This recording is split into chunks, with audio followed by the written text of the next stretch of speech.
Good morning, good afternoon, and good evening, everybody. Welcome on into the Dragon's Den.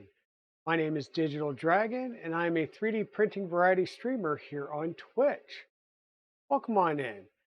So, you may notice that there is some changes afoot here in the Dragon's Den, and that would be the Flying Bear Reborn 2 has been moved, and the Annex Engineering K3 is now up and on the line.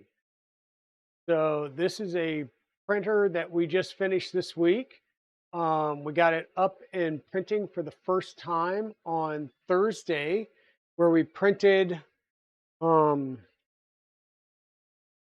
I just lost my turbo snail print. I don't know where I put them. Actually, he's downstairs. So we printed a PLA turbo snail at the behest of Poity, and right now it is printing an ABS version because yesterday we went live to test out a new connectivity stream, aka a direct cable connection for my stream, and we realized that that was the issue. I've dropped 0 frames since going to a direct connection. But yeah, right now we tested that connection. We fully enclosed that printer, and so it is now up and running some ABS prints right now. We did a little bit of tuning, and we're getting better prints. We're still working on it a little bit. We've got a little bit of ringing. I just did a manual input shaper, but so far everything is printing well. Tolerances are good. Top and bottom layers are good. So it's just a matter of dialing it in a little bit more. The input shaper, like I said, I just did a quick manual input shaper on it. And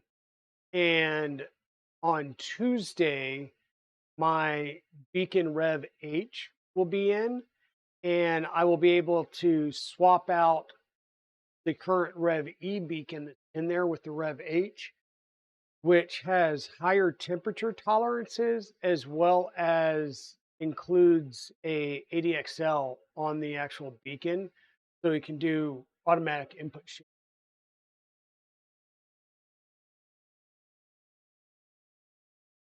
Once again, I hope everybody's doing good this Saturday morning. Thunder Keys, welcome on in. We're switching back over to Chewy's build, and we were pretty much done with all the mechanicals on the last stream. We worked on the firmware and added in the firmware. We finished our wiring for all the motors, so the AB motor and the in-stop. Welcome on in, Daddy Wazzy.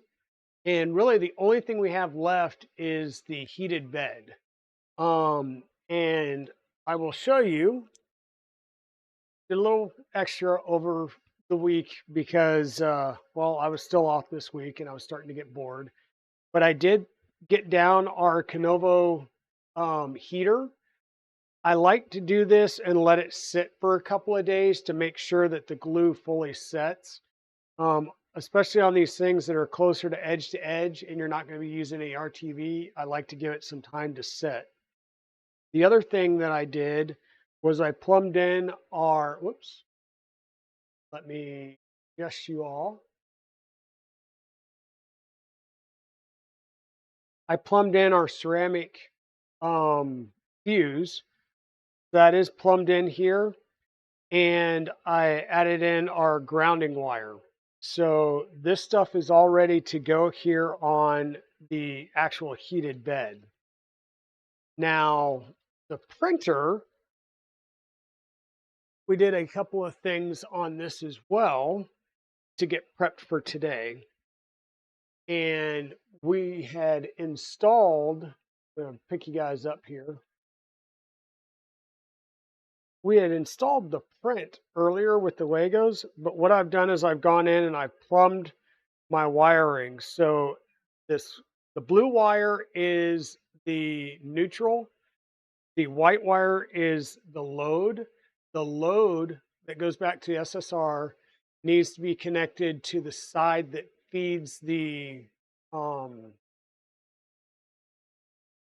the fuse, the ceramic fuse. And then we've got our short jumper for our thermistor wire. So we just need to cut and terminate our thermistor wire. We can add in our Wagos and we'll be good to install our heated bed. Hey, good morning, Zombie. So that's where we're at. And of course, once we get our heated bed in, we've already done all of the other firmware. I'm pretty sure we did all the firmware. We'll double check once we get into things after we get the bed in. And if there's any other firmware stuff we need to do, we'll go ahead and get that done. But I'm hoping that we can get initial movements today. So fingers crossed. We'll need to cut our belt to length here. We'll have to work on tensioning our belts, doing some gantry stuff, but we're getting real close to actually having this thing move under its own power today. So without further ado, and like I said, welcome on in, Zombie. How are you doing today? Hope you had a good, actually, yeah, you streamed last night. Hope you had a good stream last.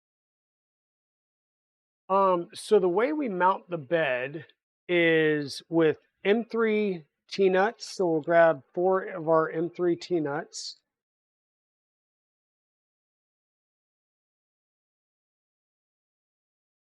We'll put 2 in at the front, 2 in at the back, and we'll work on getting them properly spaced here with using the bed once we get the first part aligned.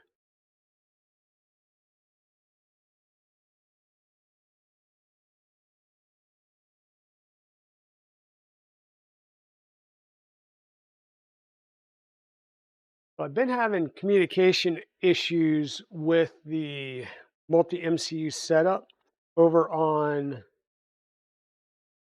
the K3.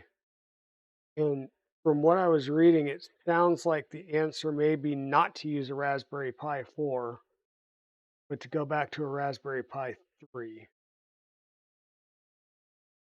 have to reach out to them.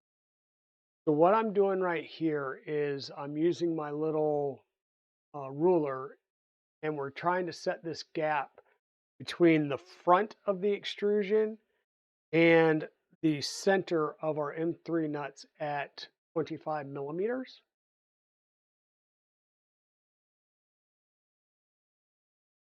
You didn't stream, but you did install the stealth changer mechanism. Okay, so is that the front part where all of the things sit? Or explain what you mean by the stealth changer mechanism. So now what we're going to do is we're going to set 4 um, spacers. And the interesting thing is they just use M4 thumb screws that you would use on a any bed. But I set these front ones. I need to set the back ones in the right space. So I'm just going to take my bed, kind of set it on here to line up my front screws. That out of the way.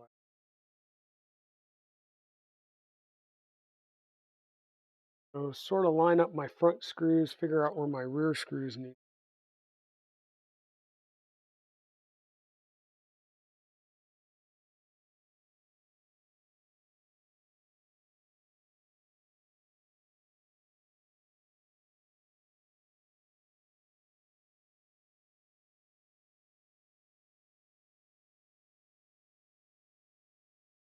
Apparently that one came out on the magnet.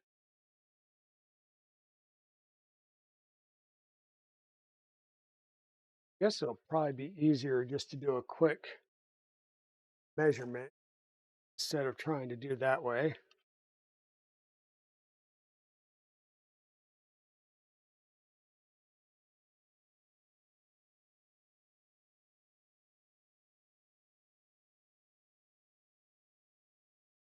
So between the holes, we are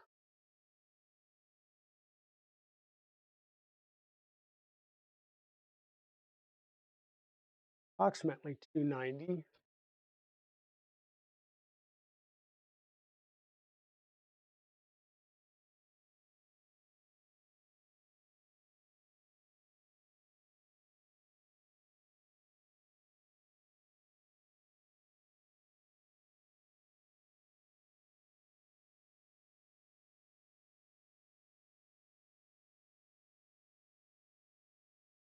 And right now, I'm just going to try and get close enough, and then we'll get those figured out here in a second. And take your M4 thumb screws. Wide base goes down, and you're going to line them up over your M3 T-nuts. Then you're going to lay things in there. Now, one of the things that we're going to need to do is trim our wires down so that we can insert them, and we're going to need to get our GST connectors on here and get these trimmed out. So real fast, I'm going to pull these down. We're going to give us some length because we can always tuck it up underneath the bed, but we don't want to go too short because we may need to trim these out a little bit later. So we'll give ourselves some length.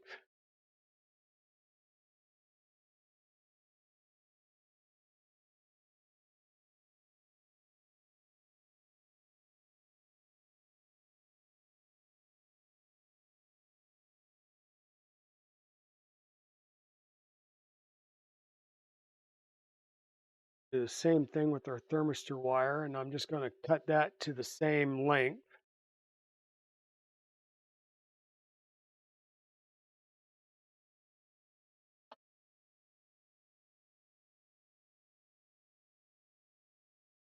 And we'll add a JST connector to the end of the thermistor wire so we can get that plugged in.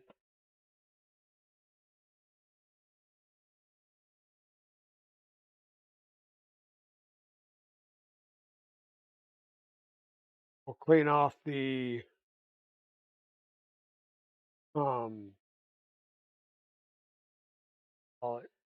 the insulation off of our other wires so that we can get those into the Wagos, and then we'll be good to go.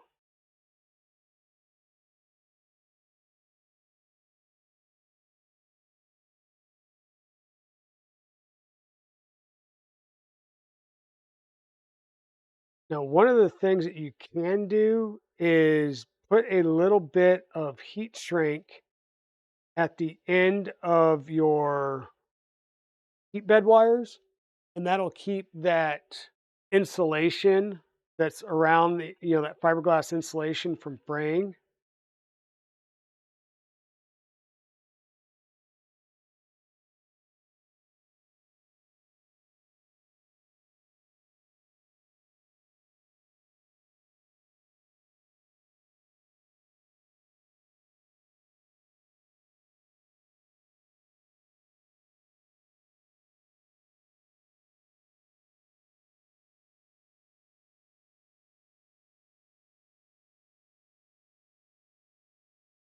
Grab some heat shrink real fast.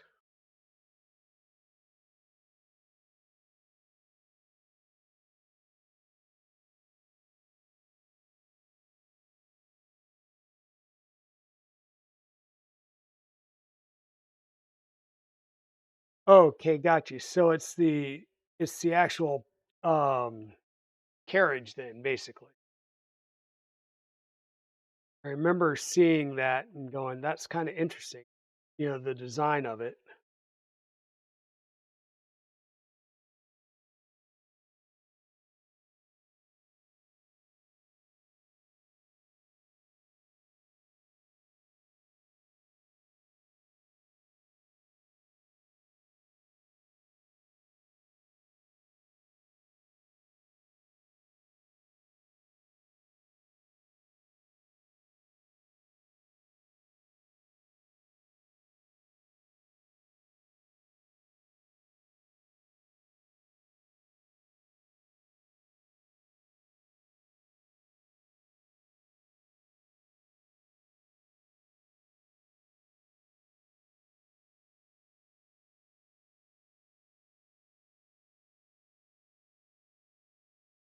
in essence, it's reminds me of how um the K3 bed mounts, where you've got the 8 millimeter rods that sit in and ride on the bushings. So it's a very comparable mounting system.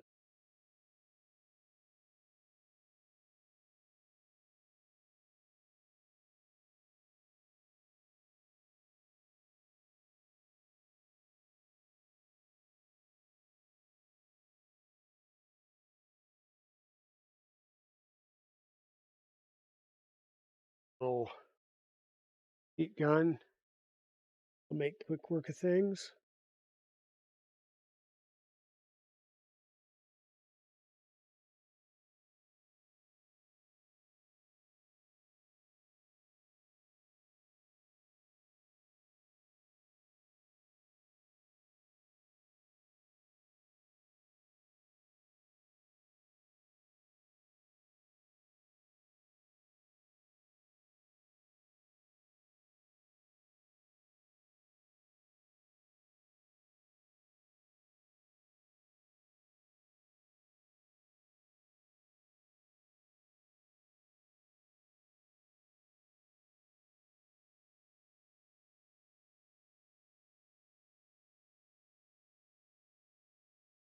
Okay. AST connectors.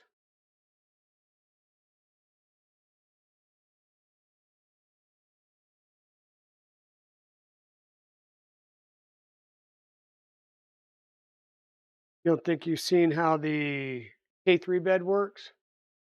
So it's a um you basically create a cradle with um so you've got two bearings that are making a V-shaped cradle, and a M8 rod sits right down in the middle of it. And then you've got tension springs that go between the uh the actual build platform and the build plate, or the Z truck, and that's what keeps everything tension down so that it doesn't just like fall off or whatever. It's a pretty interesting setup as far as a kinematic setup goes.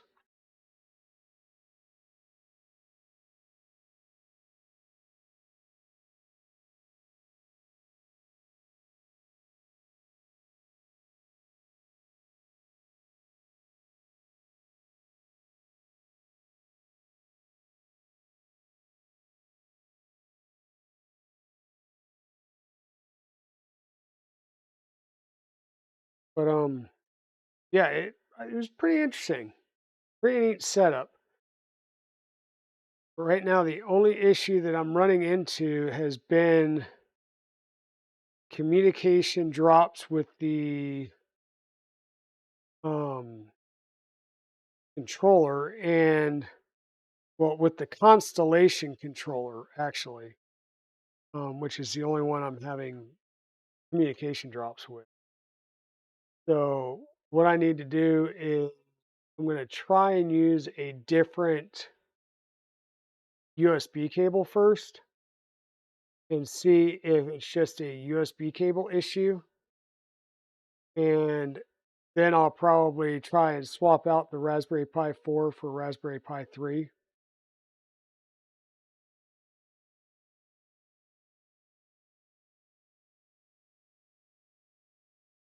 Okay. So there's no polarity on your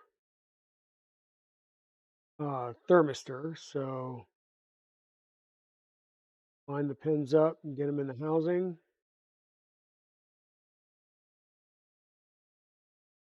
So they lock.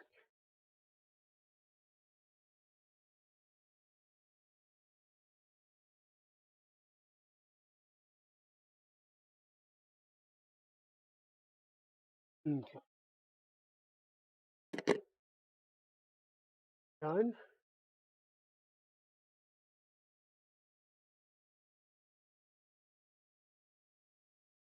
Now we are ready to install our bed. Let me grab coffee.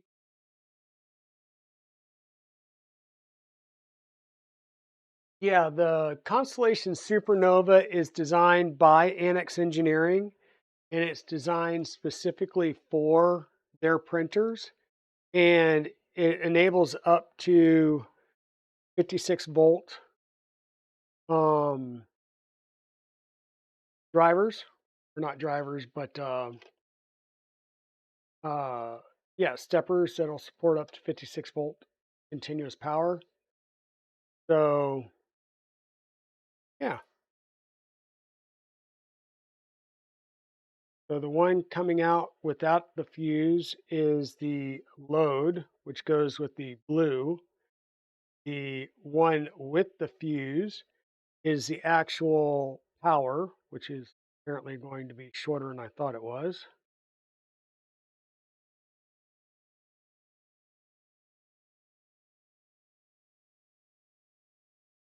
The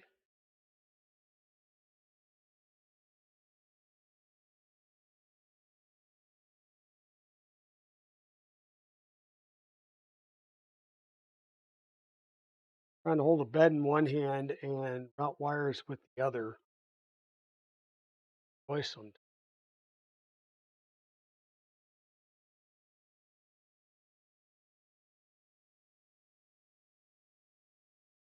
wires long enough, but my fiddling with movement slash placement to get Wago.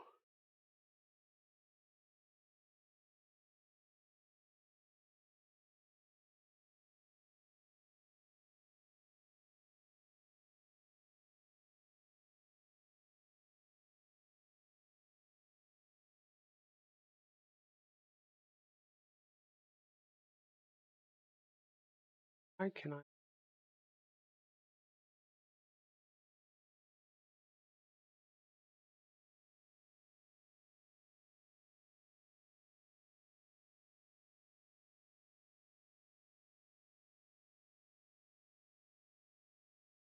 And I just realized that I didn't cut the holes in my bed magnet, which I'm not going to be able to put screws in it.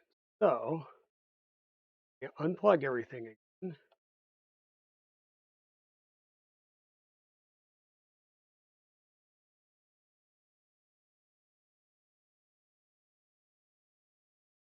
And we're going to have to make our holes in our magnet. Bear with me momentarily.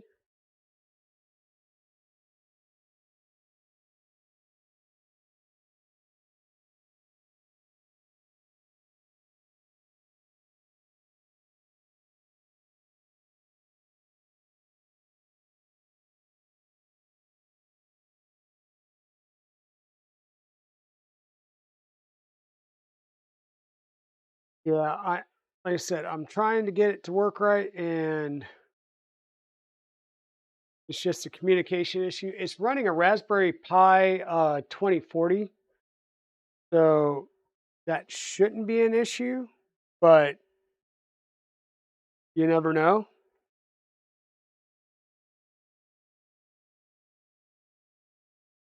So we always drill out the M3 hole from the back, and that gives us the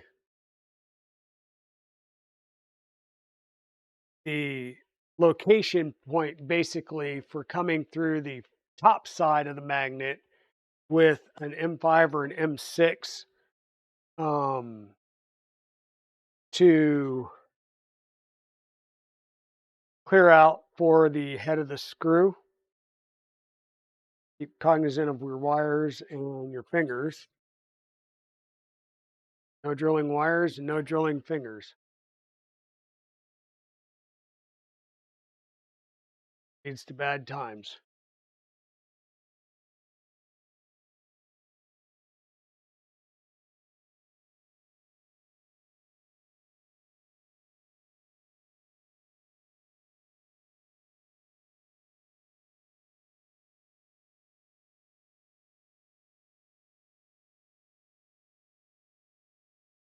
I am pretty impressed with the constellation Supernova as far as um, the what it can do. It's just um, I just need to get it dialed in, basically. Figure out what that communication. It could very well be an issue with the Raspberry Pi 2040. But I do know that there was specific issues with certain batches of them where they needed to switch over to a different, just a different rev of the board.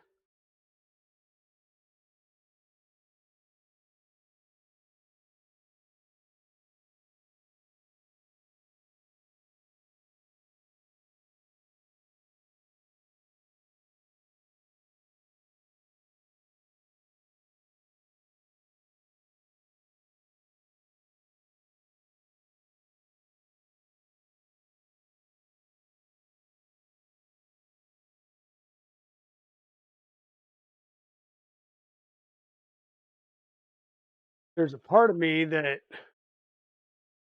kind of keeps thinking like, you know, a Kraken can take high voltage. Then I can run high voltage on all of the motors, but then I would have to upgrade to 5160s all the way around because the uh, EMC 2209s can't high voltages. And I currently have, 5160s set up on the Constellation and whatchamacallit, 2209s on the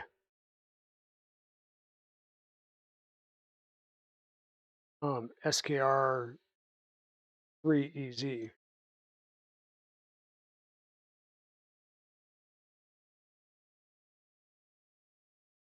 Okay, so we've got our screw holes in place.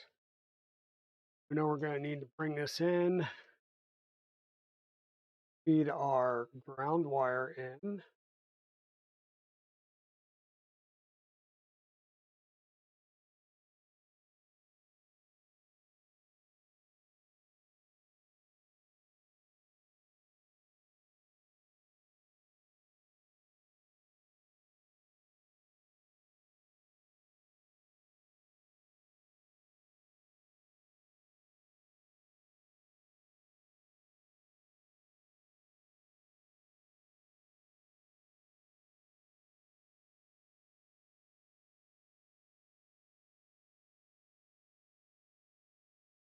Wood wire,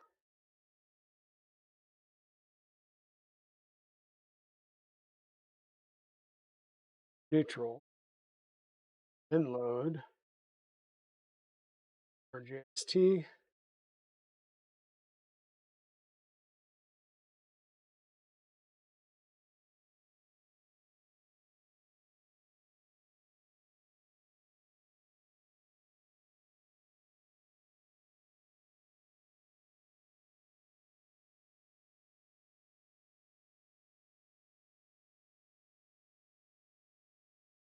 It up.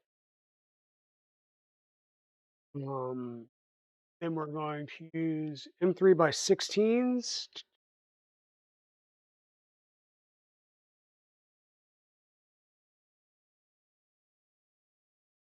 And it says to tighten one up, but not all four. So basically, I tend to use the front left as my tighten all the way down. And then the others won't get tightened down. Well, they'll get tightened, but not tightened down and locked down fully. And we do that so that It allows a little bit of wiggle room for expansion.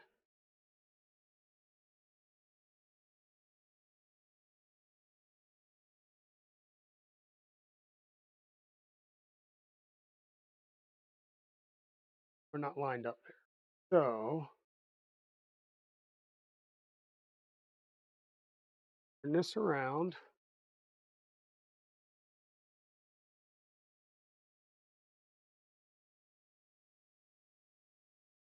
Figure out how we're discombobulated.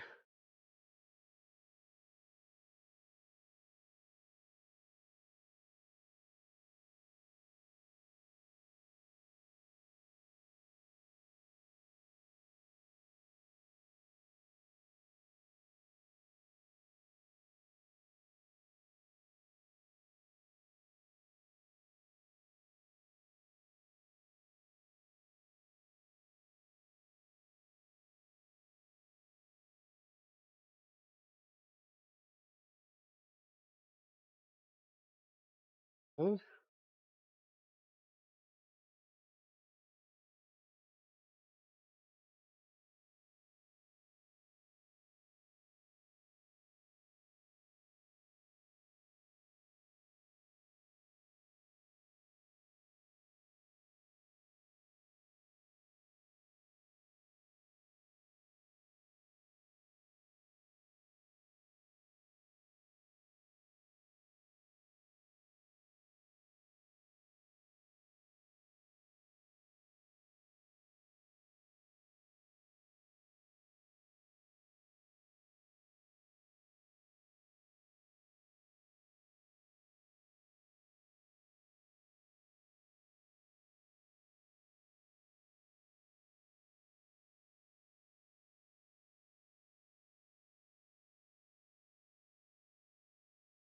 Magnets.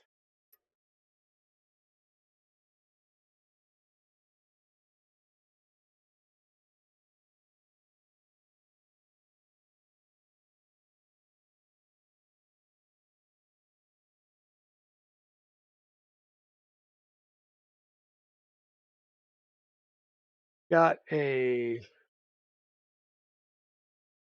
M3 lock nut or key nut that moved on us. See if we can't get that back in.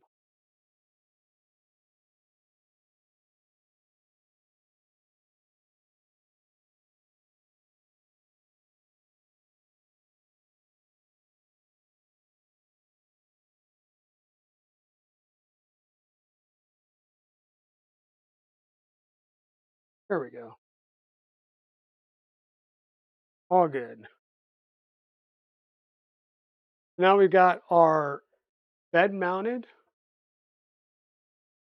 Once again, the front left is tightened down, the rest are not. Our wires are going through the back, and we need to verify the plate placement and make sure that it's 38 millimeters from the front of the printer.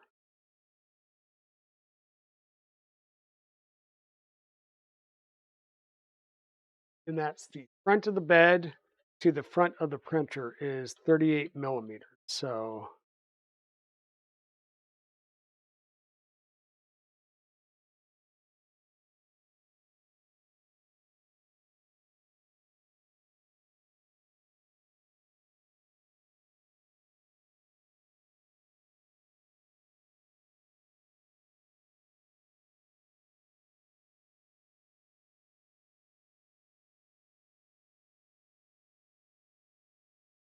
pretty darn close.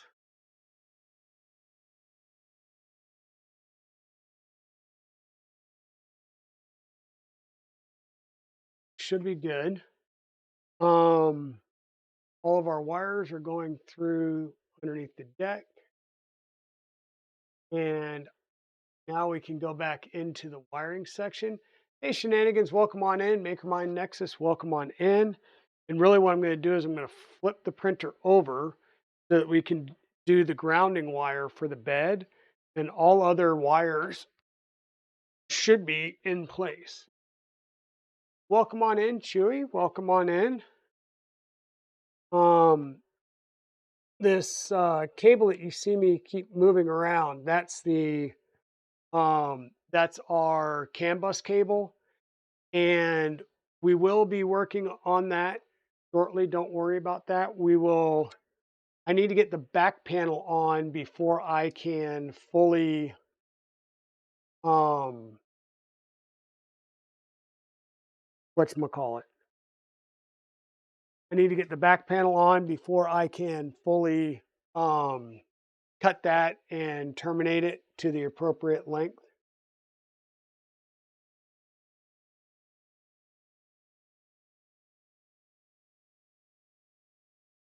Give ourselves some slack so we'll be able to do some things.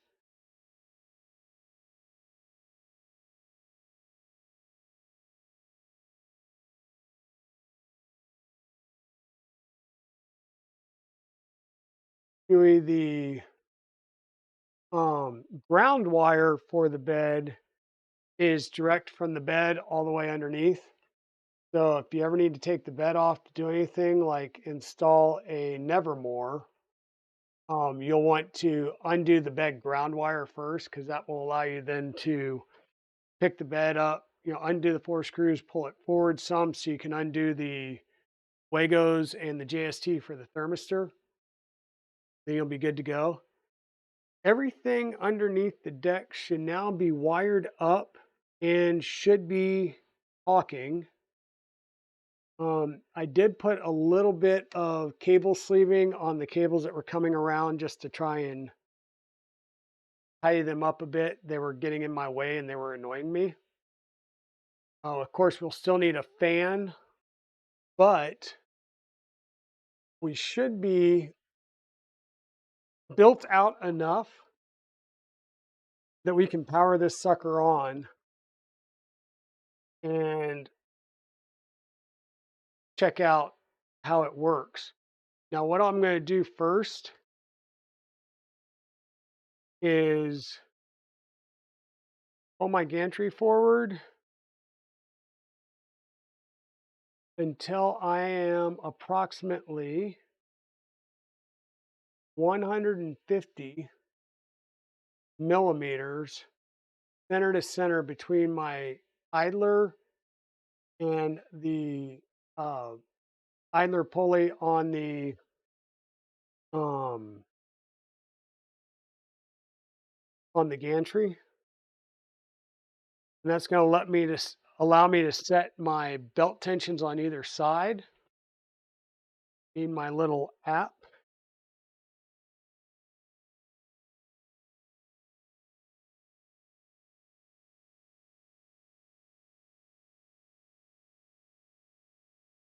And so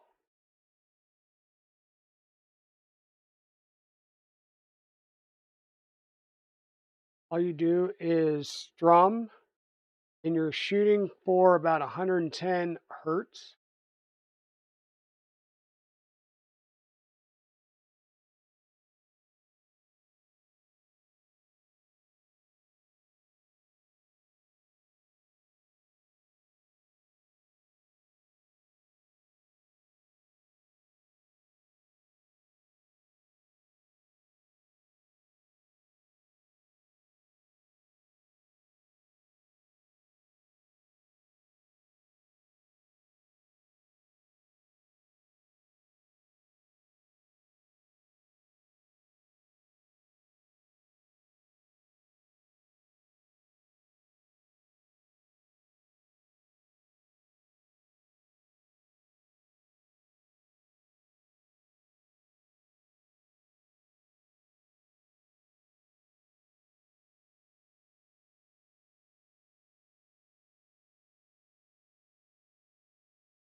And I was specifically not trying to talk during that period so that it's as quiet as possible as I'm strumming those.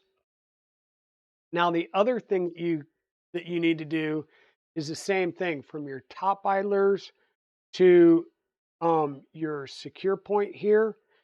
once again, 150 millimeters if you can get it there. Um, we're a little bit lower than I would like. Um,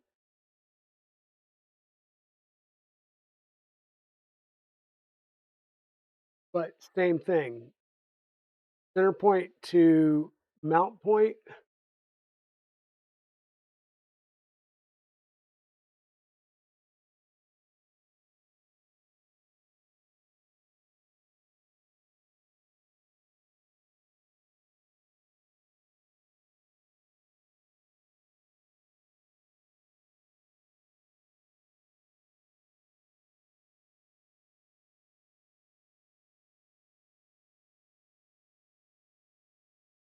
Okay.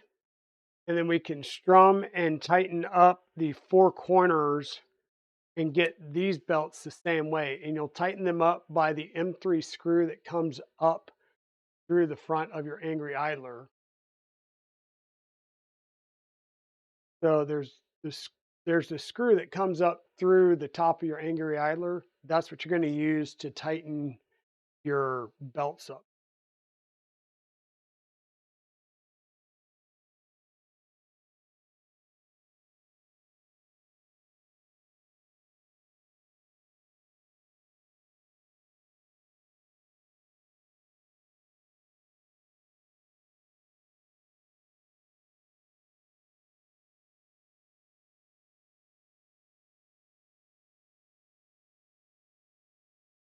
That one's not too bad, actually, right about 100.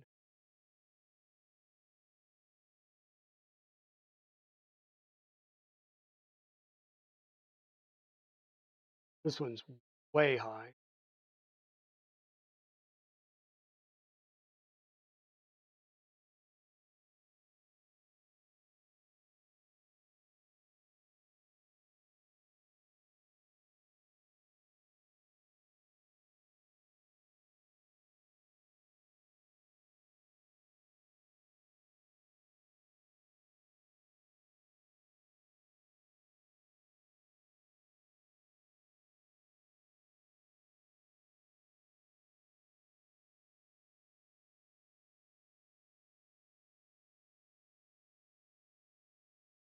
This one's pretty loose, and all the others are pretty tight to actually a little too tight.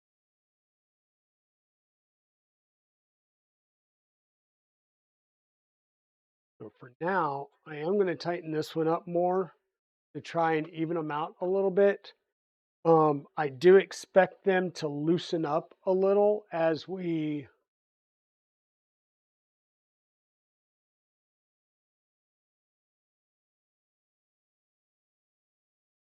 use the printer.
Okay,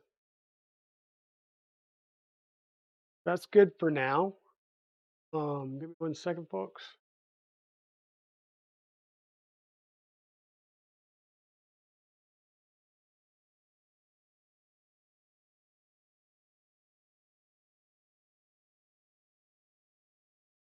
See, where do we want to get back up here top so I can get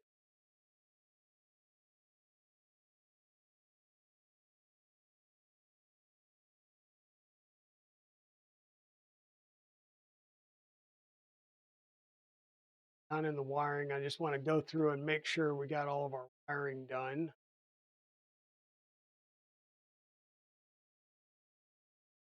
We had done our firmware before.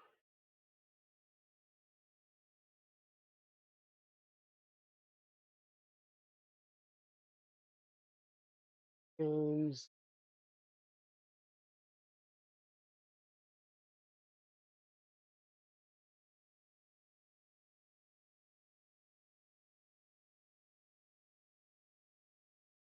we will do the display.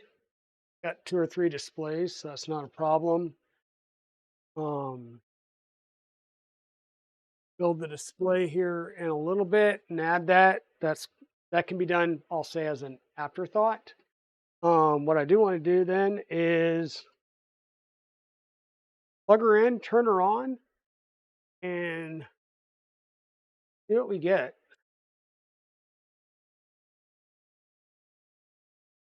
Do some initial pre-flight checks.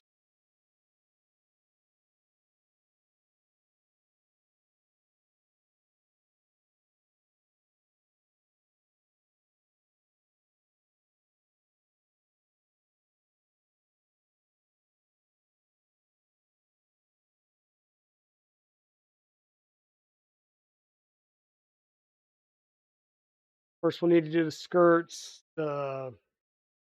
Do the skirts, add the skirt fans, add the display. But yeah, everything should be going good. Let me switch over to the full display. So we're getting pretty consistent readings, 24.7 or 8 between the tool head and the bed thermistor. Pretty close to the same thing with the one that's in or on the actual tool head board, the EBB, our Octopus and Raspberry Pi. Of course, we're getting good temps out of as well. So let's grab our initial startup document, kind of come all the way up here to the front or the top and see what we're going to start with.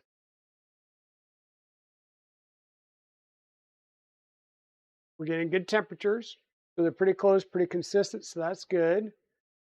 We're going to verify our heaters, so we're going to turn on our heaters, make sure the right heaters come on. So the extruder, I'm just going to say like 80. Our hot end cooling fan came on almost immediately.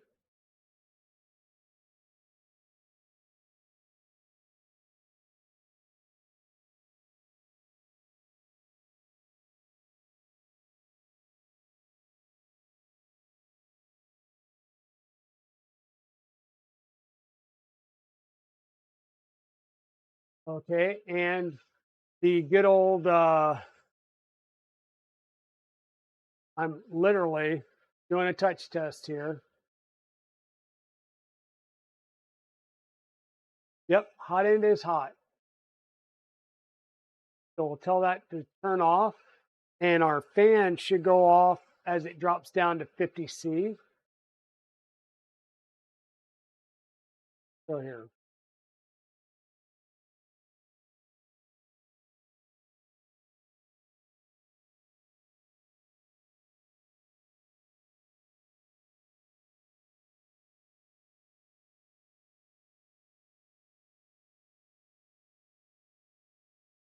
So the hot end's working, Chewy.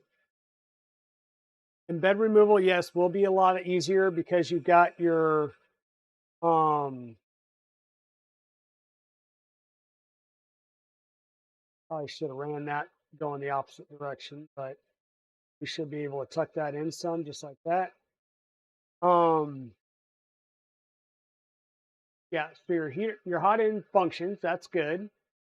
We didn't damage anything. We've got a good thermistor and a good heater cartridge in it. Heats up.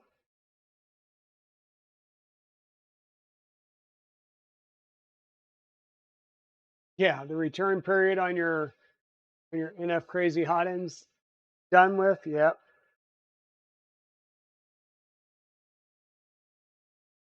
Almost there. A little bit more.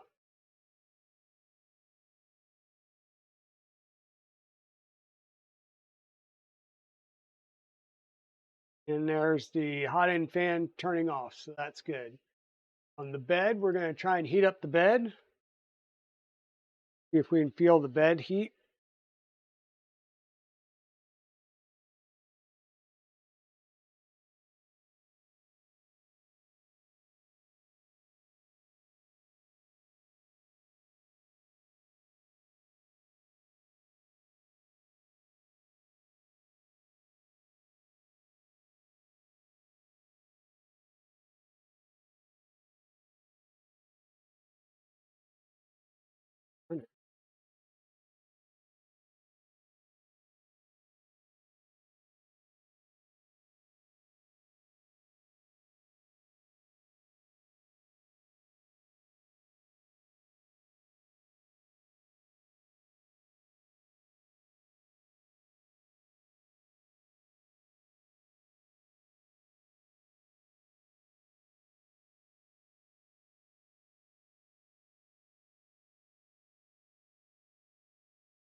Fireman Charles, welcome on in. Thank you for the follow. I appreciate it. As we say, follow the free. Subscriptions are always appreciated, but never required.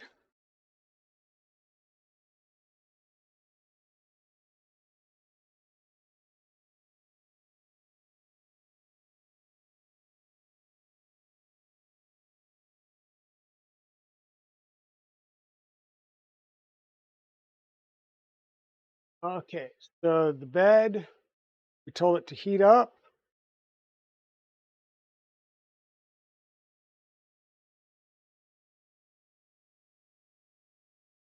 And I am getting heat underneath, so no need to keep it going all the way up.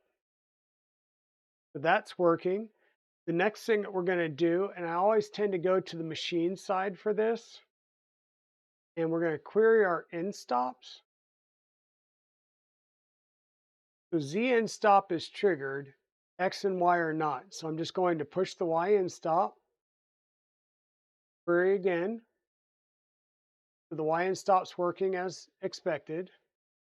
We're going to do the same thing for the X end stop.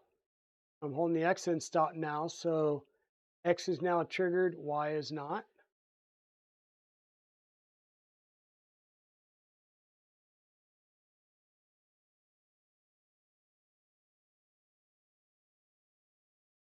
Okay, I'm like, why are you guys not seeing that?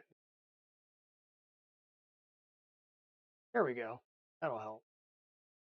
So yeah, so I'm holding X down, X is triggered, Y is not. If I hold Y down, X is open, Y is triggered.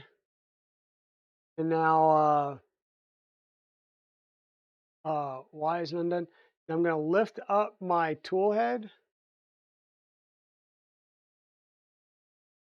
And I'm still getting triggered and triggered.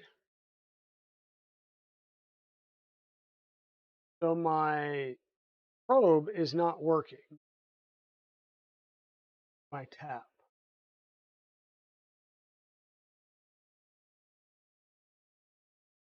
Not seeing a light. I know that the tool head's getting power because we heated up the hot end.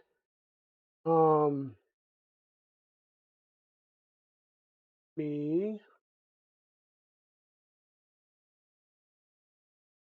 I can just make sure that cables aren't squished or anything.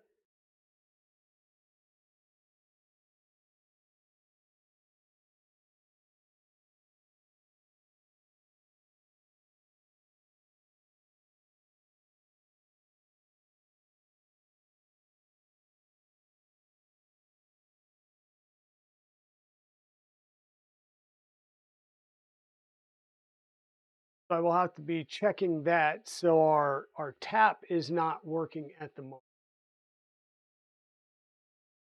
So let me get that figured.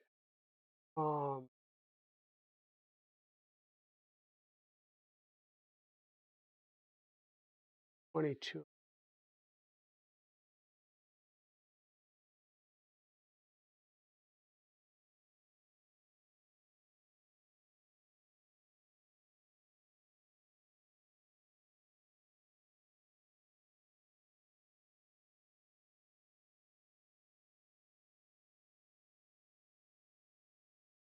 Trying to see if it has the pen out here or if I have to go to the web page. Looks like I'm gonna have to go to the web page.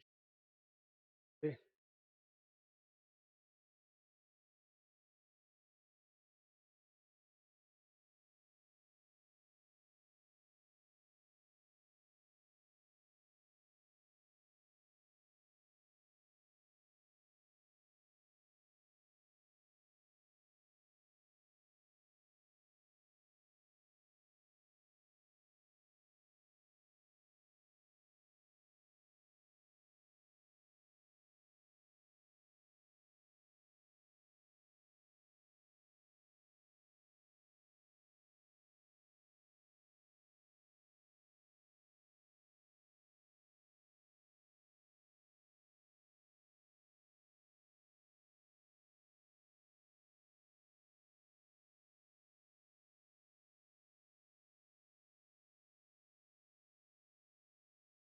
Or I just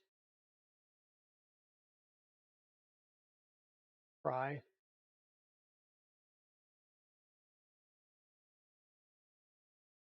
I've got it plugged in. Let me do some double checking real fast, folks. Why it's always good to have multiple printers. You can always double check your work. It is quite possible that I plugged that one into the wrong connector, which I did.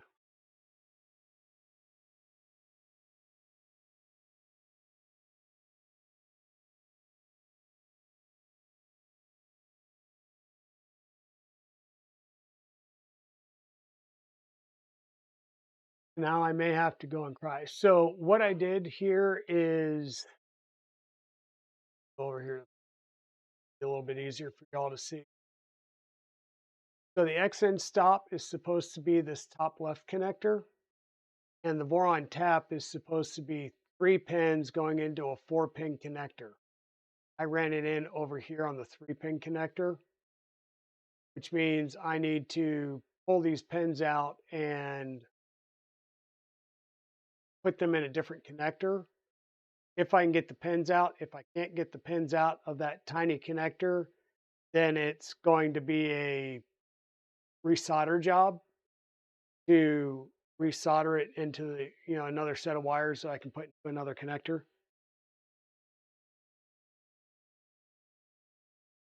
So that truly and royally sucks.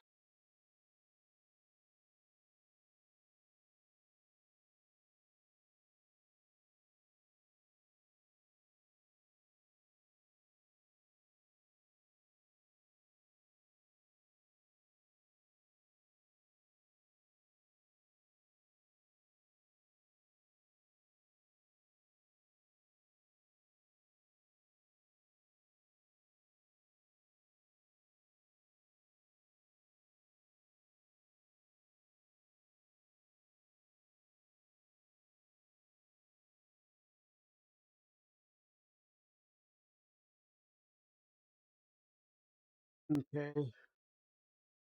Give me 1 minute to try and locate my extra connectors, please.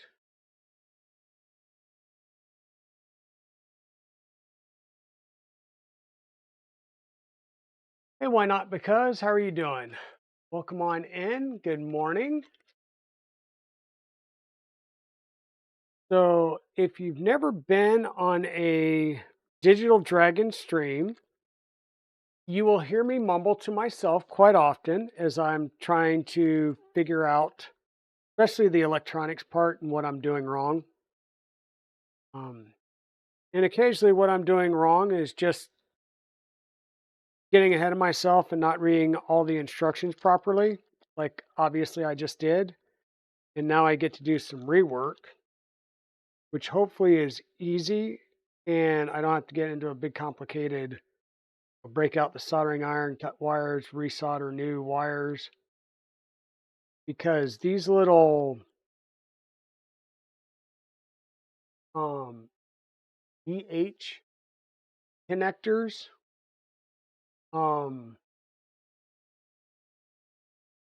let me do this. This is a GH connector.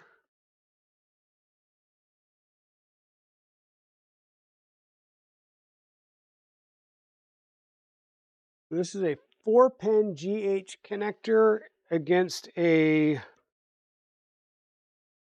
normal 4-pin JST connector like we use on our motors. So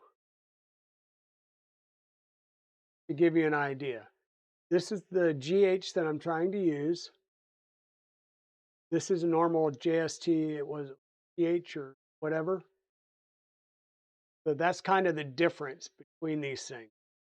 Very, very tiny and very, very much a pain in the butt. And actually, I don't even think that was the right size 4-pin motor connector.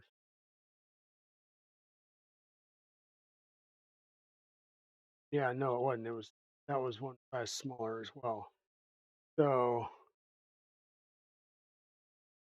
size compare. Both of these connectors are. That's what I'm saying. Hopefully, I can get the pins out of here without um, basically jamming them and making the pins useless, which is where I would have to cut off the end and resolder because the um, the Big Tree Tech, these pins are so painful to solder that they actually provide, or not solder, but crimp. These are crimped ends on standard 24 gauge wire. So that's why they provide pre-crimped ends in the kit, is so many people were complaining about these tiny, tiny little things and the pins being such a pain in the butt to work with. So let me see if I can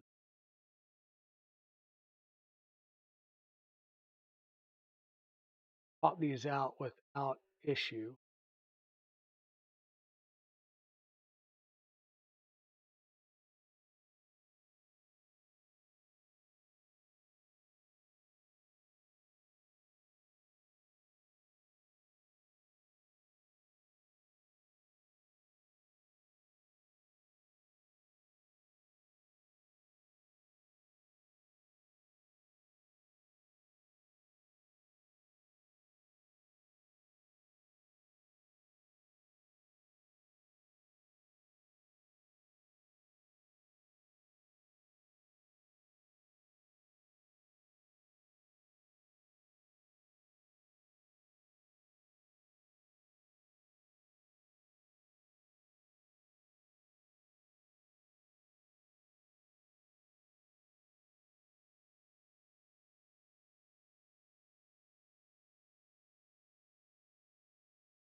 One wire. Way in.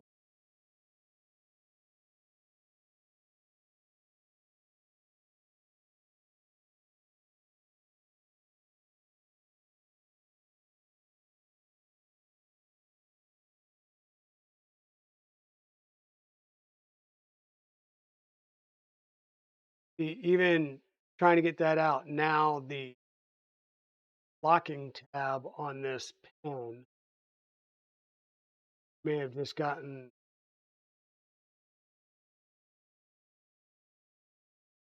pressed so that I can't pick it back up. Ah, why I said it might just be easier to then solder 3 new wires.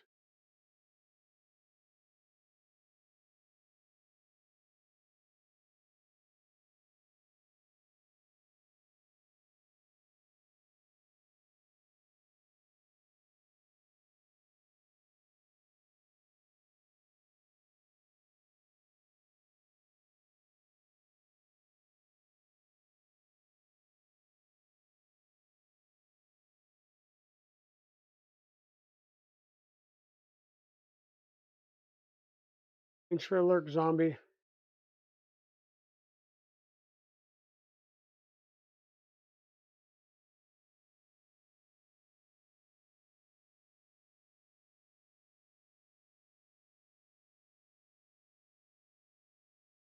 Little tap,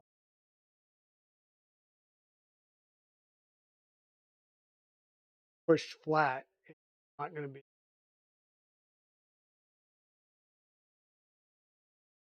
get it pushed back out.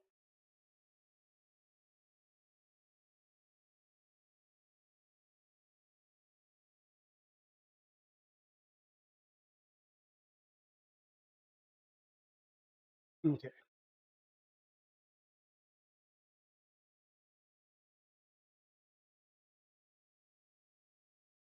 Easiest thing is going to be remove this connector and solder some wires to it.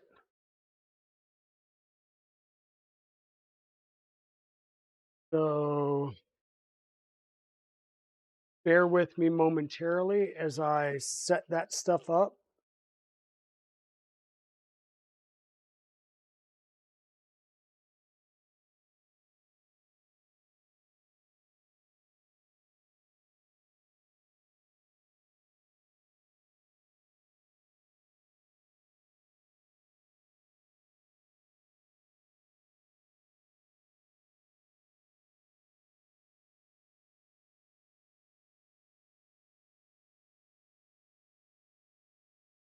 That's right, we're connected in.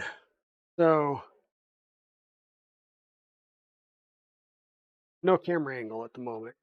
I'm just going to have to do this over here off camera. Um,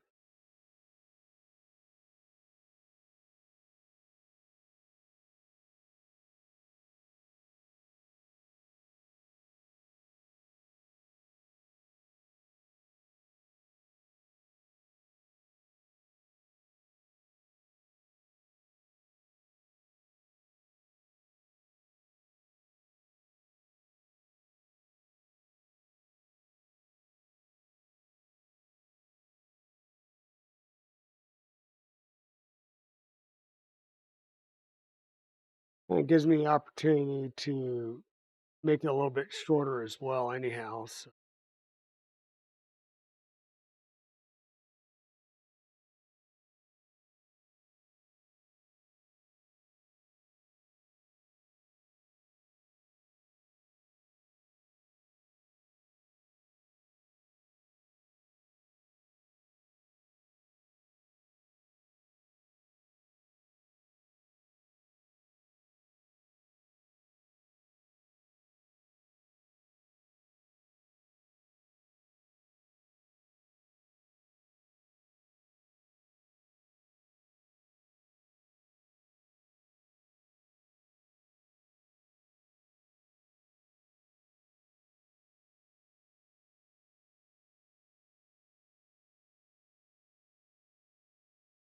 okay.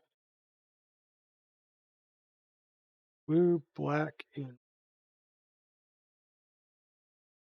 I have blue, black, and red still color.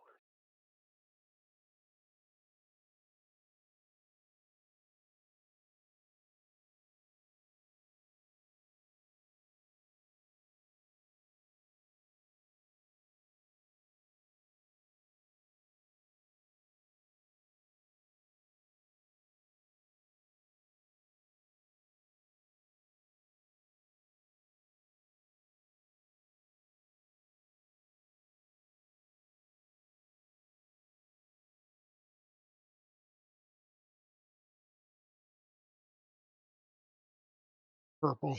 Close enough.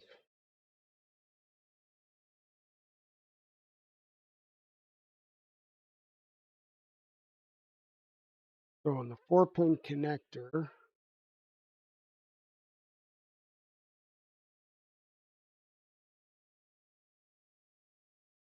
up,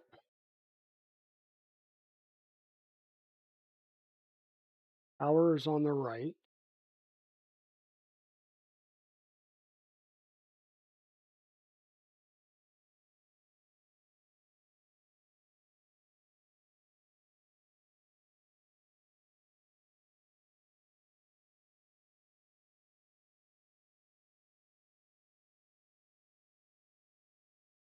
I will say that I had double, triple, quadruple checked this before, but the um, red and blue wire on this particular set is backwards. Or I'm not the red and blue. The signal and ground wire on the tap end of the connector is was pin drawn. And once again, there's another tiny one that I am not going to get in and try and depin because I'll mess those pins up as well. So in this case, it's shows as red, blue, or purple, and black. And if you look at the pinout on sensor side, signal should be on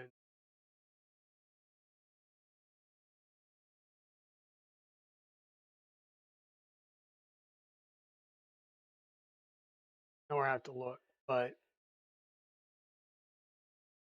trust me, the wires are miscoded, or not miscoded, but mispinned. So I'm still going to match up, red, blue, and stuff, but I just know that my red's in the correct spot, but my ground and signal wires are reversed.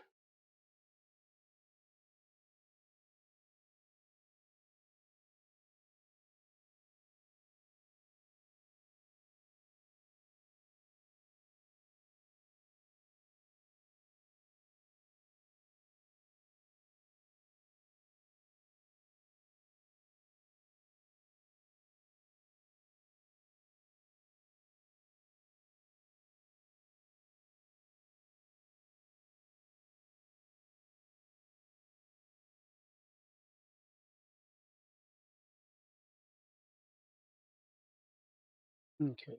No, I don't need this much.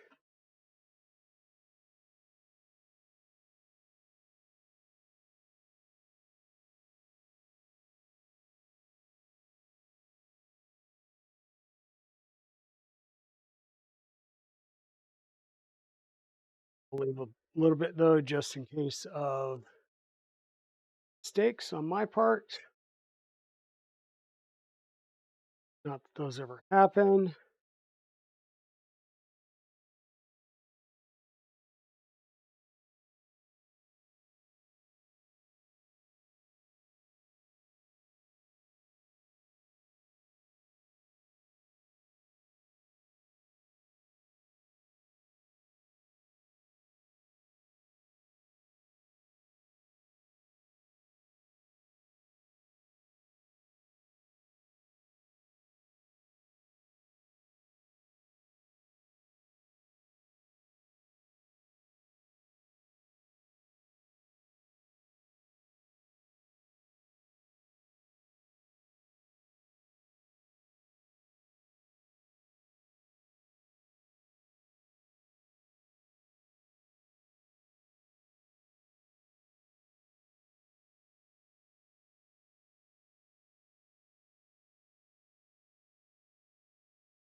All I'm doing is just getting all my wires stripped so that I can then go in and soldering. Won't take much just to, we'll tend the tips, we'll join the tips, and it'll be done. We'll put a little bit of heat shrink tubing on them to cover the um, solder joints. Will be good.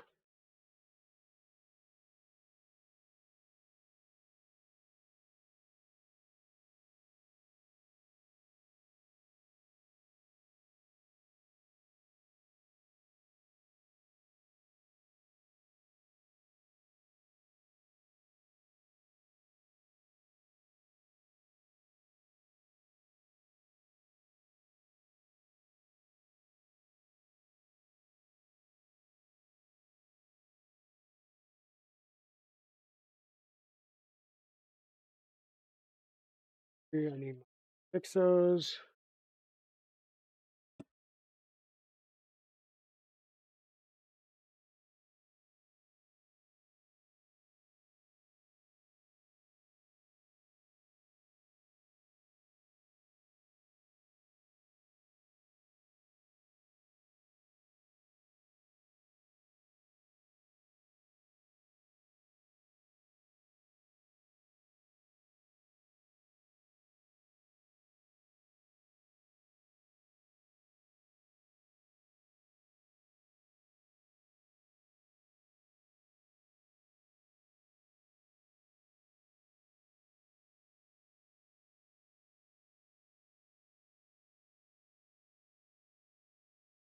Oh,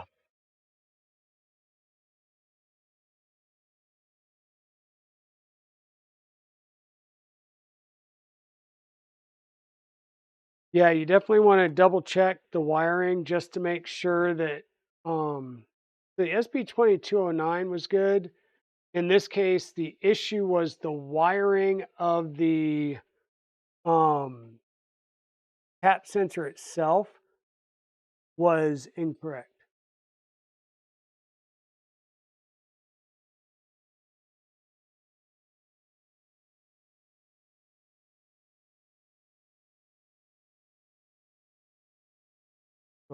It wasn't the SB2209, but the tap incorrectly um, uh, wired. And don't do like I was just about to do, and that is cut heat shrink, but don't put it on your wires because that would lead to a bad day.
Okay, pretty good solder joints.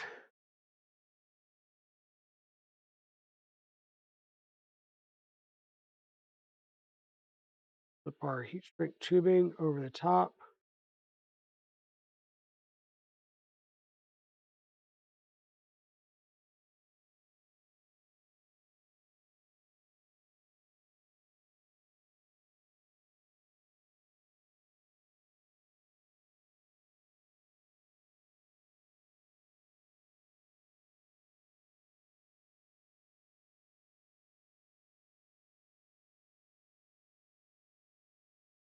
Heat.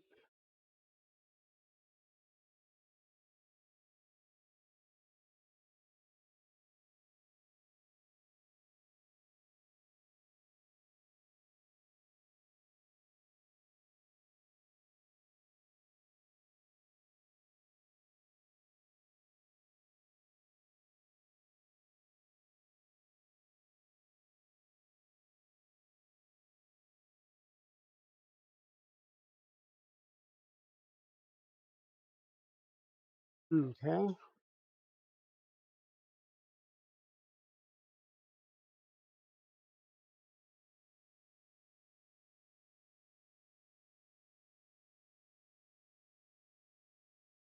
Trying to test electrical conductivity on these when it's newly pinned is kind of a pain in the tuchus. So, not newly pinned, but when it's trying to test electrical connectivity across the pin is a pain.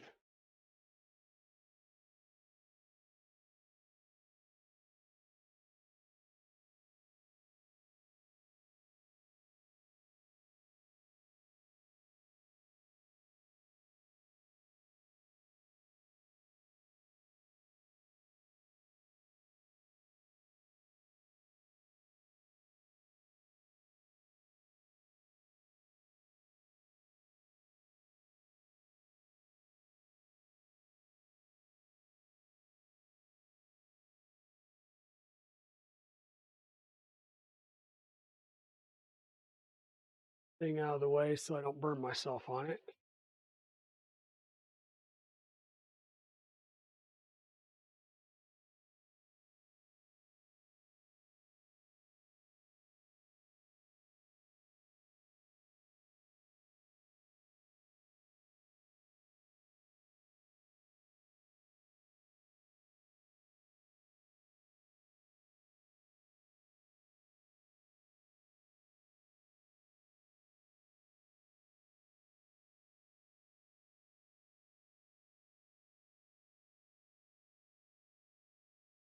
That's installed.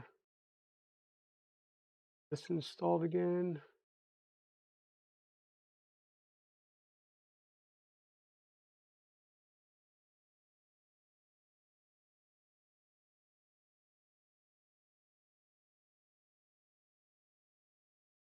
And I've got a light on back here, which is good. That tells me that it's at least getting power back to the sensor.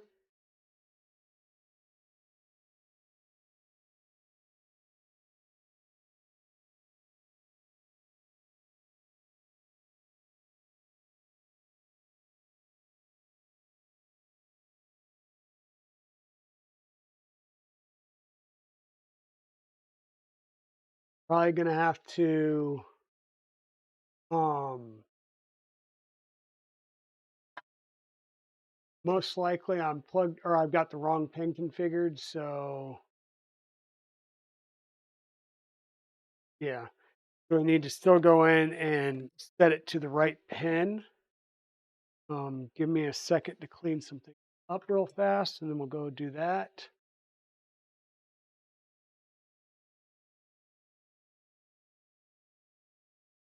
SB 2209.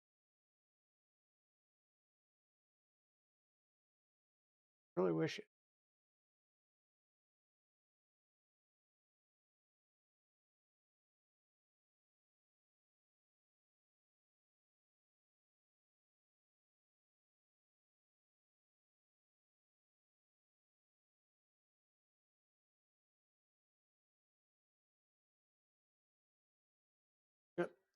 Nope. So I need to grab the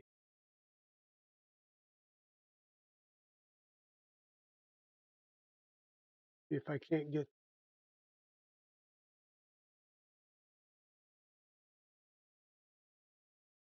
GitHub, SN, hardware. Nope, that's not the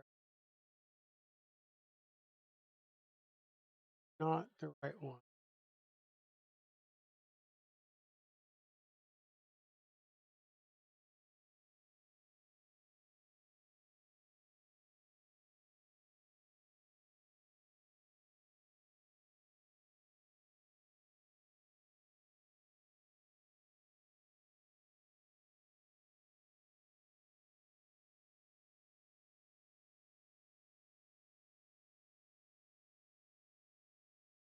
So 5-volt ground, we're into PB5. So printer config,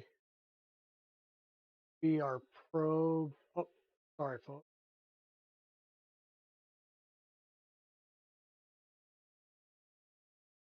Down here, look, probe section.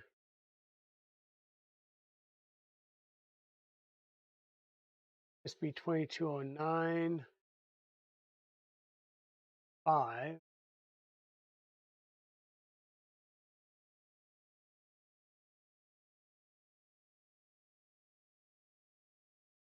And it looks like the rate pin would be 5. Why is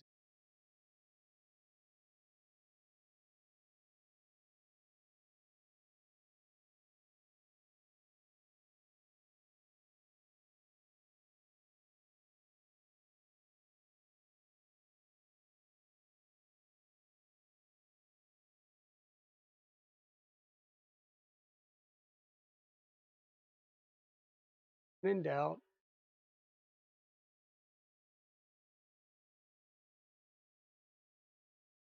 Dragon is set up with CNC tap.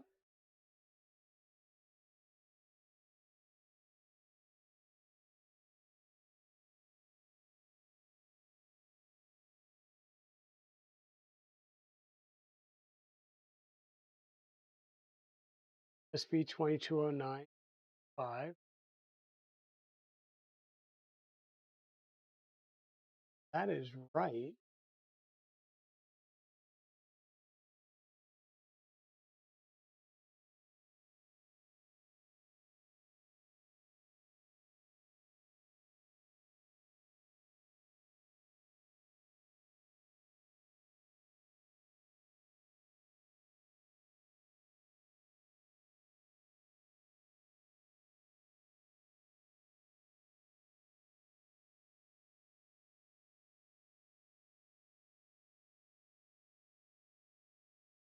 You know what? I think I remember the other thing that needed to be done, which was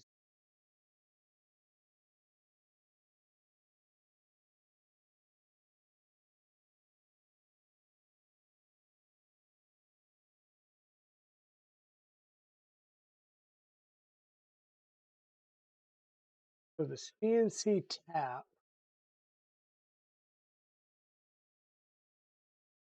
Remember right?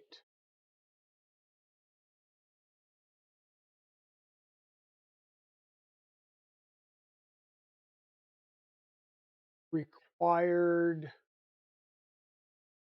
me to change it to a 5-volt, physically change it.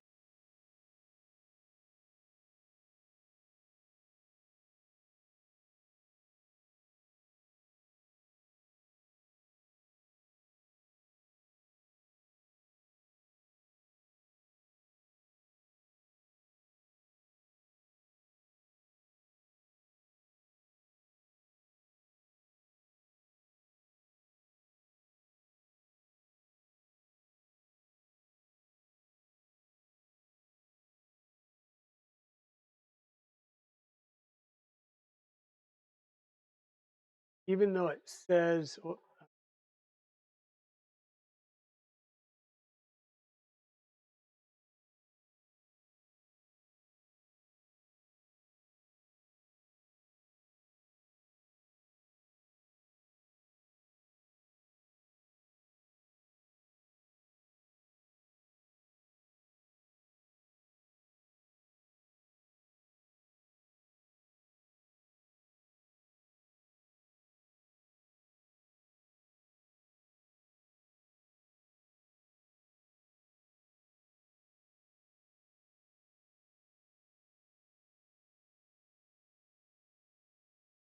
hey, Maker Mind Nexus, how's it going? Sorry, folks.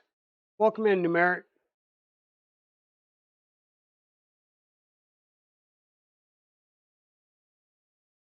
Okay, so you got your hot end squared away, Dan?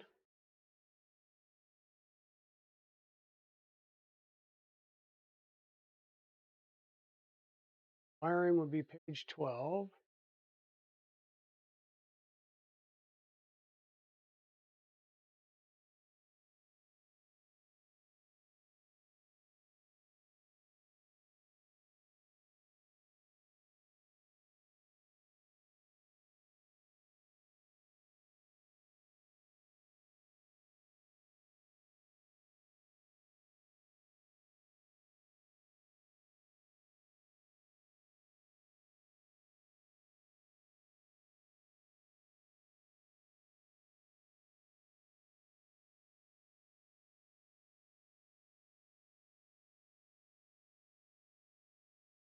Okay, so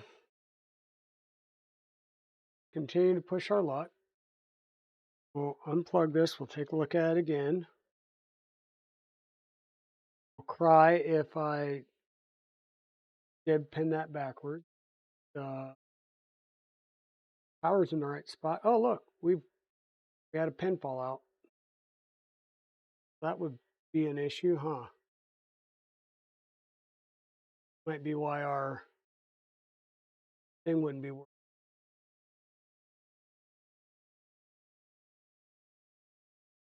This now would be the time to double, triple, quadruple check. So looking at our pen, should be, so looking at this pen out, it should be red, ground, so power, ground, and then signal. So that is into the stock pen that goes, that is red, blue, black. That's where I said they pinned this side backwards. The red should be 5-volt, black should be ground, and then whatever other color they use should be all the way on the left and be the signal. So on the other side, we need to be positive, negative, and then signal pin, and it's just the fact that the signal pin did not latch. Or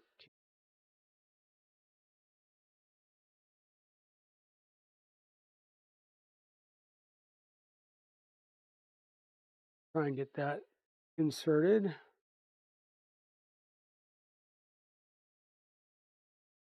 Okay.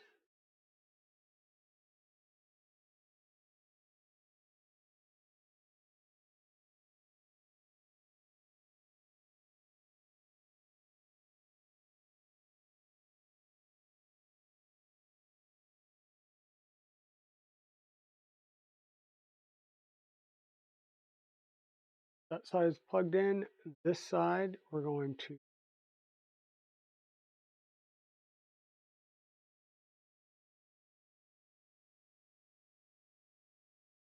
and we get our blue light in the back.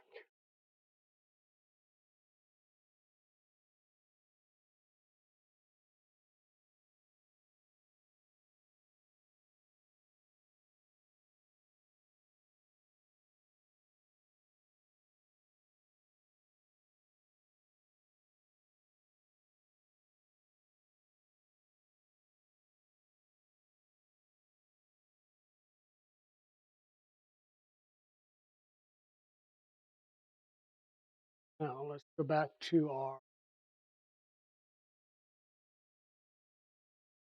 triggered, up. Now we're open. Down we're triggered, up we're open. So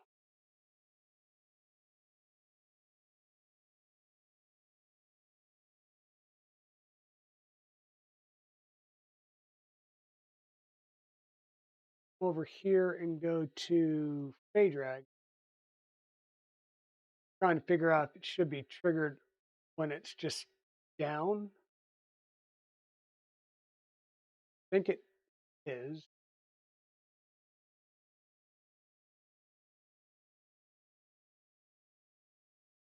So here's like I am reversed in stop wise of what I'm looking for.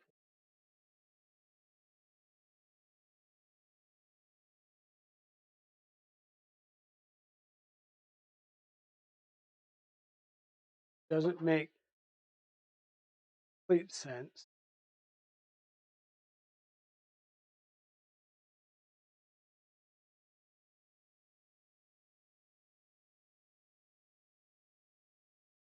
Cyber drag head. Okay. So it should be open when in the down position.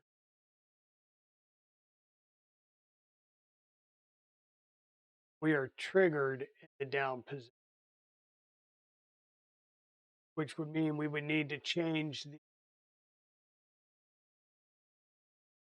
probe, put a exclamation point in front of it, save and reset.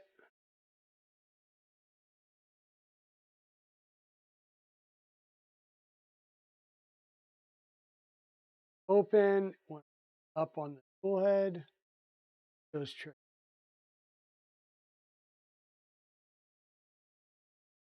Okay. So minor inconvenience, but problem solved. Always good. No, I've got Chewy watching this build as much as possible because it's his printer. So I'm surprised he's not yelling at me, "You're doing it wrong, you're doing it wrong."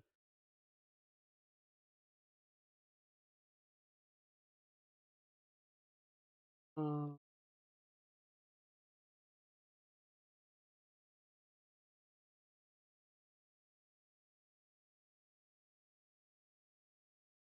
the box go.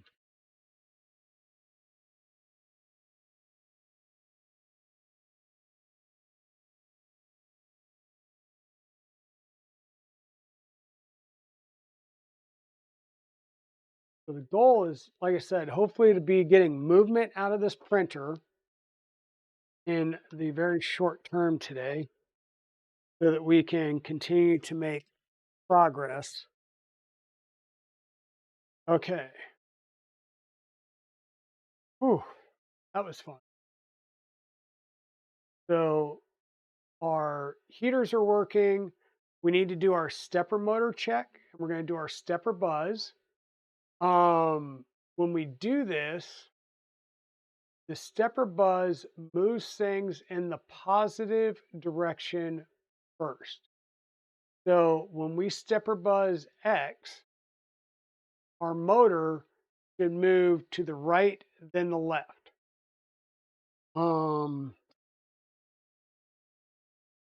See if I've got enough cable there that I can turn this around so you can see.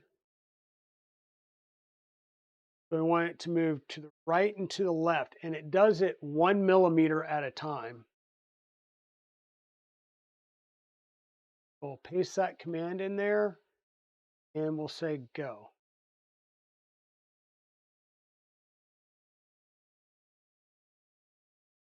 And it is moving to the right and then left. So that's moving in the correct direction. So I'm just going to up arrow, back, Y, Now it should move rearwards than forwards, which will be hard for you to see unless I reorient it, but for now I'm not going to.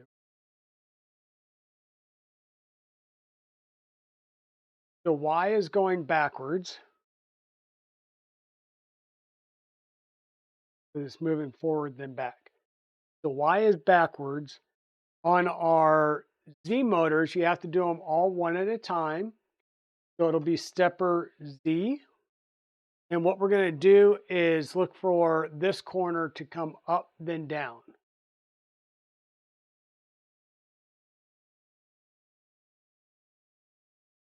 And it is moving in the correct direction.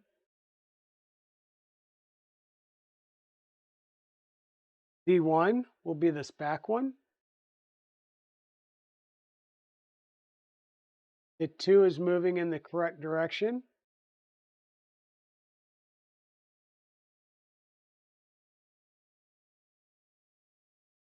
V2 is this one.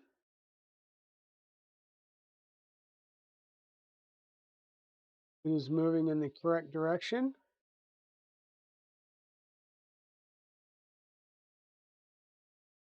And Z3 will be this one.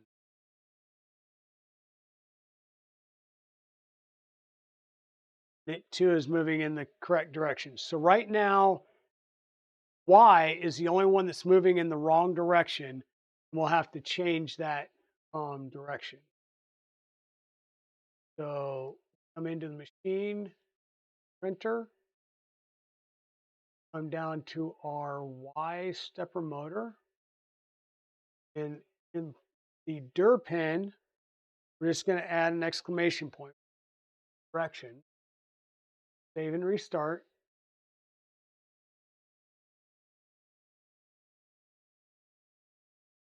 And now we're going to be close to ready. We got all of our steppers done. And once again, for a V2, X, the motor will rotate clockwise first, then back. Positive, negative. So you can also check it out by looking at the motors when you do it. So once again,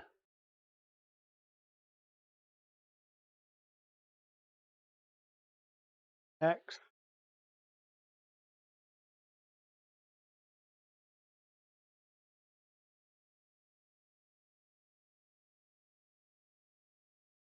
You are seeing it go clockwise, then counterclockwise. Y, which is this motor.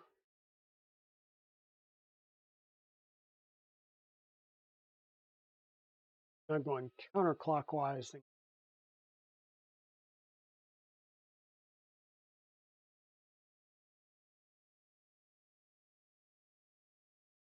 Okay, so maybe wrong.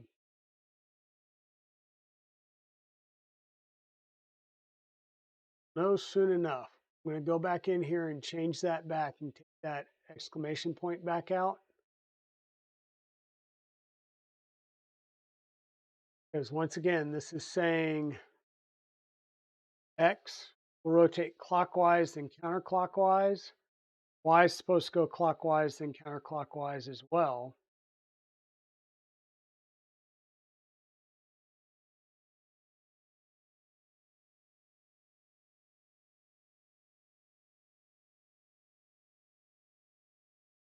Get our stepper buzz.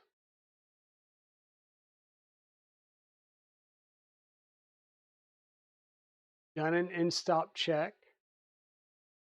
So we're now ready to do an X and Y homing check. So we're not going to home all. We're going to home just X. And the gantry should raise some before it homes X.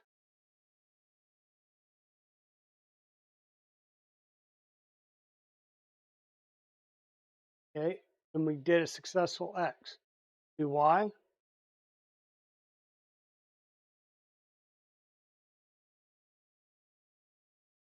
And that's looking good. Now let's home Z. It should come to the center of the bed.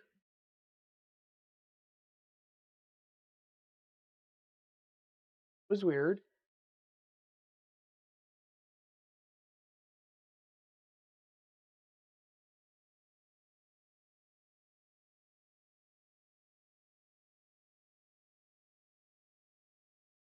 Oh, lost communication with the SB2209 because it literally pulled out the connector.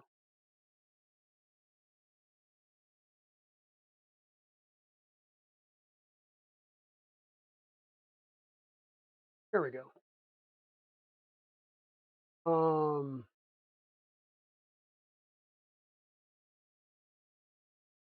Yep, on. I need to get that fixed with the, ooh, we never put a heat sensor in. All right, give me a second, folks. Need to put a heat set and put that little fixing clamp on there.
Okay. One heat set done.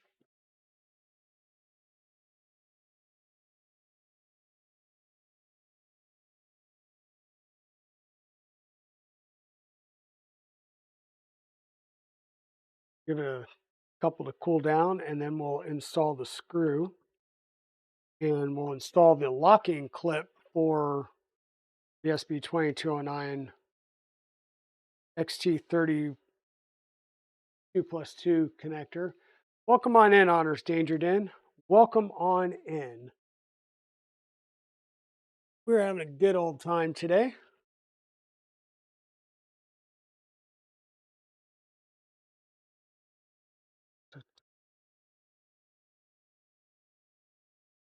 What?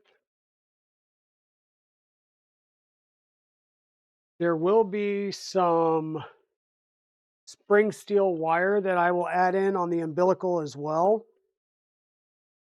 But I need a couple of other things in place before I can put that in place. So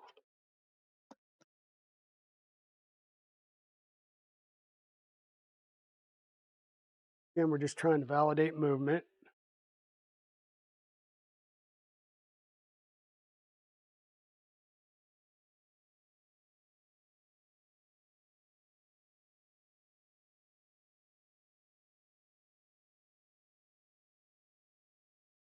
Oh, and apparently this won't work either because they've modified the connector.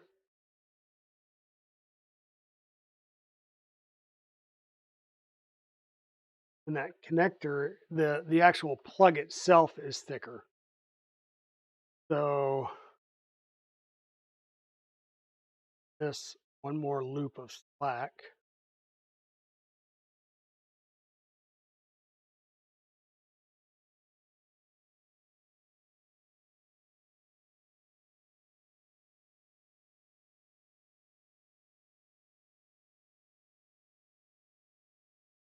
We'll fix that connector with the new one. Or power cycle this.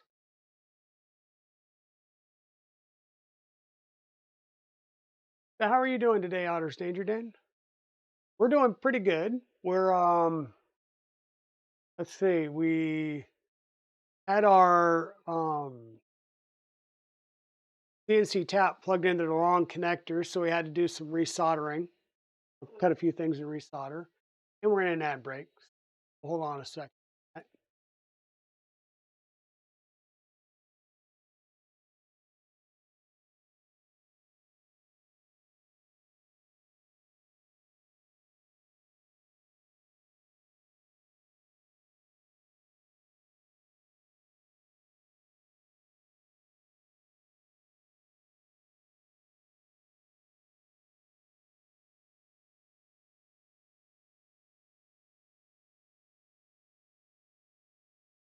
Clippy, come on, Clippy.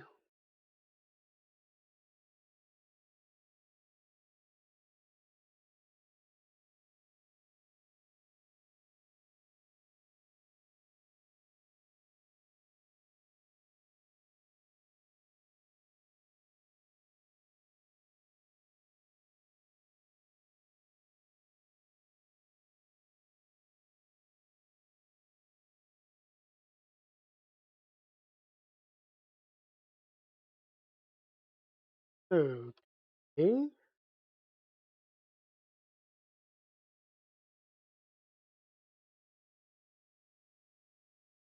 Appears to still be connected.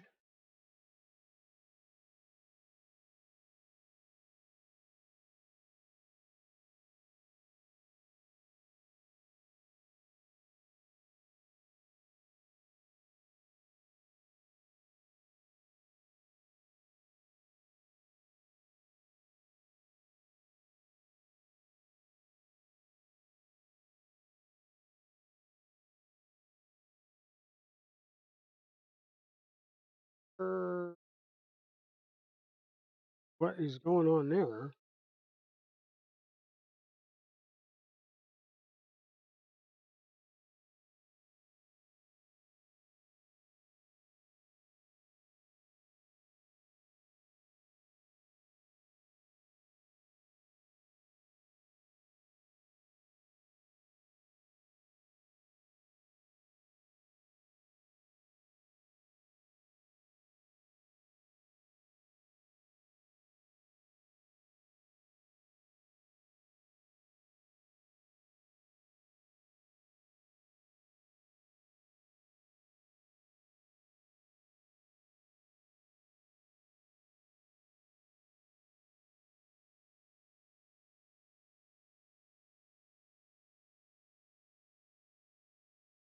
I hope I didn't break the cable because it's a pre-made custom cable. So if the cable is brokey, then I'm going to be getting another SB2209, doing a board swap.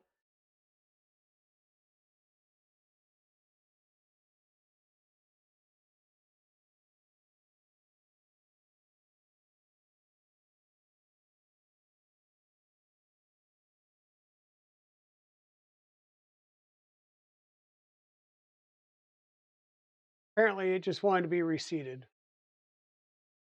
Okay, so I will hold some slack up. We homed X, we homed Y, we shit the bed homing Z. Excuse my language. So we're just gonna do another home all. Here's X.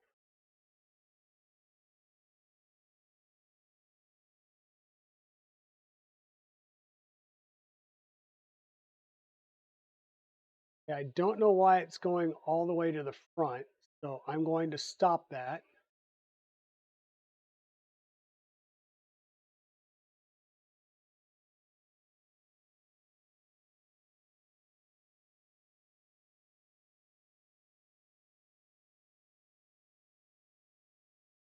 Seriously?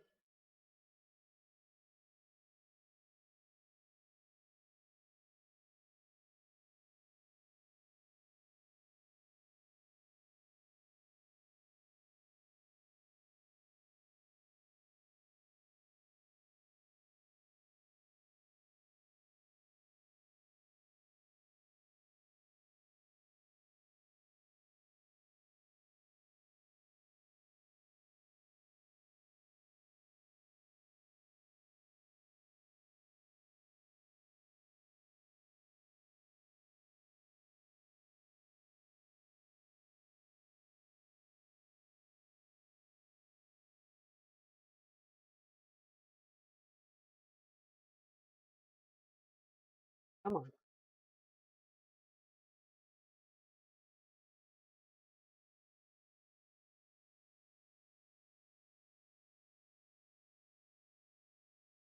So need to figure out why it's going home.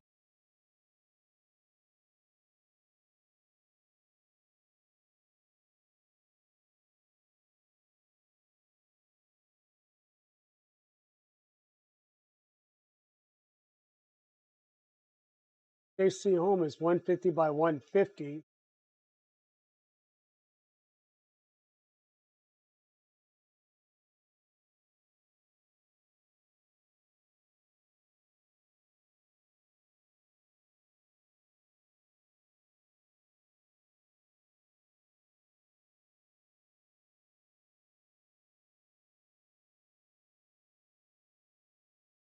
This is not making sense.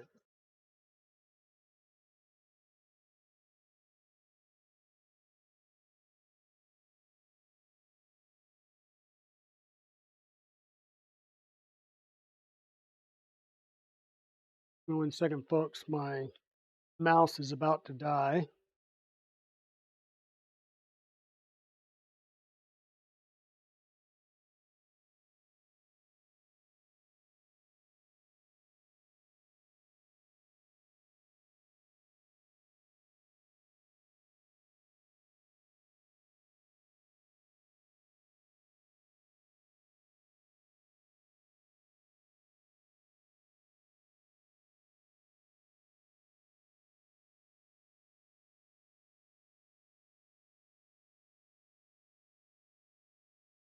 Driving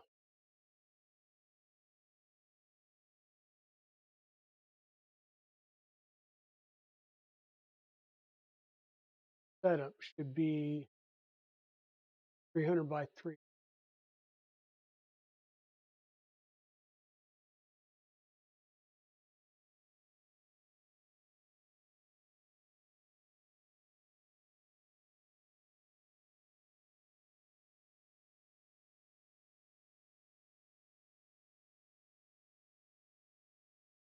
Three.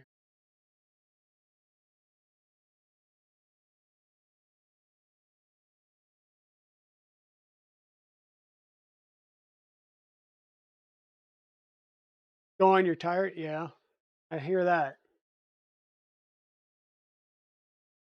Good morning, Royal Nomi. How are you today, dear?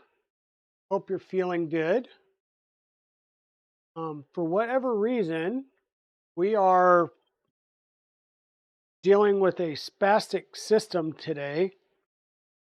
Spastic in the fact that we get it to home X, we get it to home Y, and that's pretty much where it stops, because then it drives all the way to the front when it should be going to 150 by or 150 150, so the center of the bed, to do its safety homing. So I don't know what's going on.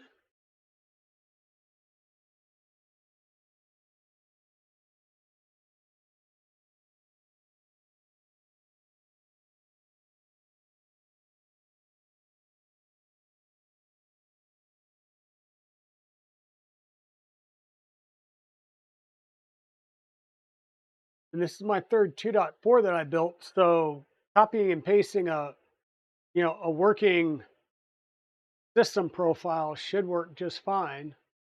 Uh, hey sis, how are you doing? Welcome on in. Welcome on in. So once again, we can home X. That part works.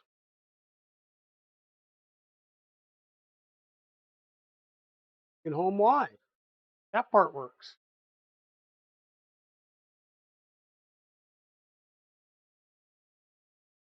When I go to do a home all, then it drives up here for whatever reason, and it should not be coming over here to do its homing.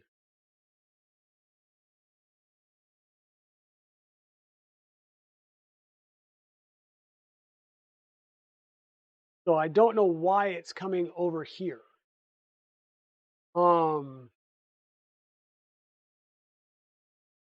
And it even says it's in 150 by 150. Oh. I know why. Anybody else know why? Not homing override.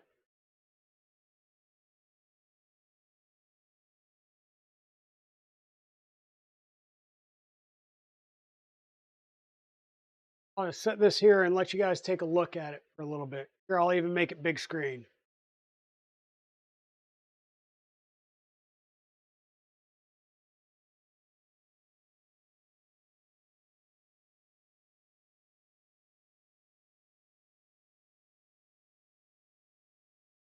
Anybody have a clue why it would drive to the front left, but think it's at 150 by 150? So it's at 0, but it thinks it's at 150, 150.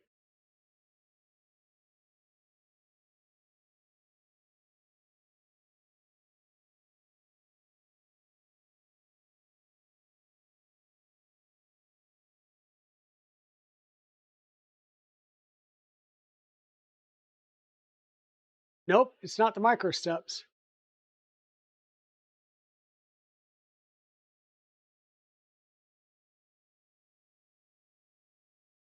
Yes, Royal Nomi, it is something to do with the code. You're right. It is something in the printer config that we're looking at.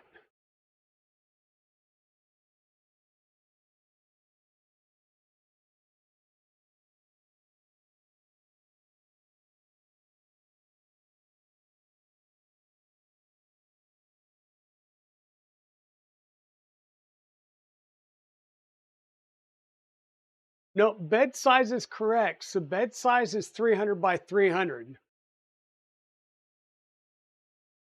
But you can't see it on your phone? Okay. So the issue is right here. Full steps per rotation, 400 set to 400 for 0.9 degree stepper.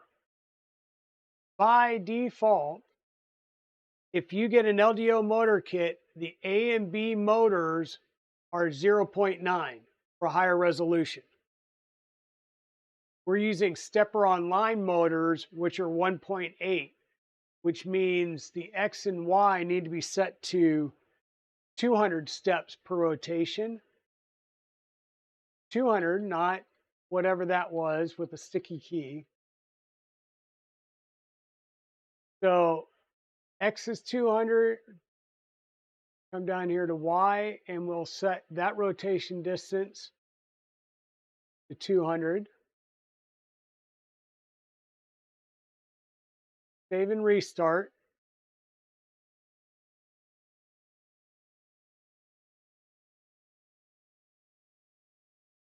Now we're going to do. Now we will do a home all, and we tested that tap works because I used my finger to trigger it over here regardless. So now we're going to say home all.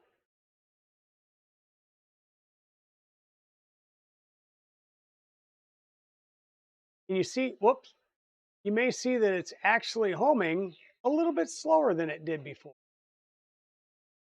And that's because it's um the rotation step distances. Welcome on in, Mayhem 83. Hey, look, we're in the middle of the bed.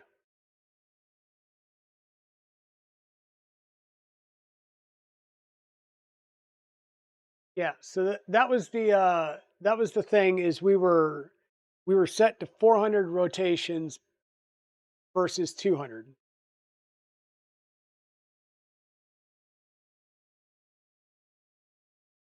And tap is working. So there we go.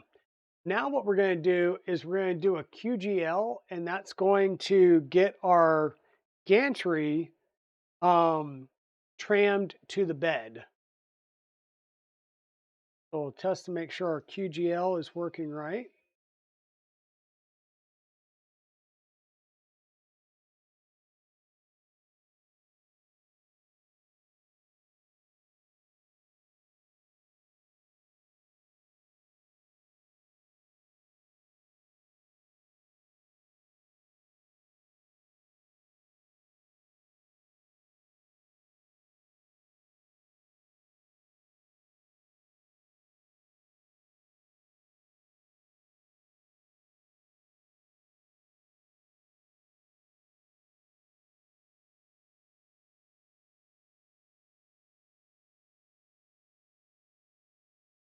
we're slightly a bit off.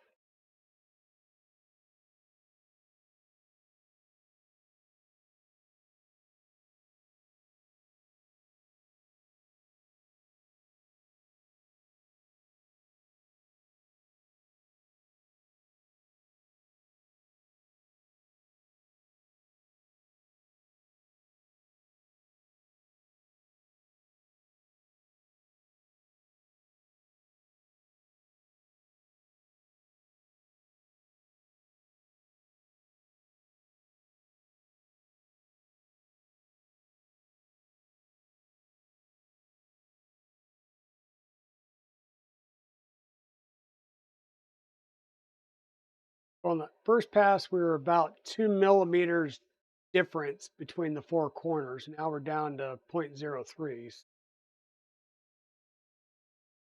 Okay, Royal Nomi. And coffee time's probably taking a little bit longer for you these days, huh?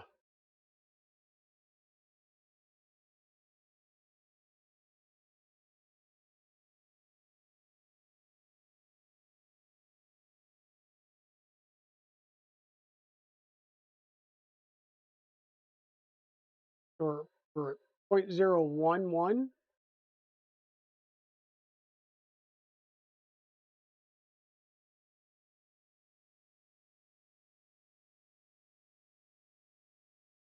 Yes.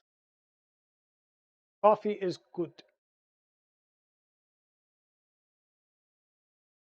In fact, Mrs. Dragon was supposed to be going and getting some coffee.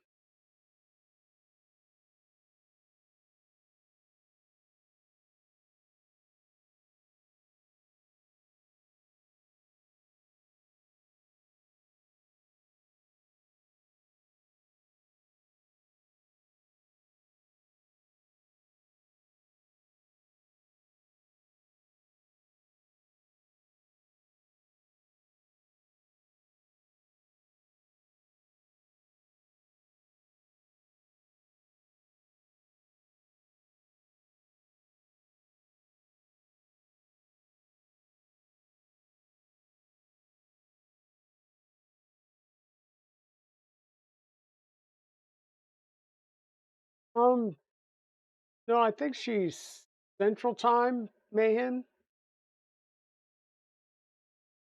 She'd be out in Texas, but she has had knee replacement surgery. So she's still recovering and moving slow.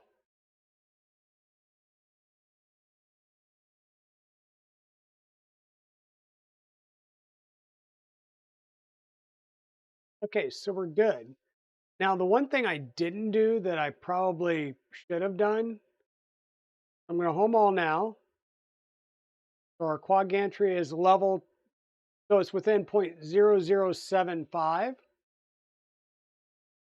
Awesome. And you said you went back to the stock hot end on that, Dan?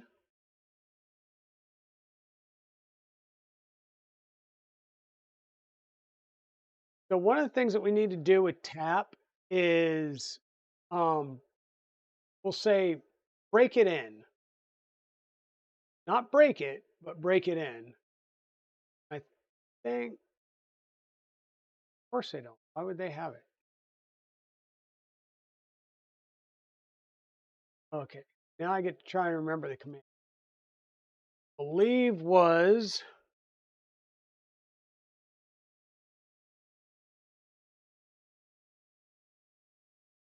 probe accuracy samples equals 100.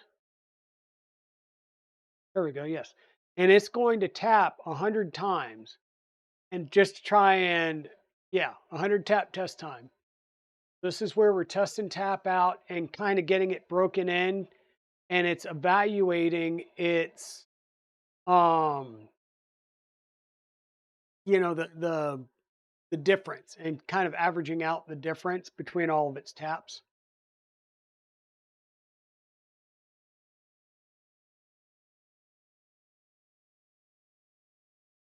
Oh, that stinks, man. The worst I had was I had gastric bypass surgery, so I just had like 5 um uh whatchamacallit,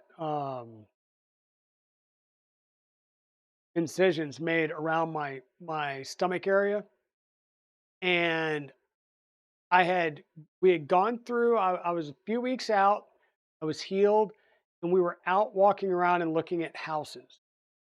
And I happened to walk out of a house and sneezed because of my allergies. Didn't have time to bear down, clench, or anything, so I just sneezed. Oh dear God, like I literally sneezed and went straight down to my hands and knees and was there for a few minutes just trying to catch my breath again. The pain was so bad. So,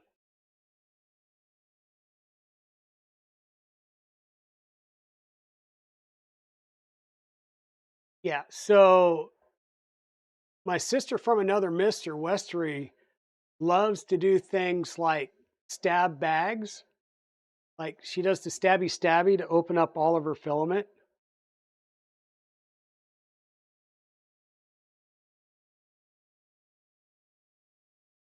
Oh, yeah.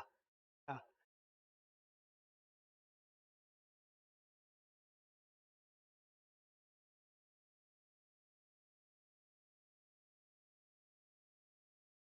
The good news is it's been pretty darn consistent.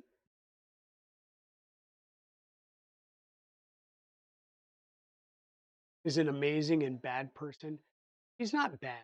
He's just ornery. Stabby stabby the bags. So we're doing our probe accuracy. Let's kind of see where we're at in the manual and what we did. So um, our A and B motors are going right. They're in the right direction. So no change needed there. Um, Home decks, we homed wide. Bed locating. Yep, we're located well. Bed's here. Um, we're not using a Z end stop, which would be a part back here that we would tap the nozzle off of. Because we're using taps, so some of this doesn't apply anymore.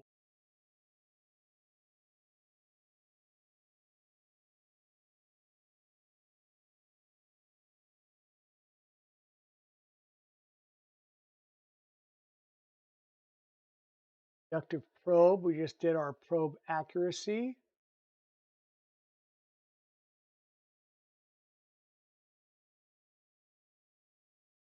Bum, bum, bum, bum.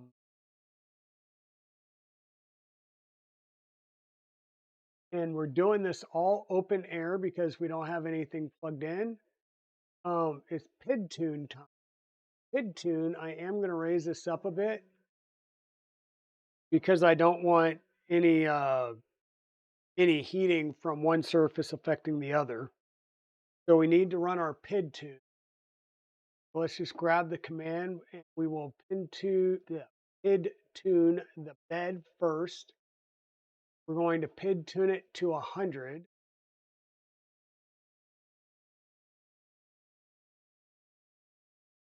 Without a heated chamber, it may take a little bit longer than normal. Without a panels, it may take a little bit longer than normal.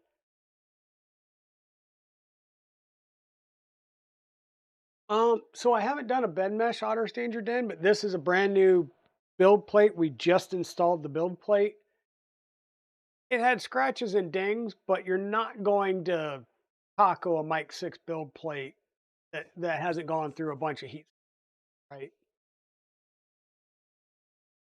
Correct. So in a standard Voron, you would use an inductive probe and you would have a Z end stop located right behind the back of the bed, and the nozzle would come over and hit a 5 millimeter shaft that sits on top of an end stop, and that's where it's locating the um, the nozzle.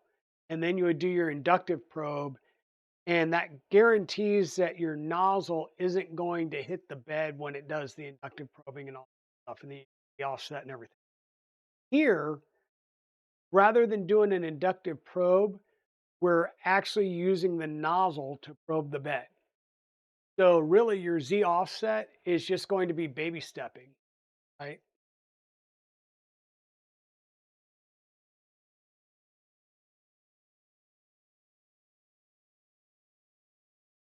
Oh, got you. So this cable right here is the CANBUS cable coming to the SB2209 board, but we're running CNC Tap 2.0 by Chaotic Labs. So it's actually touching the nozzle to the bed and it lifts the whole tool head up on a MGN7 rail and trips a an optical sensor hanging on the back right above the linear rail. Good morning, Creatix Brick. Welcome on in. Okay, West Rewind. Good lurk for coffee and food. In fact, I'm going to ping somebody real fast.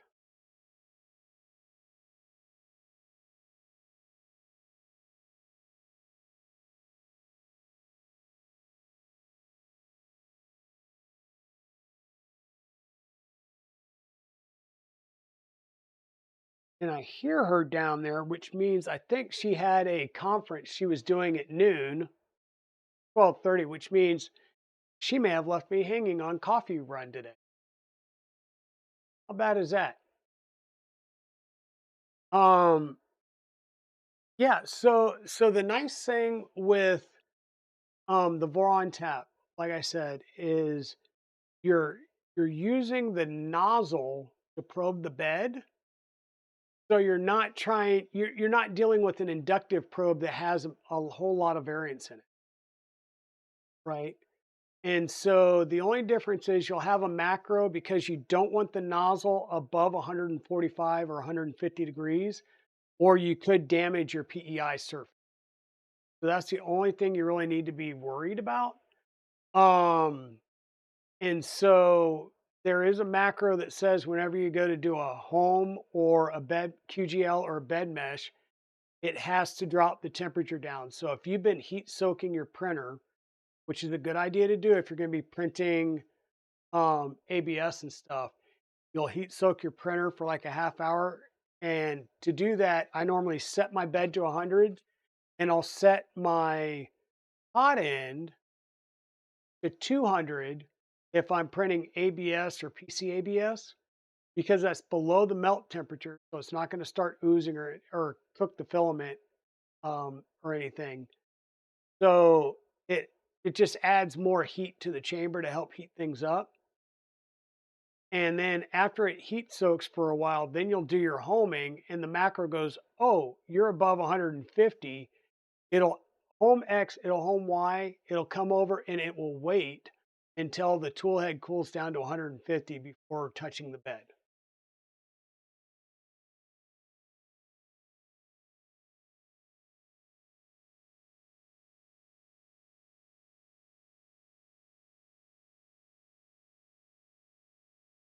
Oh, nice. Mayhem 83OG.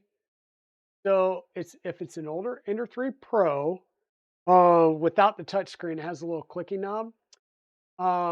Check out my YouTube videos because what happens is I do all my streams on Twitch and then I post all my videos over onto YouTube. But I've got two different Ender to switchwire conversion builds that we did. Have an ad break that just started. It's a minute and a half ad break. So we'll wait for the rest of the community to get back.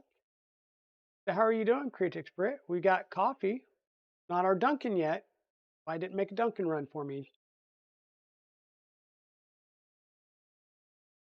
but we got coffee.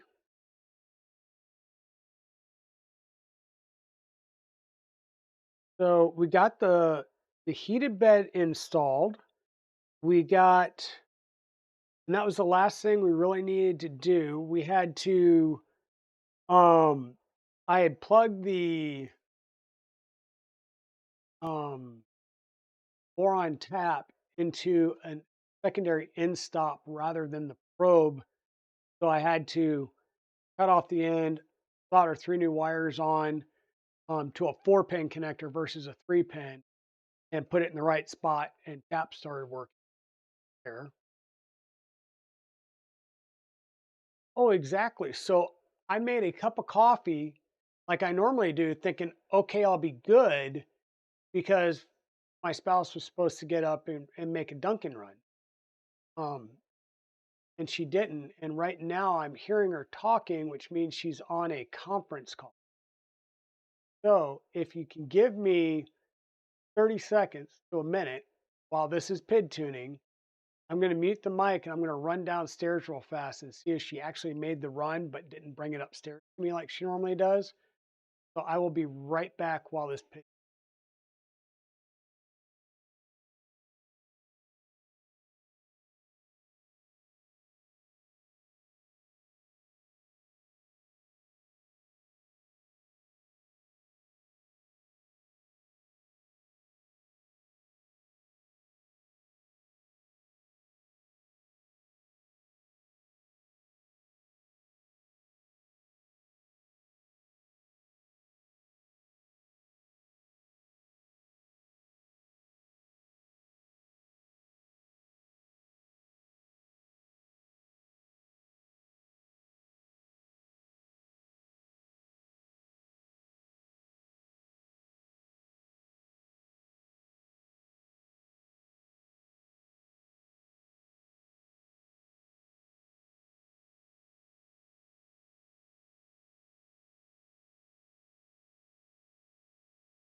Yep, it's that day. No undelivered coffee run.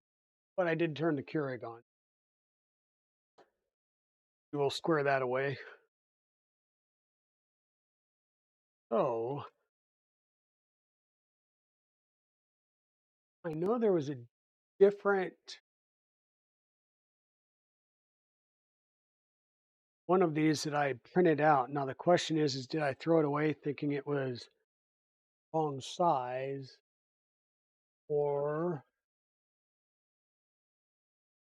do there we go.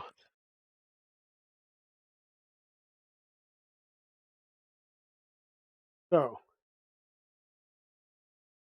this is the cable lockdown. So this kind of goes on the back arm, and this goes around the CANBUS cable. However, see, this is very thin. This is the old style that came with the uh, older SB2209s. Newer ones have a bigger opening because they have a stylized, stealth burner-ish um, top head to it. And you'll see there's these two little holes here. So what you'll do is you'll put some spring steel wire through here, bend the end over so it can come back up through the other side so it locks in. And then you'll run spring steel back all the way to your umbilical spot. So we'll add some spring steel to this in a little bit, or I'll probably do that off stream. And we will get this installed so that we have a proper strain relief on that cable.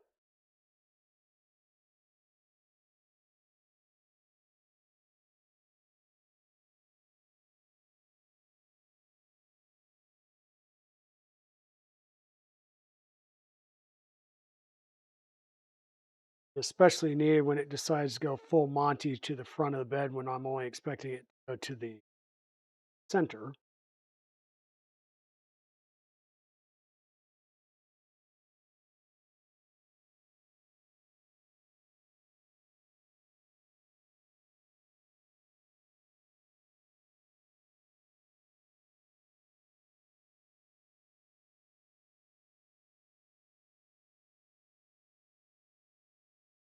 For now, I'll just get this put on there so we've got some strain relief on that cable.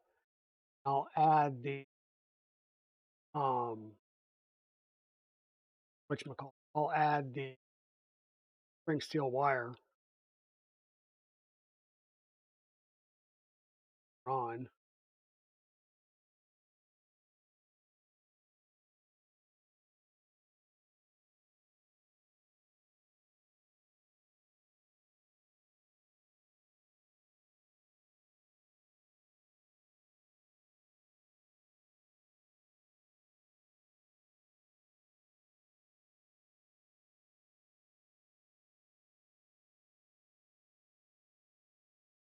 So yes, the colors here were decided by Chewy. This is built for Chewy. Apparently I need to put this on, then put the connector in. I can't put that on just yet. We'll add that in a little bit.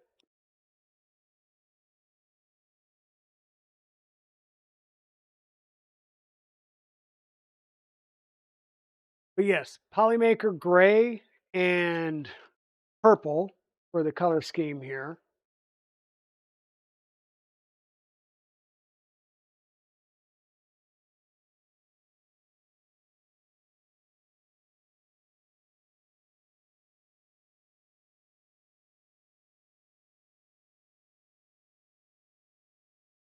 Yeah, the Vorons print very, very well.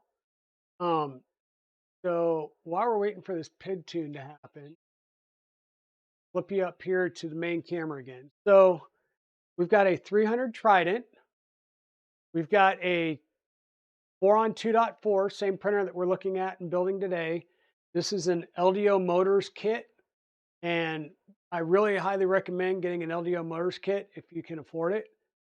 They've got a lot of nice features and some extras added in for quality of life. This is a 2.4. This is the first one that I built. So I built this one, then the Trident, and then the LDO Motors kit. This is the Galaxy Purple and Sparkle Fluorescent Pink. The Galaxy Purple is Polymaker. The Sparkle Fluorescent Pink is Sparta 3D, all ABS. This is orange and black. The Trident is red and black, and it's a sparkle fluorescent red. I'm sorry, it's not red and black. It's sparkle fluorescent red and sparkle old copper from Sparta 3D. The latest printer in the group, we just finished this one up yesterday, is a Annex Engineering K3. All the electronics are in the side here. We've got a 7.9-inch wave-share display that adds our clipper screen to it. The build volume is 180 by 180. It's very nicely built. This thing is a tank. This thing is smaller in size than the Voron 300, and this weighs a lot more than the Voron 300. It really does. Thing's a tank. Yeah, Sparta 3D has a sparkle fluorescent red, and they have a regular red. So yeah, very nice.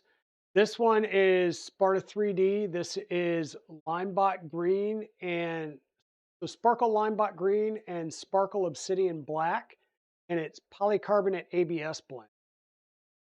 So I've been doing a lot of that lately. I've got a salad fork that's in a PC ABS, and I've also got a, well, I don't have it. I built a Voron V02, so V0.2 kit on stream not too long ago and sent it up to Maker Millwright in Canada. It looks like that PID tune is complete. So all we have to do to save those values is just say save config. It will save those values. As it's doing its thing, we'll come over and we'll grab the PID tune command for our hot end.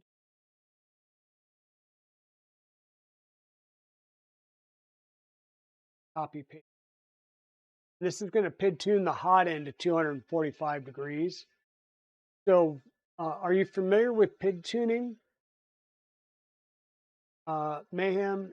So PID tuning is basically just helping it understand the power curve of your heating elements. So your heating elements are heated up with a chopping motion, or I say chopping motion. So it power on, power off, power on, power off, power on, power off. So what it does is it's powering up at 100% of sending 100% of the allotted voltage to the hot end right now. And as it gets closer, it stops and it kind of varies that voltage some to get it there.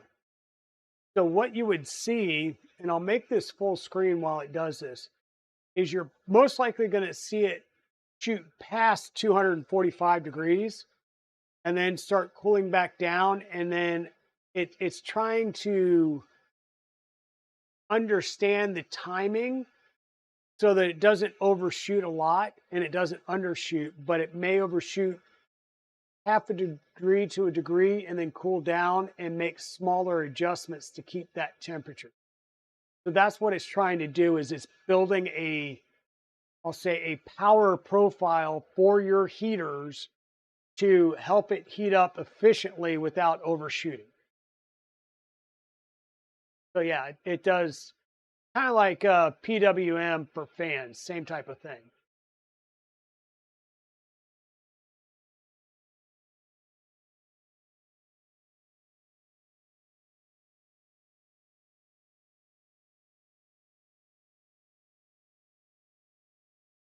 I'm going to jump over here real fast. Whoop, wrong one.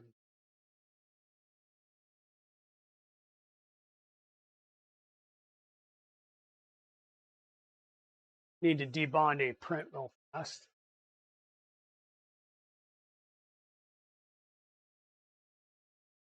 So it's still going up. And I want to say, is this was a,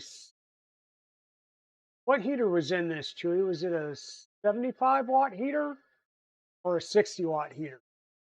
Can't remember.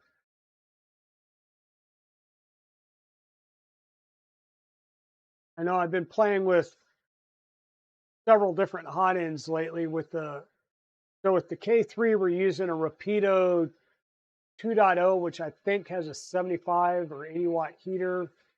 I've got a heater that I'm working on under NDA that I can't really talk about, but it's got a, I think it's like an 80 watt heater on it. He heats up pretty darn quick too.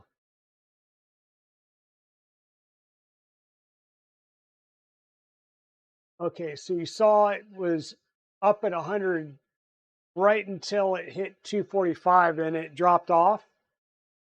And so that's where it's trying to shoot up there. So it's going to drop it back down to 240 and then heat back up. And it's going to get closer and closer to the mark without overshooting. Hey, Pez Liz, how's it going, crazy girl? You slept in, but you have coffee and breakfast. Well, that's good. Yes, so we are running Clipper with the mainsail interface. In case of this build, I believe I installed Mainsail OS, which the nice thing with Mainsail OS is as long as you're using a Raspberry Pi, you can install Mainsail OS and get just about everything. So you'll get Clipper, Moonraker. So Clipper's the firmware. Moonraker is the web API, the access programming interface, or application programming interface. Mainsail is the web interface that calls the Moonraker API to talk to Clipper. And you'll get Crow's Nest. Crow's Nest will allow you to plug in a USB camera and be able to get the camera feed in here. Now, the only thing that you may need to add past that would be Clipper screen if you're going to use an actual like LCD touchscreen. On this build, I'm not going to do that. I'm just going to put a standard 128/64 interface. In fact, I've got the printed parts, but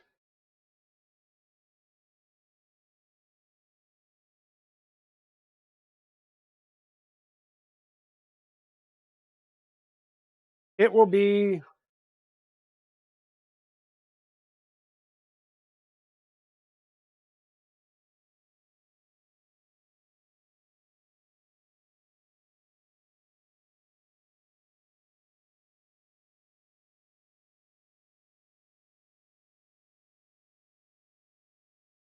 Um,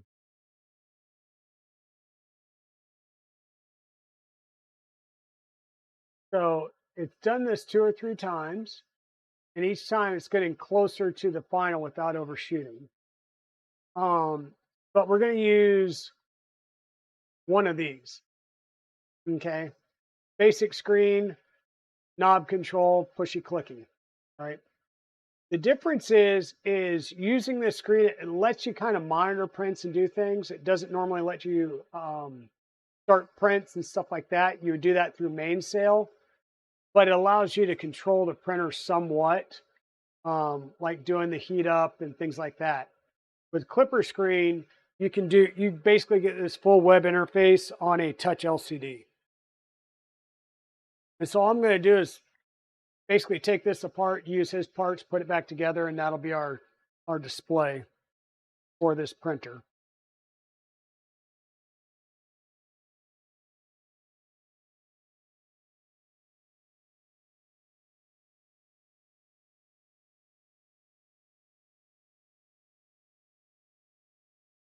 And I will say, other than the timeout errors I'm continuing to take over there, it's doing good on the ABS prints that I just dropped. That's good.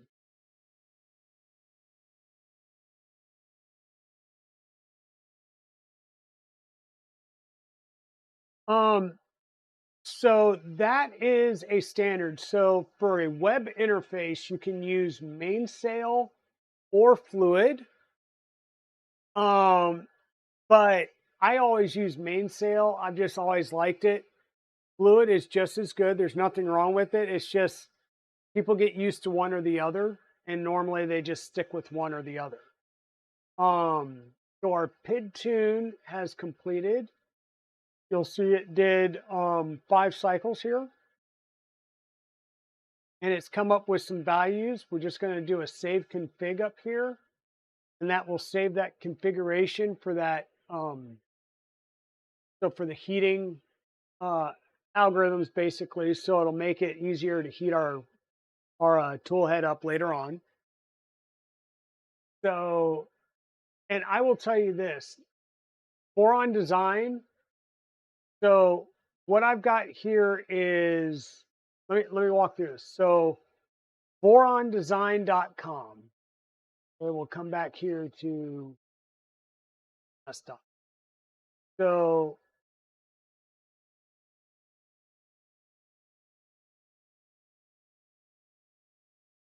vorondesign.com is the page where you go to for all information on Voron. Okay, this is where you can get information on the various types of printers. In this case, we're doing a Voron 2. You have your configurator, get the CADs, the STLs, all of that. If you come over to the documentation,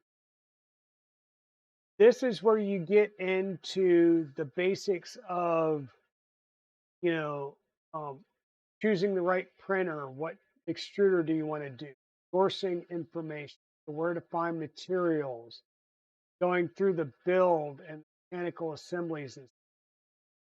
Now, what I normally do is I come down here into the build section and go to initial startup.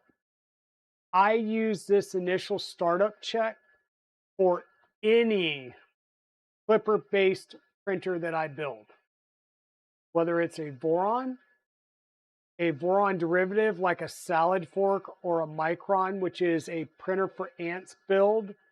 So a Salad Fork is a Trident, just in a smaller form factor.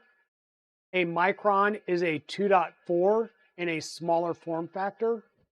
I also ran through these steps on my K3, right? So I use this for any Clipper install on how to do that. Now, the software installation section up here, it does talk to you. You can use mainsail. You can use fluid. You can also use Octoprint as the web interface to Clipper.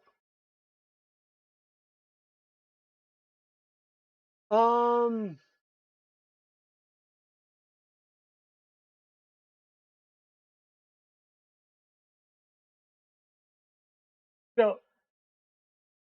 Hold that thought. Chewy, in order to configure the SB2209, now are you talking about just flashing firmware to the SB2209 or doing your configuration in the printer.config file? Because you can flash your SB2209 with Catapult, which is the new version of CANBUS, the bootloader, and then do the clipper flashing without having mainsail and all that done on your main controller, because you're doing that from your Raspberry Pi. The difference is if you have a UTC like we did on this build, then you need to have a CAN network set up on your Raspberry Pi. You need to plug into your UTC into your Raspberry Pi via a USB cable. You will go USB cable up to your SB2209, install CAN boot, remove the USB cable. Then you have to plug in your CANBUS cable, and you will flash the CANBUS via the UTC CANBUS cable up to your toolkit. And you can do that without having anything installed on your main MCU, your Octopus or whatever, as long as you're using a UTC. You're going to use the actual motherboard as a, like if you're using the Octopus 1.1 or an Octopus Pro and using the CAN bus off the Octopus board, you of course have to have your main board flashed before you can do the CAN bus portion of the, because in order to install your clipper on your SB2209, you have to have your CAN bus all set up in place. Okay, yeah, so you're using the Big Tree Tech Pi IO CAN adapter. Yeah, you should be able to do that all off of, because your CAN bus cable, once again, has to go down to a 24 volt and ground, and then your CAN high low is going to plug into your Big Tree Tech Pi, I believe. So you should be able to do all that connect. But going back to Mayhem, you can follow the Voron installation guides in here. They are pretty good as far as how to set up software, how to flash your firmware to various types of cards for Clipper. I will say the easiest way of installing Mainsail is Mainsail OS. It is the easiest way, it gets everything done.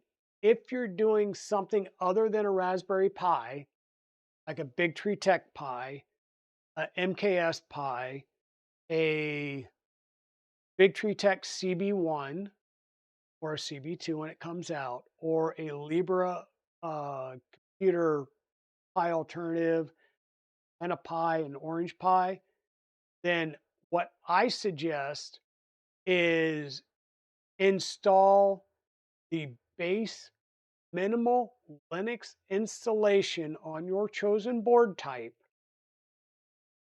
Then do a search for Kaya, Kiauh. Okay? We go full screen here, and you'll go Kaya, Kiauh, and I would say Kaya space GitHub, and it will come up to a search will lead you to this DW-0 Kaya Clipper installation and update helper. You'll come into here, and it's simply as easy as it tells you to set up Raspberry Pi. Once again, if you're not using a Raspberry Pi, do the basic installation, and then it's literally copy here, SSH into your single board computer or your host computer, paste that into your SSH window, hit enter. And it's going to make sure that Git is installed. Then you'll copy the next line, which is going to clone Kaya software to your computer from GitHub. Then you're going to run the next, copy and paste the next thing, which is going to run the Kaya script. And it comes up into an interface, and it's literally press 1 to go into the installation menu. Then you want to go kind of right down the line of 1 for Clipper, let Clipper in. 2 for Moonraker, let Moonraker in. Then you can select between 3 or 4, Mainsail, Fluid OS. Fluid, you would install those, is your web browser interface. And then you would install Crow's Nest. You're going to do Clipper screen, then you would install Clipper. But it's very easy, and if you follow my my Enderwire videos, you'll see how we did that, because I did use Manta 4 or M5P and a CB1 mod. But yes, really good. The initial startup I use for anything. So I've got Clipper running. You can put Clipper on your Ender 3 the way it is today on a Creality board. You can load Clipper up on it. Just, connect USB to a Raspberry Pi sitting there and run Clipper. I did that to my Ender 3 years ago. And you can run through this same process. Your movements will be a little bit different because it's a straight Cartesian versus 4x1. But yeah, follow this to a T. So we've done our probe accuracy. We just bed tuned both our bed and our hot end. Bed leveling. So this would be our quad gantry level, which we have run already. We still haven't run a bed mesh. So let's run a.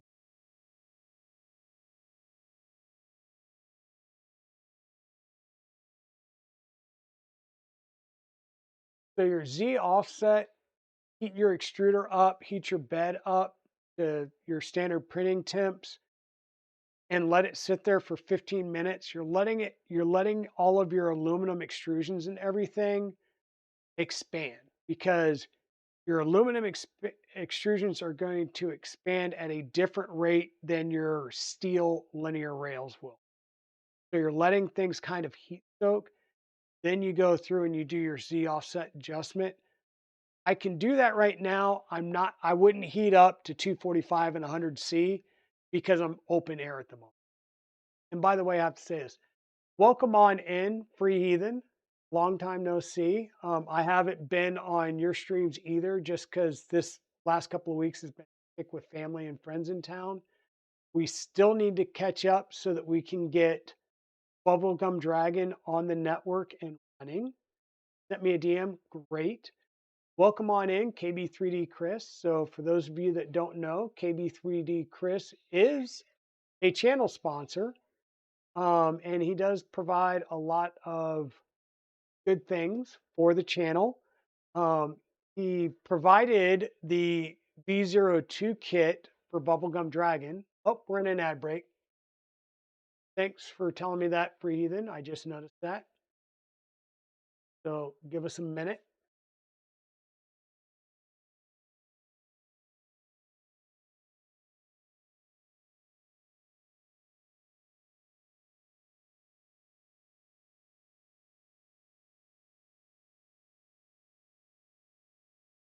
Okay, you're back.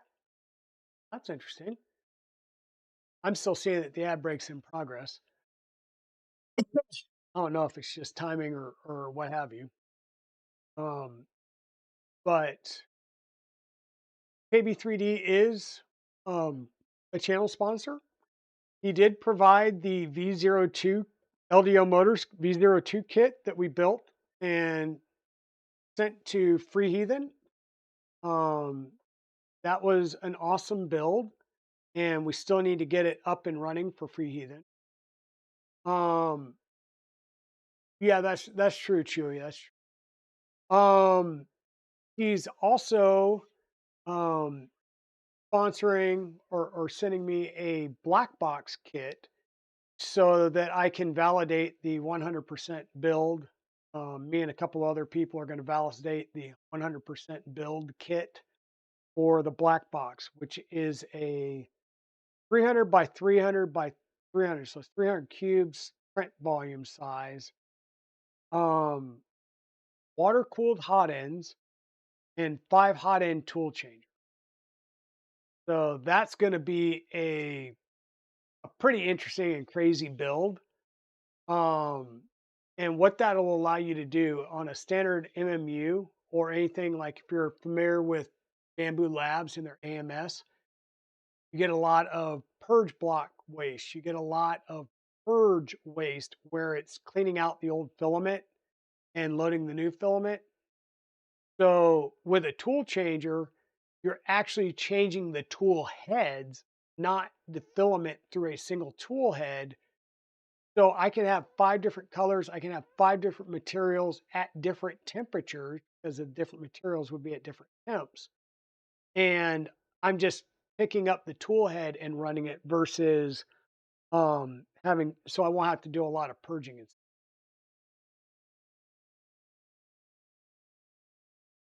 Oh, there you go, Mayhem. Yeah, KB3D's really good. They've got really good shipping, really fast shipping, great customer service.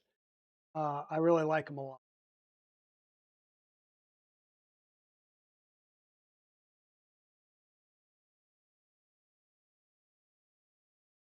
Yeah, I have actually ordered at like 9 o'clock at night and getting and received shipping label creation notification by like 10 p.m.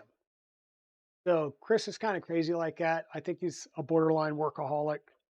Um, I like it. Um,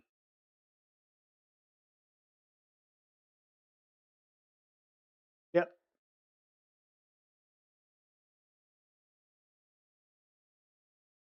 Oh, you're gonna use an Orbiter V2 for the underwire build. Nice, nice. One of my underwires I think is a standard tool head. The other is running a LGX light extruder. Of course, LGX light, CANBUS, all that stuff. It was a little crazy. That build was a little bit more intense because running multiple mods during the build was just kind of painful to get everything situated. Oh, so we will need to do a Z offset still, and we want to do a bed mesh as well. So what I will do is we will heat this up. Um, Once again, we're going to do a bed mesh. So I'm going to heat the tool head up to 145 or 150. And then I'm going to heat the bed up to 65. Okay. And we'll wait for that to get warmed up. We're not going to um, like do a crazy, oh, we're going to stay here for 15 minutes and heat soak because we're open air, right? Currently open air printing. Never listen to the heathen. Oh, no, we're all heathens.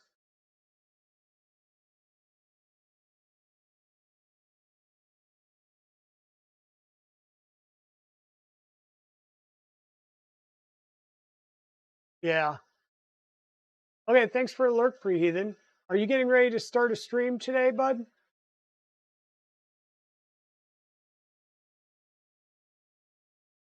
Yeah, 5%. Yeah, so interestingly enough, I keep taking um a communication error on my Annex Engineering Constellation Supernova. And I was looking and some at the Discord, and some people were saying that they were having communication issues when running through a Raspberry Pi 4. And I thought that was kind of weird. Okay, you're live now. Okay, Free Heathen, thanks. Um, so I may wind up swapping that Raspberry Pi 4 2 gig out for a Raspberry Pi 3 B plus and see if I have the same issues, which I don't know why I would, but it may have something to do with, USB 2, USB-C 3, I don't, or USB 3, I don't know. But I just know that some people were saying they had some issues. I I don't have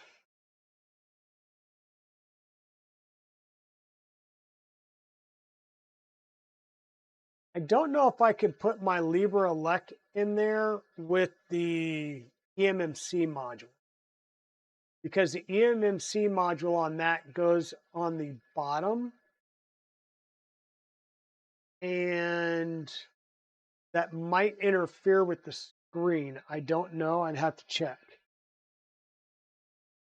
So, but yeah, I got to check that out.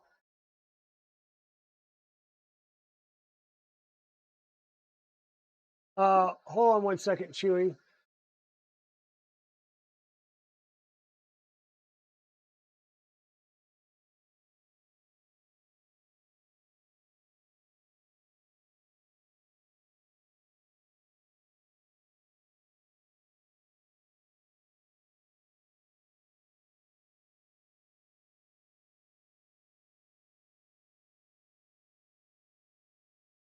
It's this one. And I will tell you this, Chewy. Follow that guide, because here's the thing. Knock on wood. The CANBUS install on your printer was the first time that I got CANBUS installed all the way on the SB2209 without any issues and without having to redo it multiple times. And if you flash Catapult on the SB2209, you switch it over to the CANBUS, and you go to flash it with CANBUS or with Clipper, and it doesn't work. I'm going to tell you right now, stop, flash your UTC with the bin file from Big Tree Tech. It should come with the right one, especially if it's a newer purchase, but some people may still have some older stock. And as soon as you'll flash that UTC with the latest firmware version for it that's available on the Big Tree Tech GitHub for the UTC, download the GB0 or G0B1 bin, flash that, then come back up here and try and reflash your Clipper, and I guarantee you'll be fine. So that's the only thing. But yeah, that's the guide that's the first time I've had a CANBUS go through with no issues. So looking back here, sorry, our tool heads at 145, the bed's at 64.8, 64.9. It's holding steady.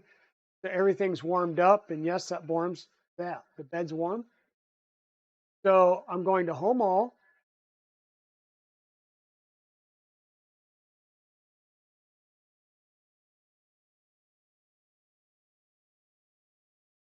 And we can work on speeding things up a little bit.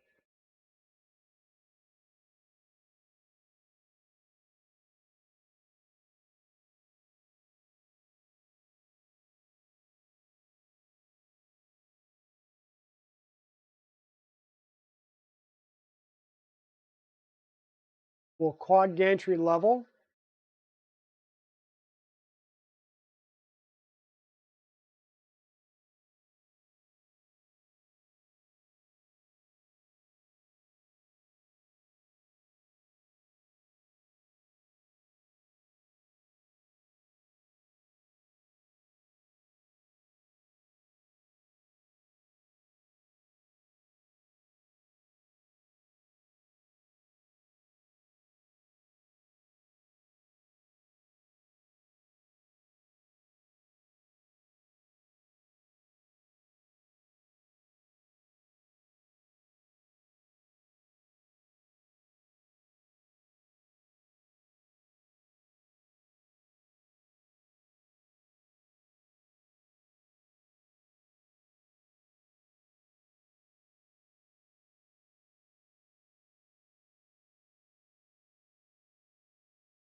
Okay, so we're level gantry.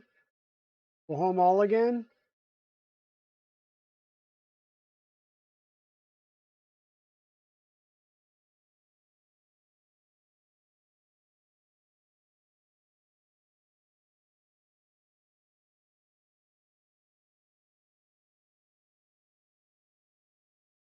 Then we'll come over to the height map and say calibrate. Default's fine.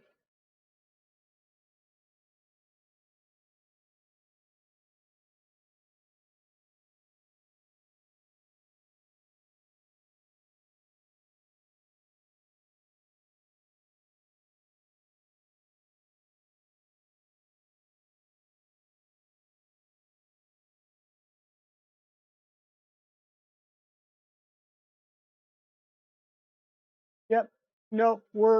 We did a home quad gantry level home, and then we're doing a bed mesh for the first time.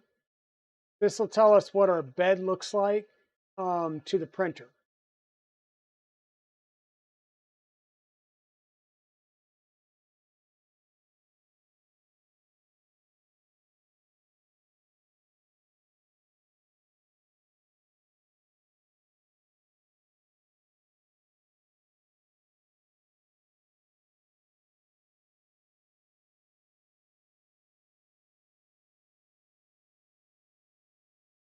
Yeah, Chewy, we got movement.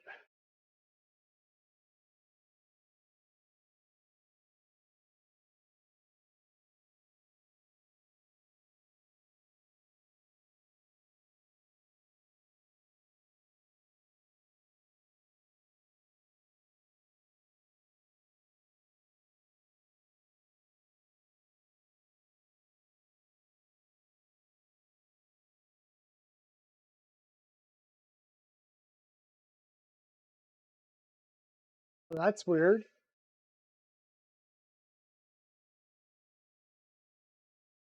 So, oh, you don't need beacon on here. You're not going to mess up the pretty bed. Tap's not going to mess it up because Tap will enforce that the hot end is under 150C, so you don't mess up the bed.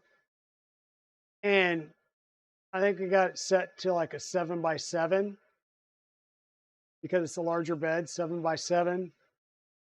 It is perfectly fine.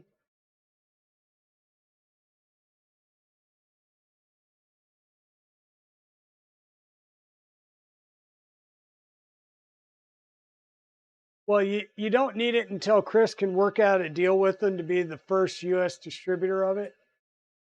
I'll tell you right now, there is no distributor for Beacon. Beacon is 100% Beacon sales. They don't have any distributors. But I think Chris is going to be talking to them.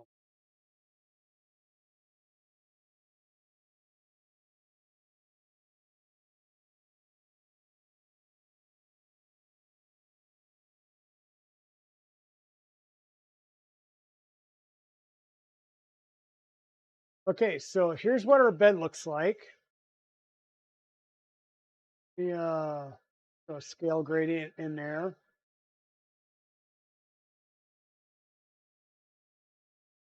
So the rear of the bed seems to be up a little high.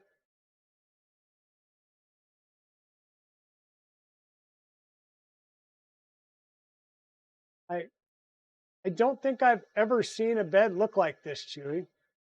Not with that much of a slope.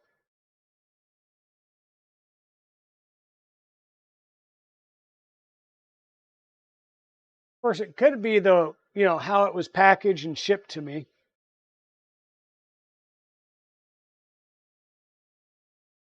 Ah, you're fine. Chill out.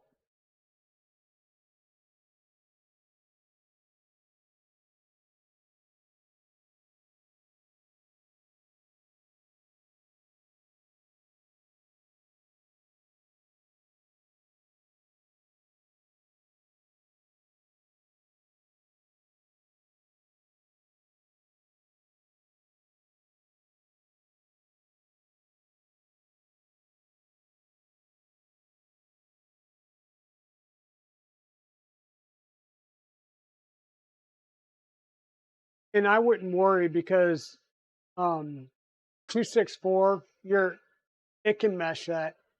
It was a discount bed. There you go.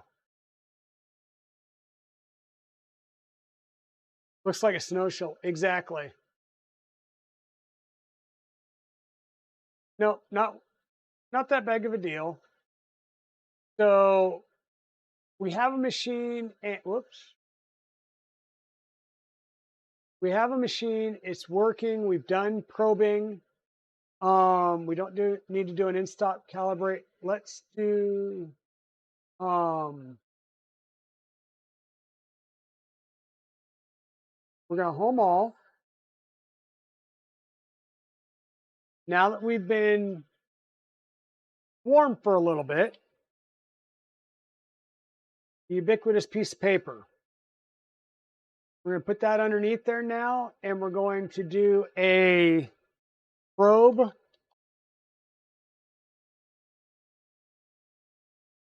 calibrate.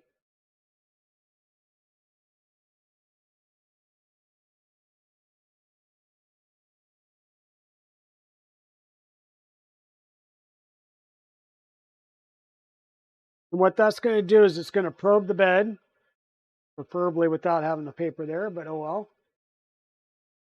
And then we're going to use our buttons here. We're going to drop it down.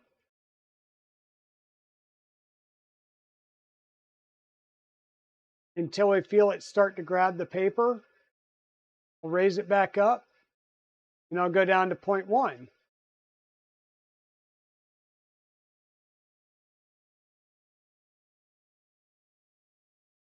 Starting to grab the paper there.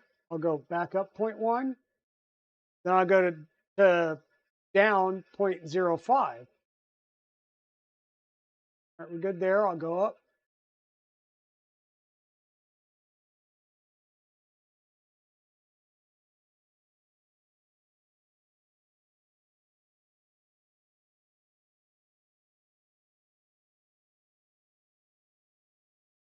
All right, I think I like it right there.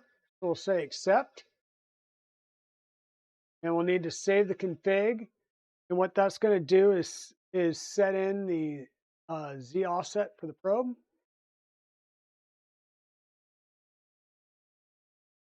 On a heated bed at PLA temps, basically.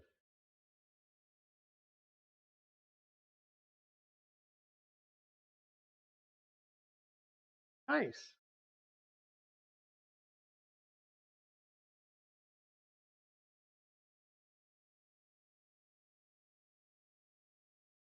Oh, exactly, Chewy. Exactly.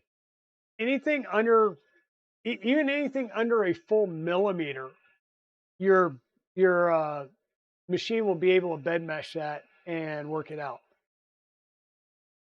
to give you a clean first layer. Okay, so where are we at now? We've heated it up. We've got bed mesh done, all of that. I think we are at the point. We'll definitely fine tune some Z height once we actually get printing. Yeah, we need to do the E steps for the extruder. I'm going to raise that up. Throw this up to 210. And filament, filament, filament.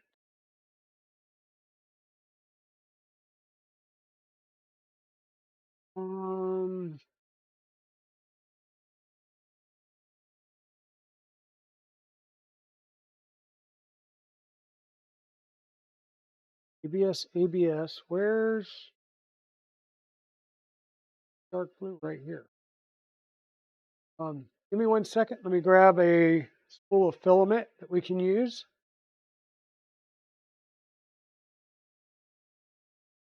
There you go.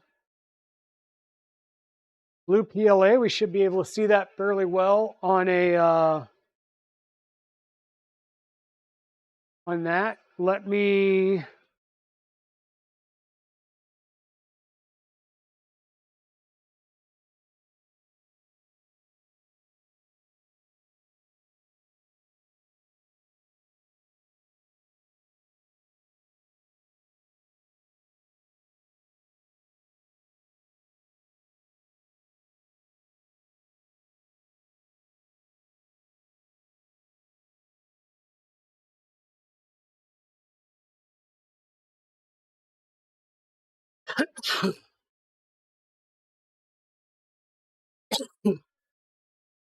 Madness has a method.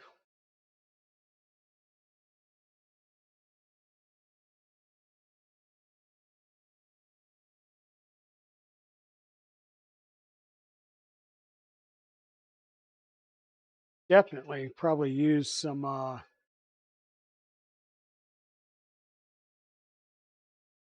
drying time.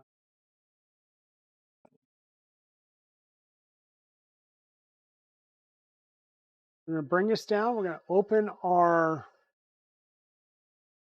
extruder door, make it easier for us to load our filament. Try and straighten it out some.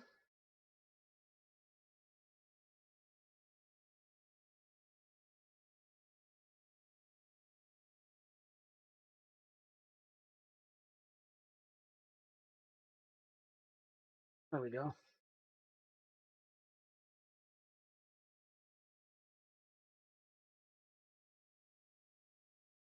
We're pushing plastic manually.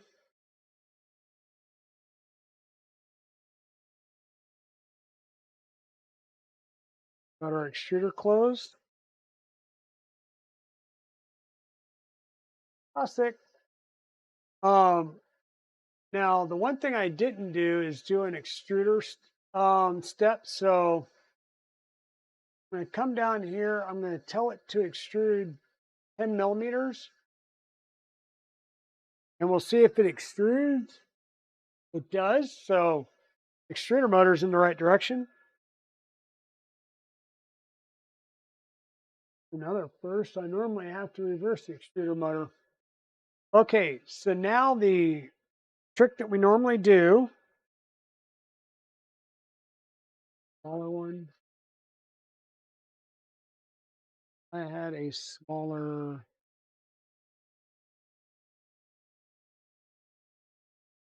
ruler. Apparently I don't. If I did, I don't know where it's at.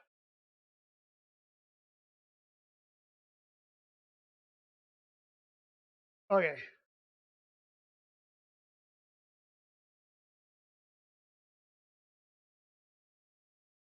Put this over there.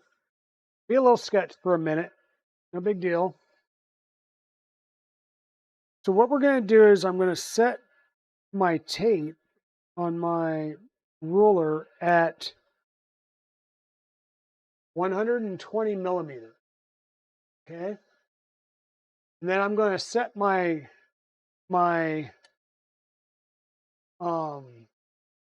thing right at the top. Pull my filament up straight and transfer the tape from my ruler to the filament. So right there, that means we're at 120 at the bottom of the tape. Okay. We're up to temperature and we're going to tell it to extrude 50 millimeters at 5. You want your extrusion rate to be 5 or 2. You don't want to go fast, right? And we'll extrude.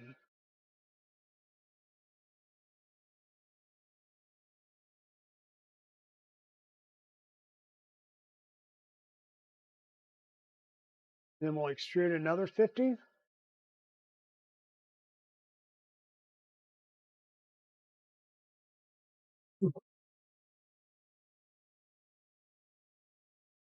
And when we're done, we're going to put this there. We should have 20 millimeters left, and we do. So our E-steps are good. Okay, that's the good thing about doing a CW2 over and over and over again and using the same motors. chances are your E-steps are going to be the same and they're going to be good. I'm going to put this back over so we've got good support. Make sure we're not catching our umbilical. Get this stuff out of the way.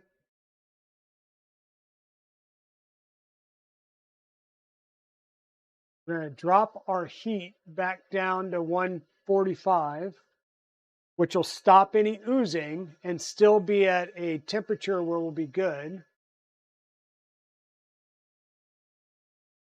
And what I'm going to do is pop over here to Orca Slicer real fast. And I have a Voron 300.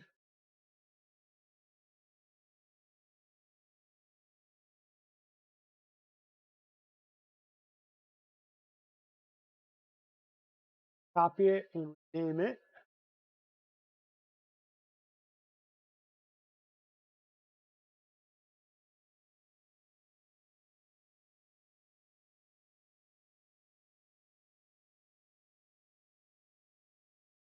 Connect to the Wi-Fi.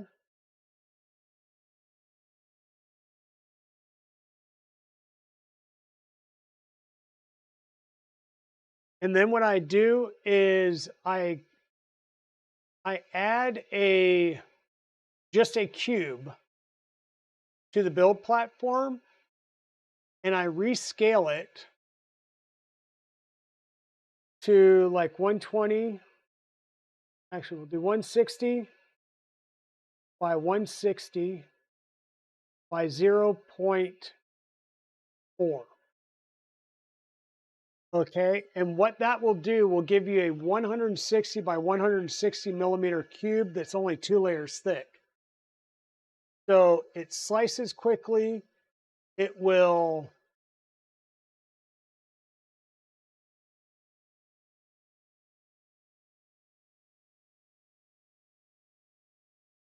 it'll slice quickly. It'll print quickly. It's like 12 grams in 26 minutes, but that's okay. And we're going to do an upload and print, and boom, you just saw the print pop up. Oh, we got an ad break. Yeah, tape and ruler I found works really, really well, and it does not matter if your ruler is like mine, where the edge of the ruler is basically your 0 point, or if there's a little bit of a gap. It doesn't matter because you're always going from this. It's a relative distance. So if you set it at 120 and you extrude 100 millimeters and you still put this directly down flat on top of the extruder and you're at 20, then you're good. If not, you do your little math to do your changes.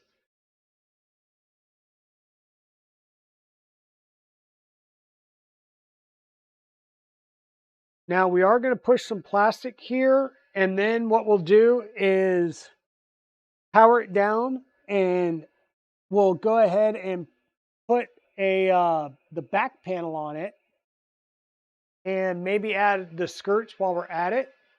And the reason I want the back panel is the back panel is going to provide the slot for the PTFE tube that we'll need to run in here. And it will also enable me to run my umbilical through there because I'll run a special backplane that's got a spot for an umbilical. And that will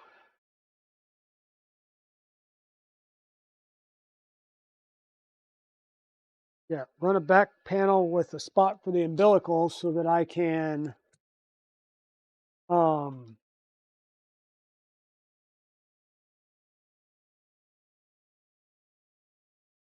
I say I have it printed and I just looked and I don't.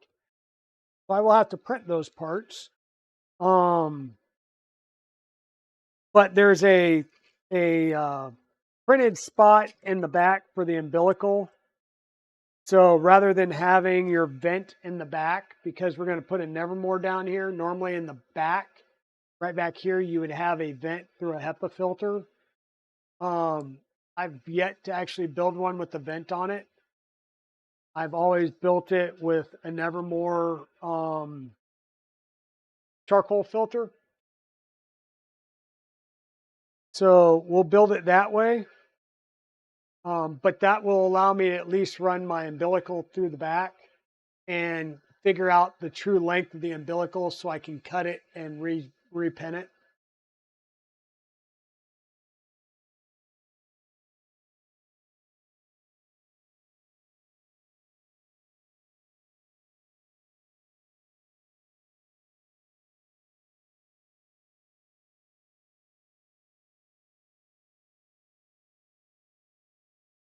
And we'll probably have another stream or so on this next weekend where we put panels on and do that type of stuff. Starting Tuesday, we'll be starting the Micron Plus build. The Micron Plus is a FormBot kit. It is basically a miniaturized 2.4 using it's 1515 rail, and it should be an interesting little build. Pretty quick build. It's a pretty complete kit as well. You can still do a tap style with that, even though it has a spool head similar to the 0.2. There's a version of tap that's called Boop for the smaller builds. So we'll use that. The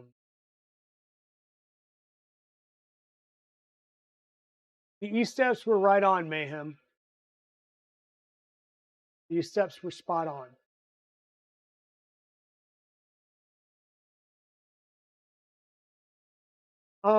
Correct. The Micron Plus is a little bit bigger. I want to say it's a 180 by 180 versus the 120 by 120.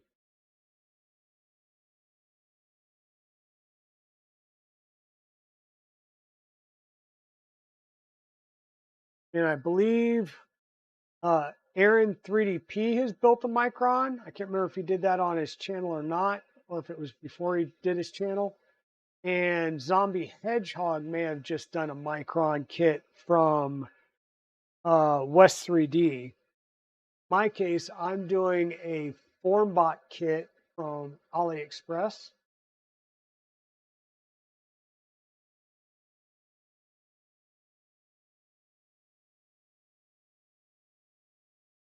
Yeah, 180 by 180 is a little bit better.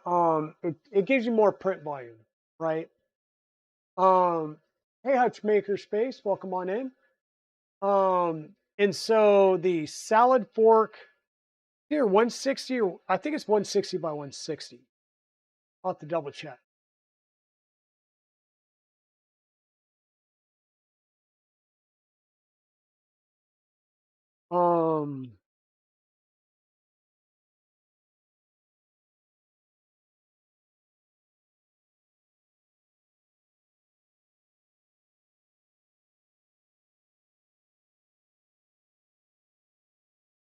Okay, so it's 180. Yeah, so the Micron Plus is 180 by 180.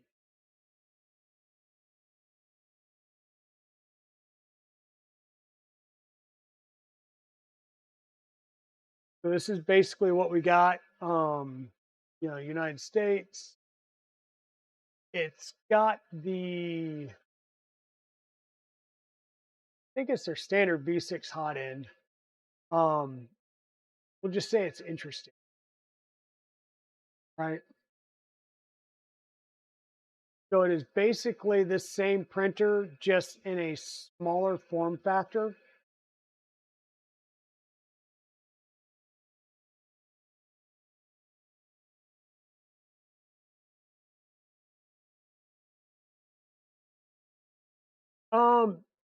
Yeah, about $600. it depends on which hot end you get. I have extra hot ends I could put in here. I have a Dragon High Flow. I've got a Dragonfly. I've got a couple of other hot ends that I can't necessarily talk about, but it does come with everything. So it comes with a clicky probe. It comes with a CANBUS board. It comes with Moon's motors, which are good motors. It comes with the bakelite isolation column. So instead of using these metal thumb screws, which will transmit the heat into the frame base, you have the bakelite, which will thermally isolate it. You've got pre-current wiring harnesses, stainless steel fasteners.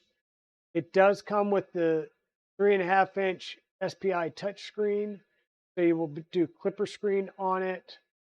It does come with a Manta M8P and a CB1 motherboard. Trying to remember if it has the drivers or not. It does have all of the flanges. All of this stuff is in the kit.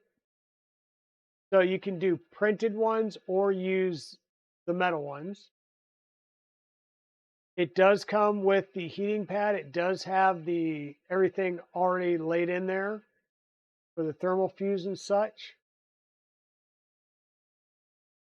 Flex plate, 2 gates belts, all the way, like everything that you're seeing here is in that kit. I have actually opened up and laid eyes on it. So clear and black PC panels. So those would be polycarbonate panels, which deal with heat better than acrylic. And here is your all metal. This is the standard heater that comes with it. I'll install it and see what happens. We'll see. Oops. So it's doing ears because apparently I forgot that I had ears set up on it and didn't pay attention.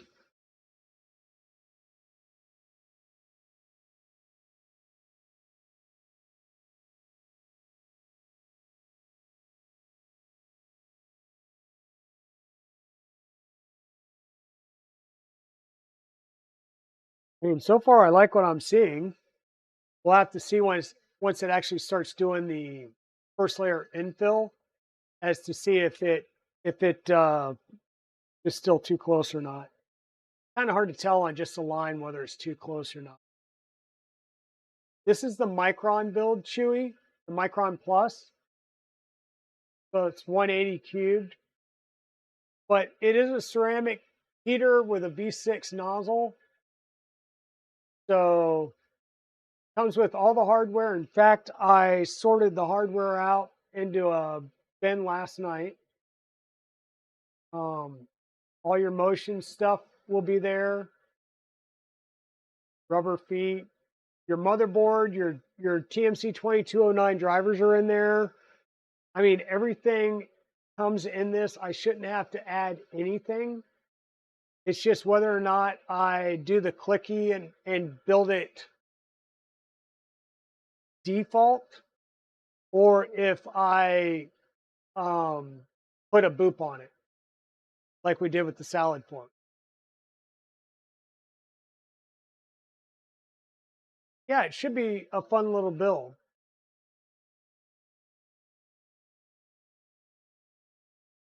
Stealth burner extruder kit. Pre-clipped wiring harnesses, zip ties, cable chain. It's all there. Everything's there to get it up and running. So Micron Plus build 180 by 180.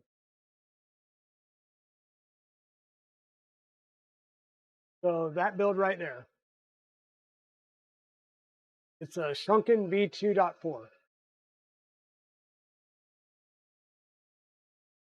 So let me grab my phone and get a little bit of lighting in here. And probably bring you guys in first.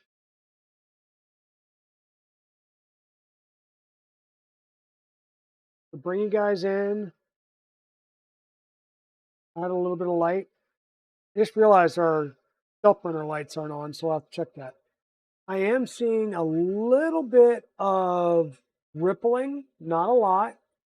There is a little bit of rippling in there, which means we're too close, so we just need to raise it up slightly.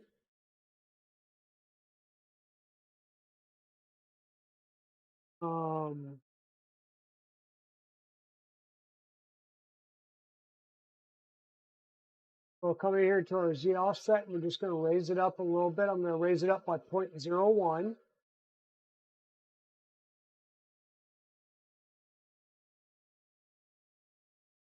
Give it a few lines to see if that solves it.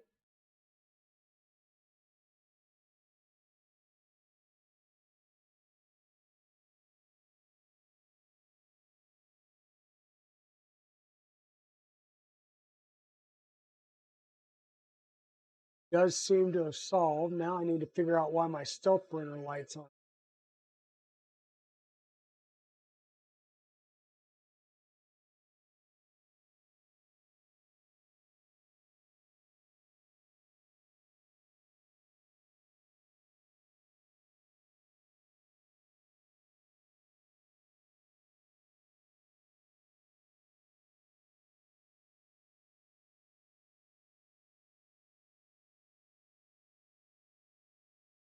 Hmm.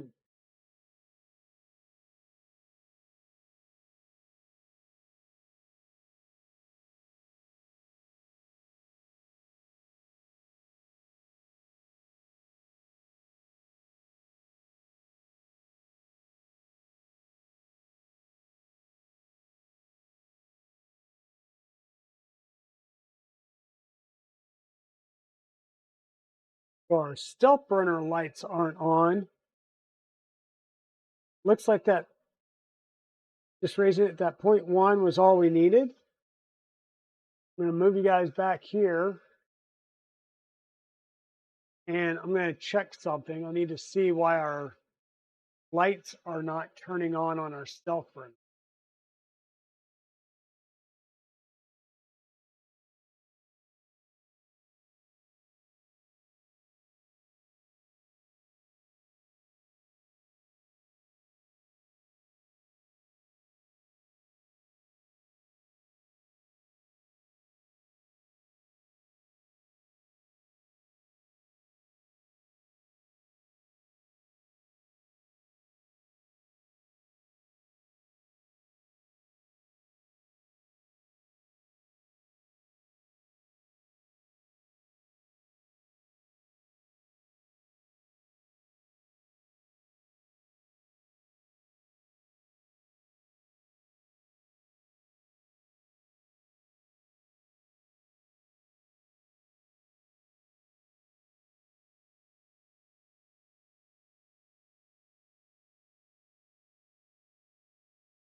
Huh, because we don't have them defined.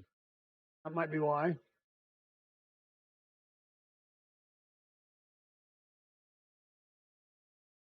Okay.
So our line is still looking really good.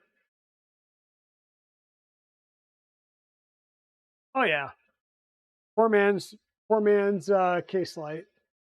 And the sad part is it looks a lot brighter on the screen than it does where I'm seeing it. So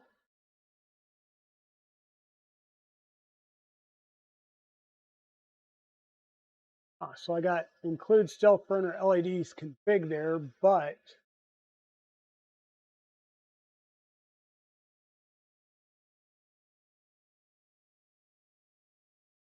oh, no, I got it there. So why?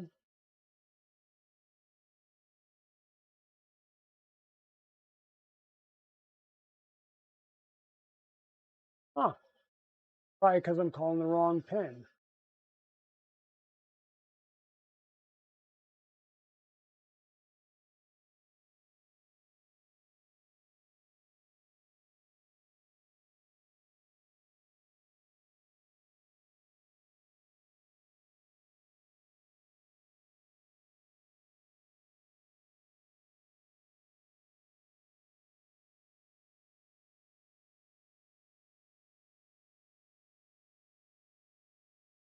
That will be solved. We'll have lights on after I do a firmware restart.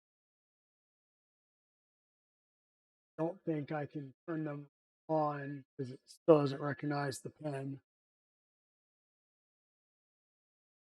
Yep. So there we go. But our first layer is going good.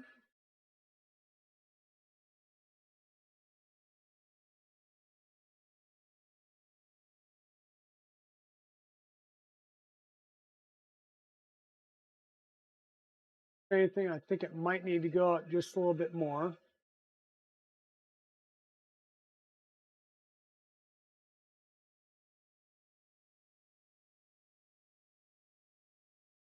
Go up another 0.1.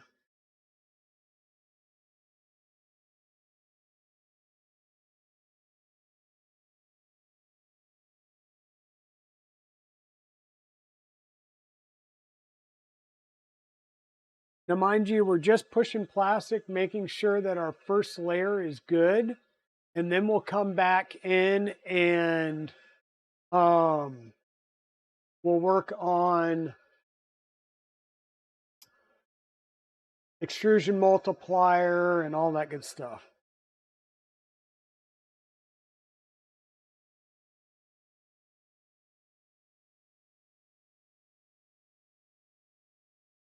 Once again, we had a little bit of real faint, what's we call it, rippling at the front edge and the side over here. We changed it up. We just moved our tool head up a little bit. I think we're doing good now. So we'll let this finish its first layer.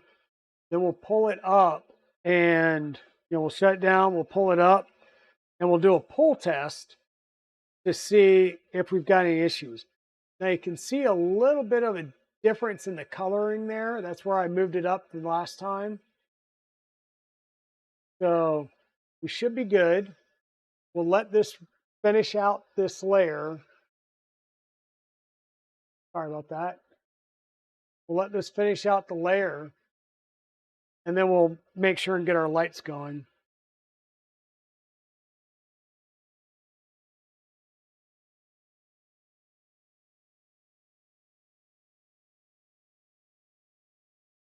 And sorry about that. Welcome in Laserbeam and thank you for the follow. And if you all don't mind, while it's finishing out this layer, I'm going to run down and start another cup of coffee real fast. Be right back.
Okay, sorry about that, folks. I'm going to go ahead and stop this, and you'll see why.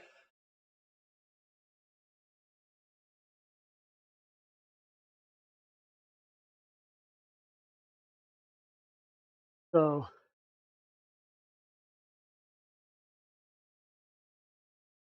filled up nicely.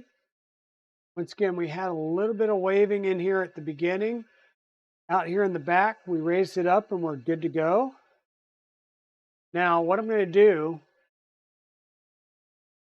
cut my light off, is I'm going to grab this and I'm going to pull. And I'm going to pull real hard, and it's not coming apart. That means that I'm raised up enough that I'm not bulging, but I haven't raised up too much to where I get bad layer adhesion between the different lines. So that's what we're looking for in a good first layer, especially on a textured bed. So now, like I said, we're going to let some things cool off. I'm going to go ahead and pull the filament.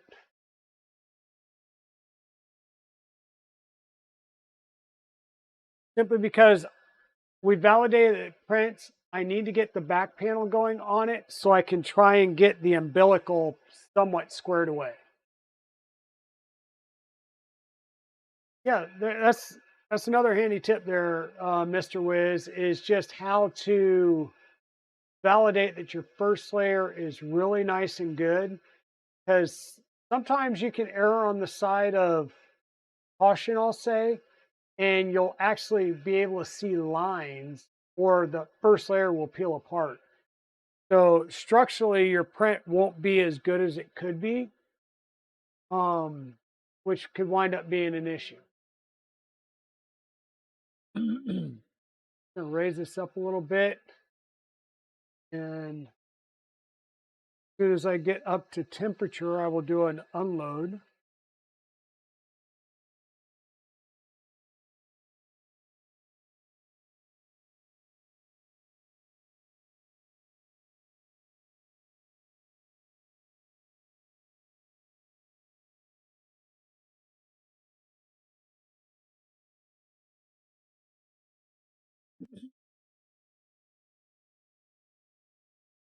Exactly. So if it pulls apart, drop it down, and I suggest, dropping it down by like 0.01. Take a look at it, then maybe start going down by 0.05. You don't want to go too far, because then you'll start getting your waves again because you've gone too far. Welcome on in, Pete. Hey, Timur, how's it going? So that's one that I printed out, actually. Give me a second here to unload the filament, and I'll show it to you.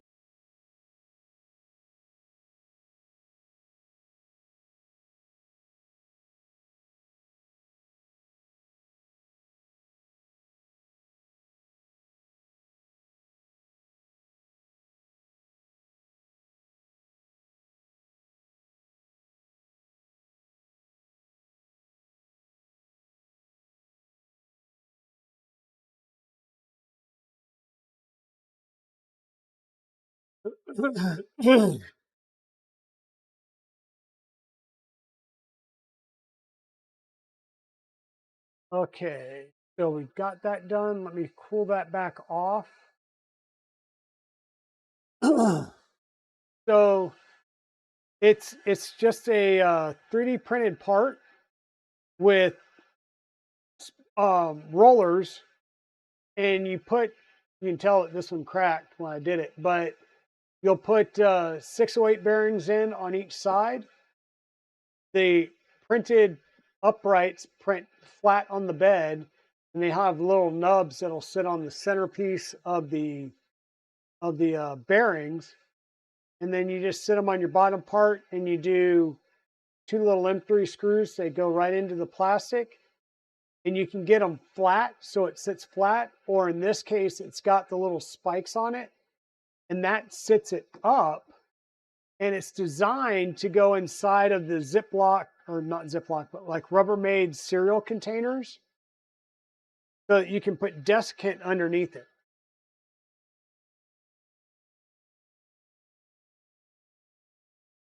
So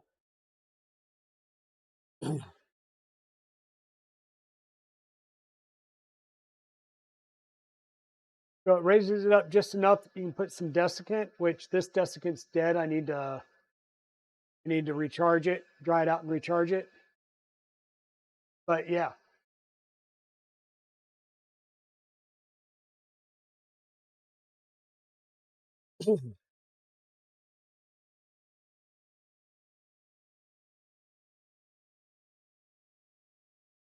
Reach in front of the camera.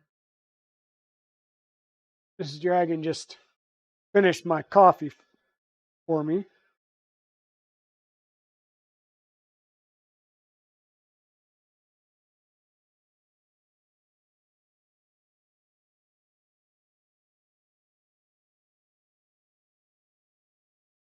Oh, and so Timor, this would be out on probably printables or Thingiverse.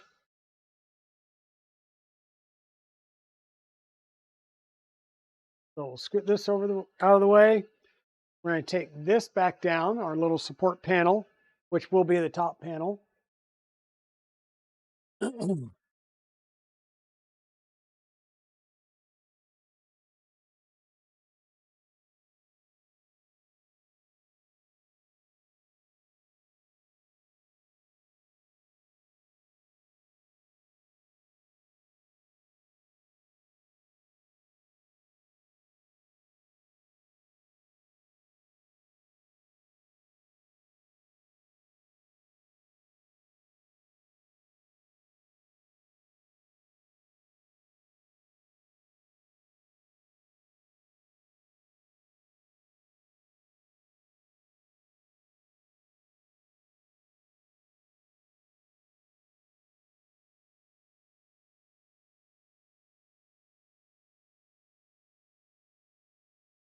So yeah, I'm going to go ahead and do a save config because that's going to set that or save the Z offset that we had set. And it will also, should also turn my lights back on. Hey, we have lights. Amazing how that works.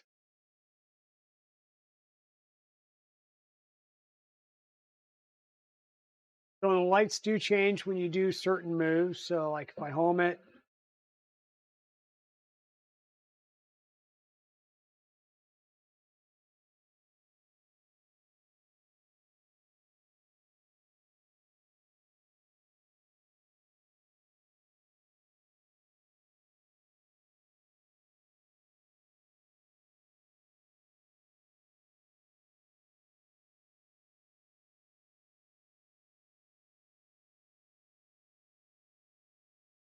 so I'm waiting for the fan to shut off. Once the fan shuts off, I know I'll be sufficiently cool enough that I can pop this off and move it around again.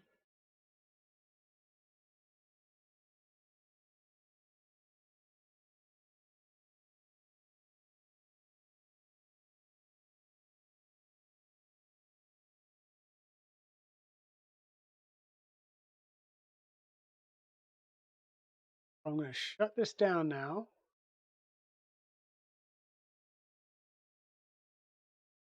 Change the application back over to our PDF reader.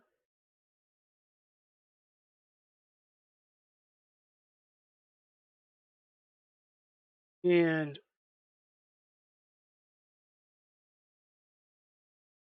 shut it down and take the power off.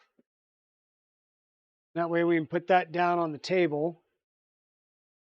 I do want to shorten this cable up, but I can't shorten that cable until I have that piece because there's only enough room in the gland for the actual cable to go through it. So we validated that we can print. Now let's go in and finish building a couple of things that we need for the printer. I've already, so what you do is you put your front panel onto the skirt panel, and then you put in your heat set insert, and it melts these two pieces together. Okay. So I think I'd already gone through and done all the heat set inserts. Heat set inserts have gone into there as well. I didn't do heat sets into the fans, so let's get those up here.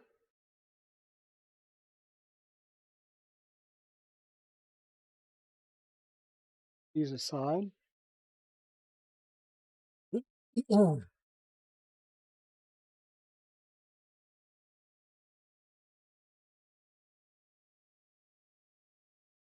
This up and heat it up again.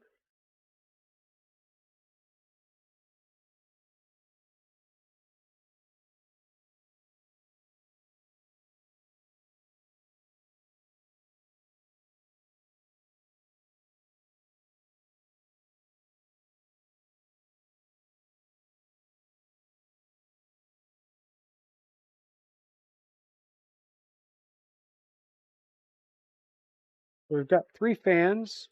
Not sure why we have 3 fans. They're Kaizu 24-volt fans.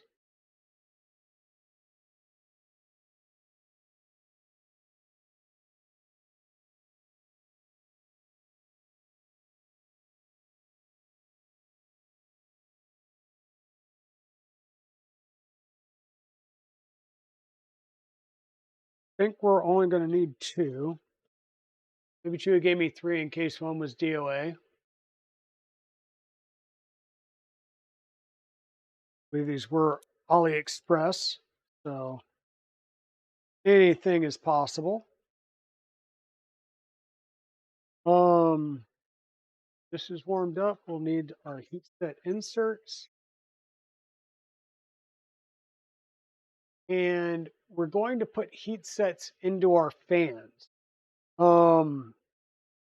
We've got to pay attention. So air's going to come in this way, go out this way. So our heat sets need to go on this side of the fans. It tells you to go ahead and do all 4. So we'll do all 4. But basically we're going to be getting into our skirt pieces. And just for visual reference, your skirt's going to sit like this.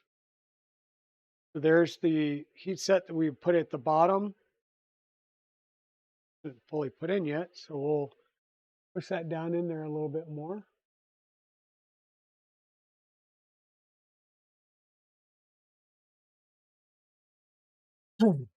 And your bottom electronics cover will sit on that and get screwed in. So outside face, your fan is going to sit in there like that. So you're going to screw right through the outside face into your.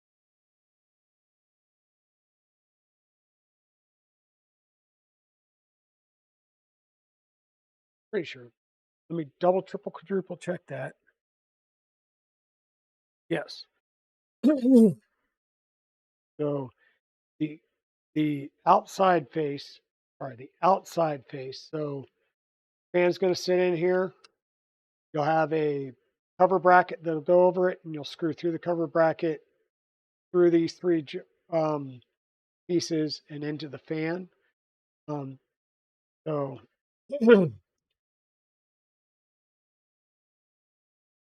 and injection molded ABS is a little bit harder than 3D printed ABS. So it will take a little bit more for these to heat up and start sinking into the fan shroud. So They were sourced by a local friend in Thailand. Okay.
Applying a little more heat will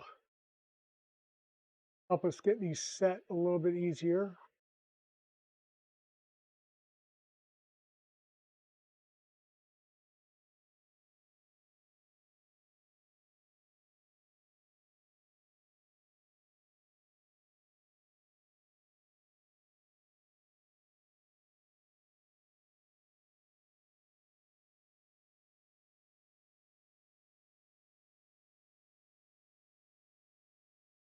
Definitely helped out a bit.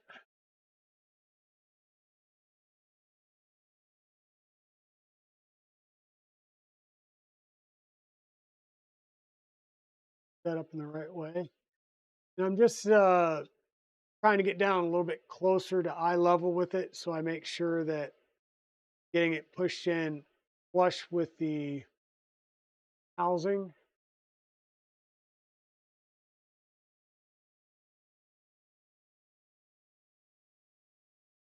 And then we may need to go in with a blade and just um, clean off any excess plastic that bulged up.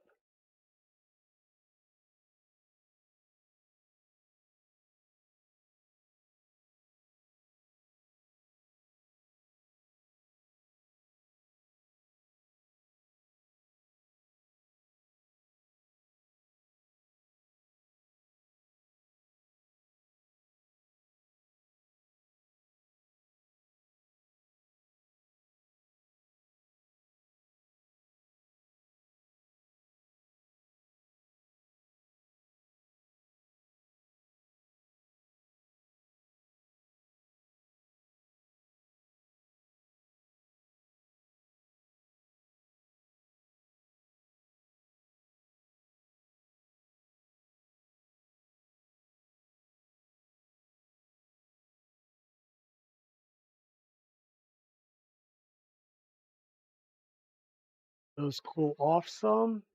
Um,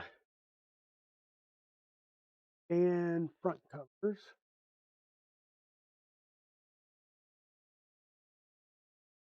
The accent parts.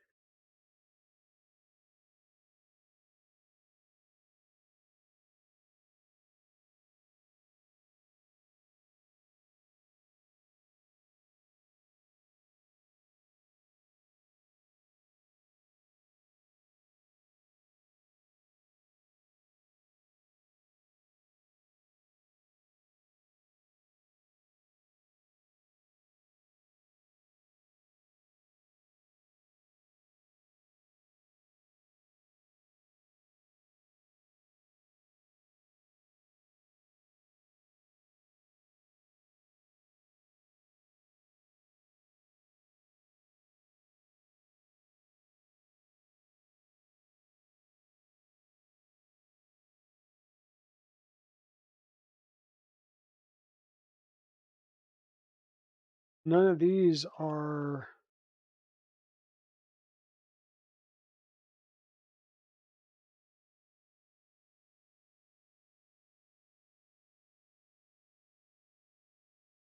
I think I'm missing those two covers, which are the two blank covers. So I'll have to do those later. So I will print those out and get those done off stream.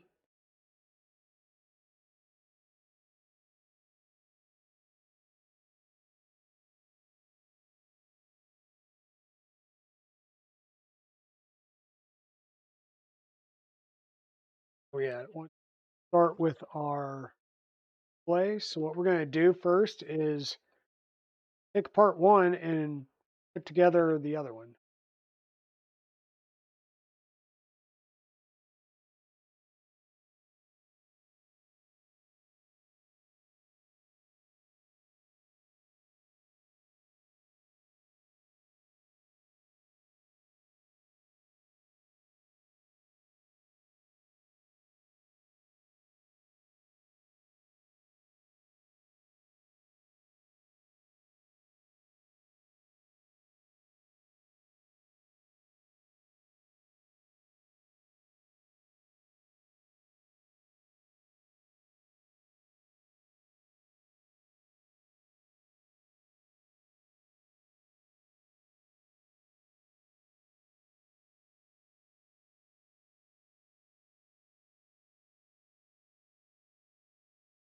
So we have our housing. We're going to take our display that's right down in the housing. Take our back plate, put it right down over the display. We need 4 M3 by 12 socket head cap screws.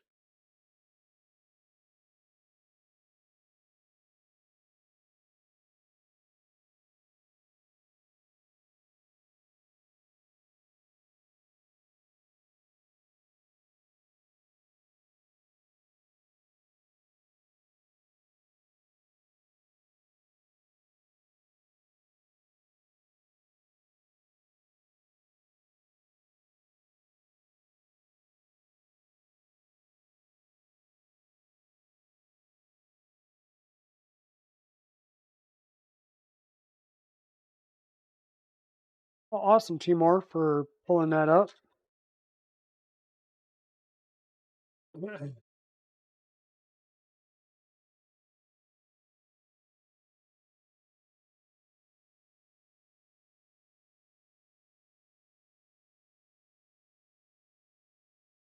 Yeah, so the nice part here is it's just as simple as uh, removing it from one housing and putting it in the other housing. Pretty simple and straightforward.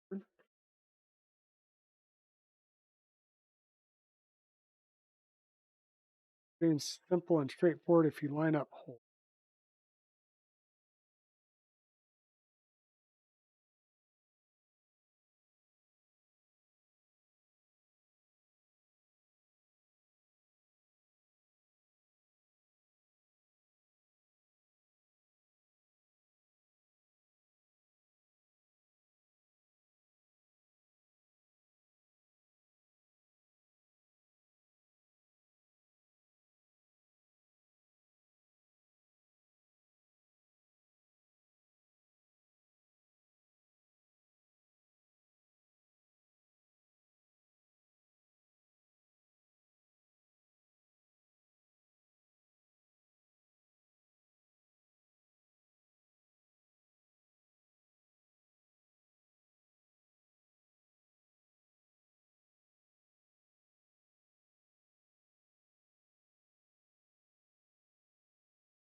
There's that one done. Now we will add the color diffuser ring, and it will go, there's a slope to it, and it'll go with the larger, flatter side down.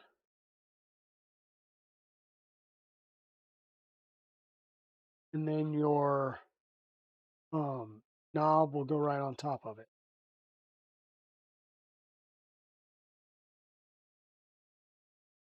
Press it in.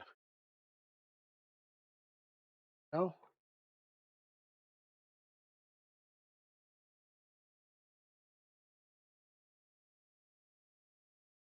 Why I had my knob out is because with it in there, I can't get it.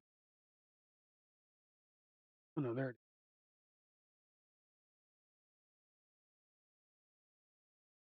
I'm getting it to click now.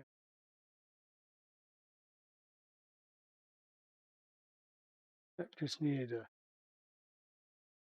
push it down a little bit, give it. That's working.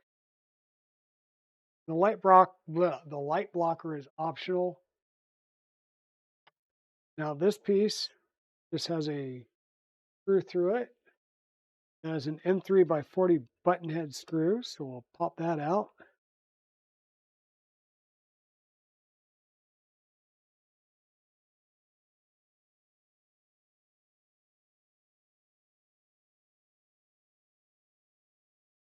Need to make sure it's put in there in the right direction.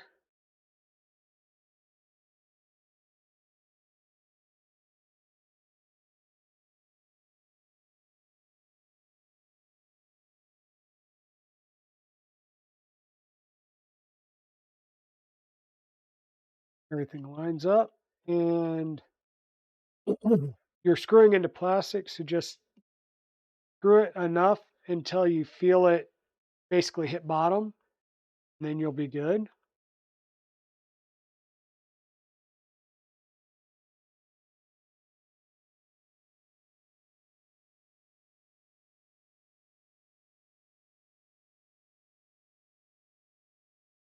For some reason, this is not lining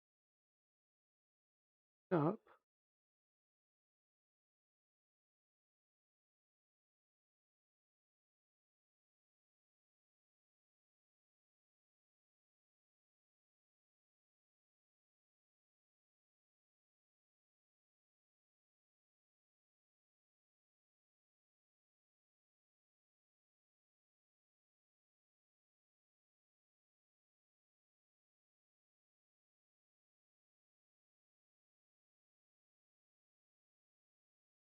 I think I just need to get it started in the plastic first.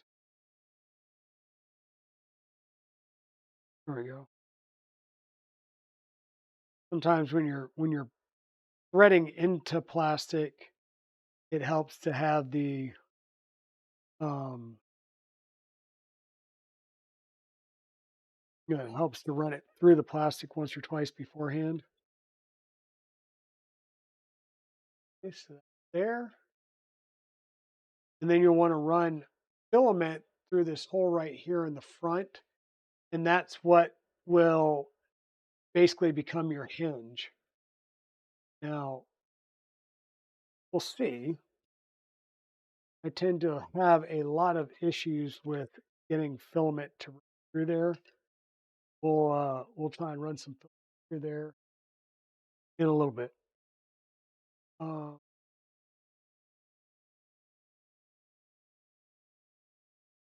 I believe I put all 4 of those on already.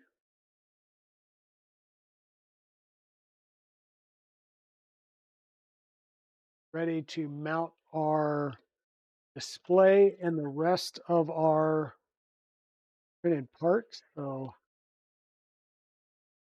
that over there, put these away.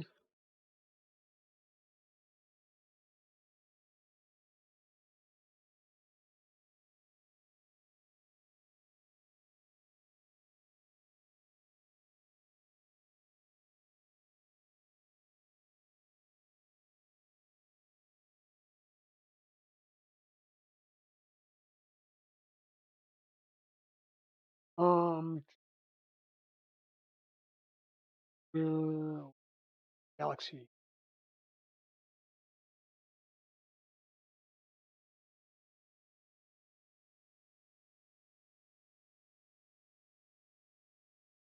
I'm going to try and use the right color filament.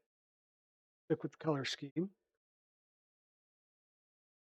Single. Put it in there.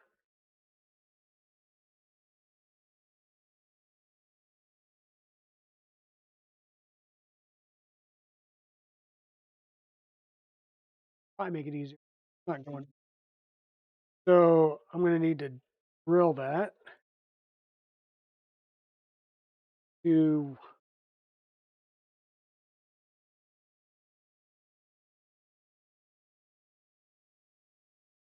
be great if I had a 1.75 drill bit, huh?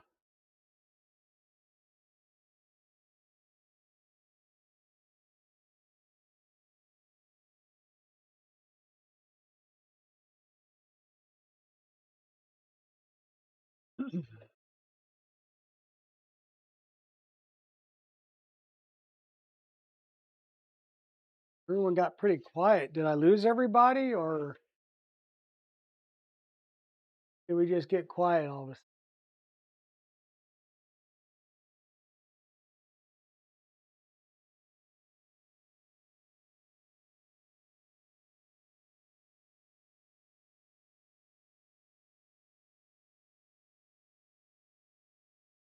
This is a 2 millimeter drill bit.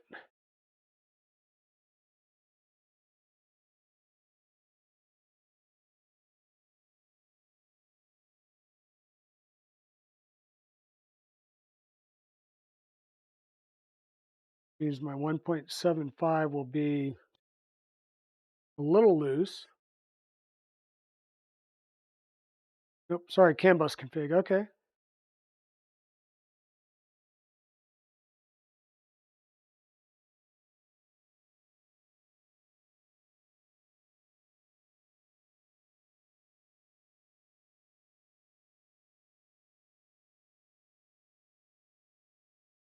But I will say, Chewy, I have yet to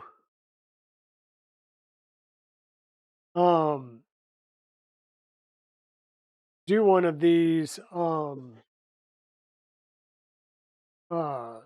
screens where filament goes in this hole. Like I don't get it. They say, oh yeah, 1.75 millimeter filament goes in a hole. No, it doesn't. No, it does not.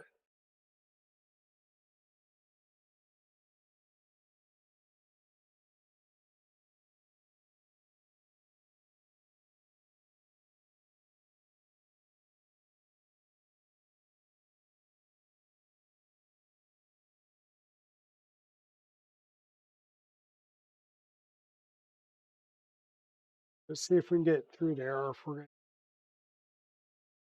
to manhandle.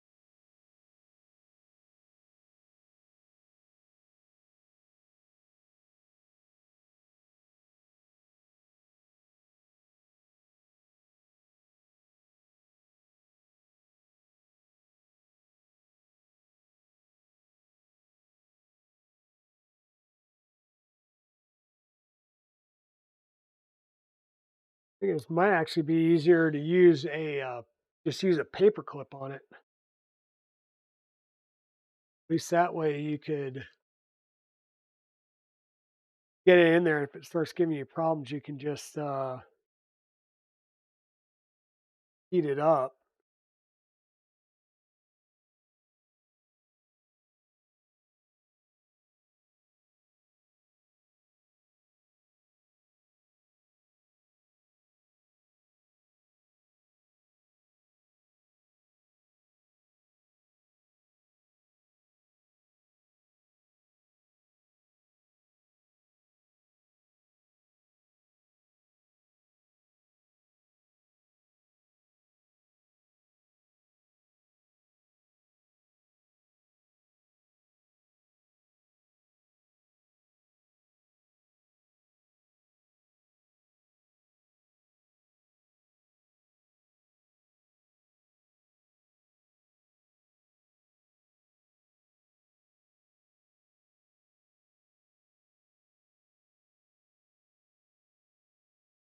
Like all the snow didn't pass you by. Yeah, it It's been raining here all day, and that's the reason Miss Dragon said she didn't go get coffee earlier. Is right when she was getting ready to leave, it just opened up and started pouring buckets. So, all right, darn it. So it's getting right to the end. The problem is I can't get the drill. So I can't come in this way with the drill, and I mean that's where it's catching right there. So that doesn't give me much to actually hold on in the drill.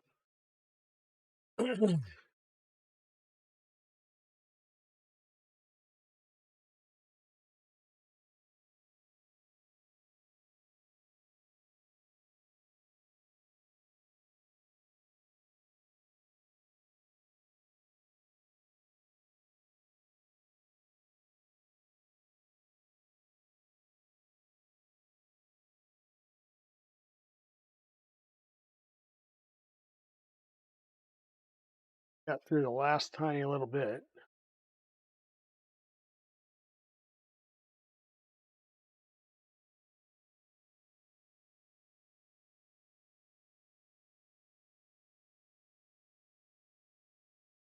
Now our filament should fit through. Good.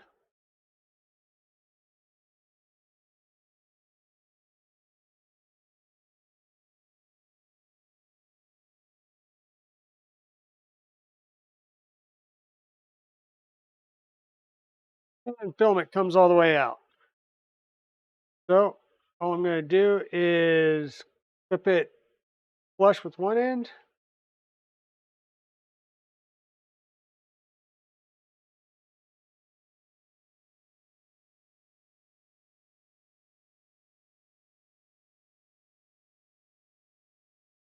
I got it flush with one end. Got it flush with the other end. And we have a quote unquote live hinge now.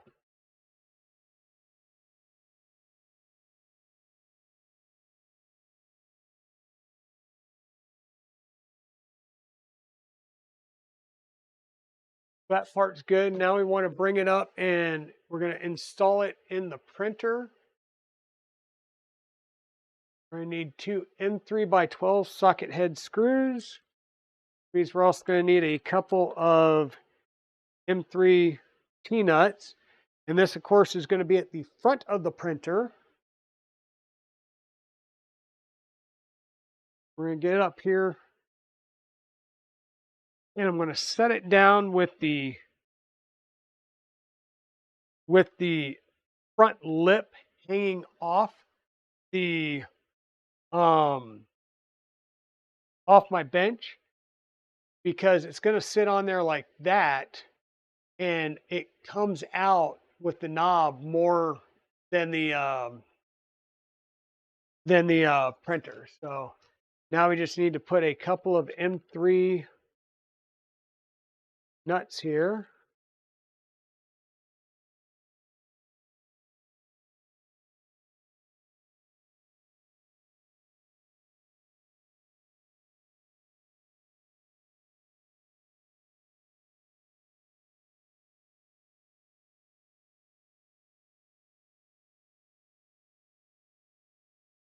And we'll try and get these lined up so that they will be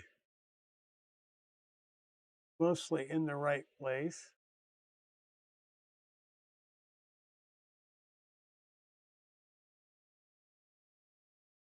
And I'm going to need my ball end screw or ball end driver. Get my M3x12s loaded. And I know you guys can't really see this that well.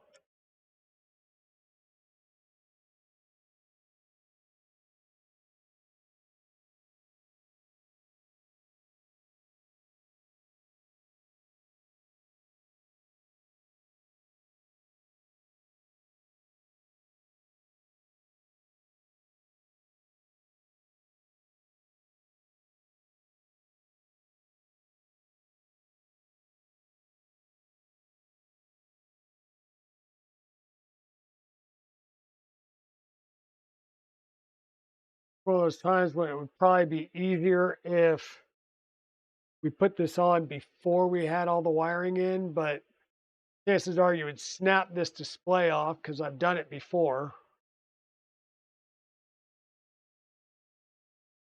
which is why we're doing it now versus later. But the trying to get to the screws with the Octopus board there is just painful. And then we'll cable up. So let me flip this up.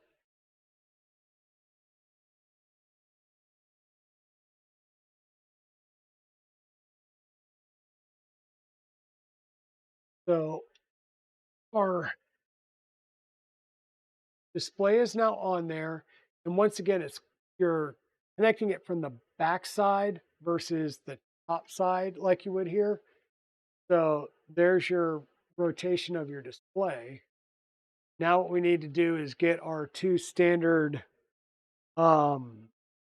wires for a display, which I happen to have a couple of sets of.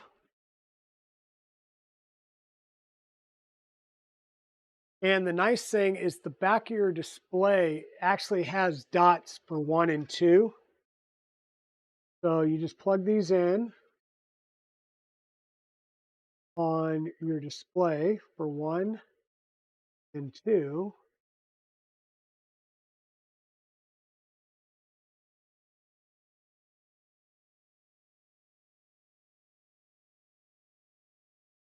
And then you'll know which ones go where. So this is 1, this is 2. So 1 goes to the rear one, 2 goes to the other one.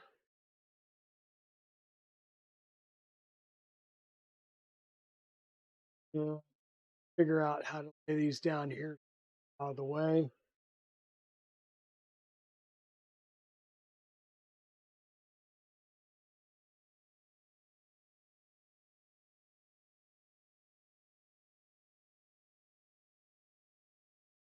Of our, okay.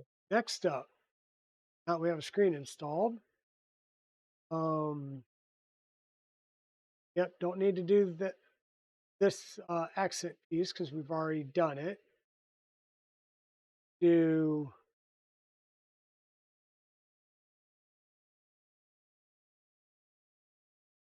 looks like it's going to go for the rear panel. So we'll flip this around a bit.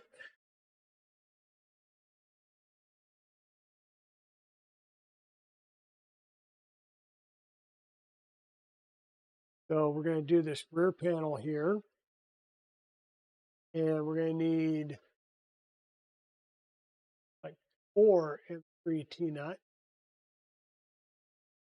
Or no, just 2 because we're going to do the keystone, which we've already got. And then we'll do the center piece.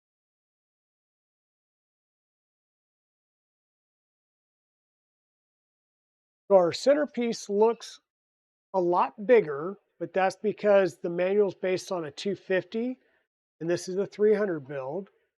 So we just need to get our 2 M3 Roland T-nuts.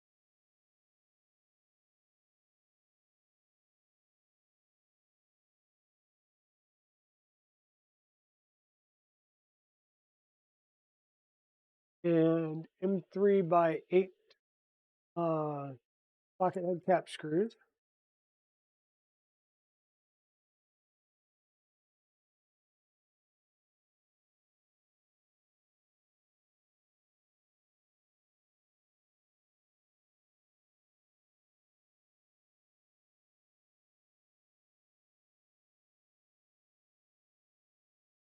We're lined up.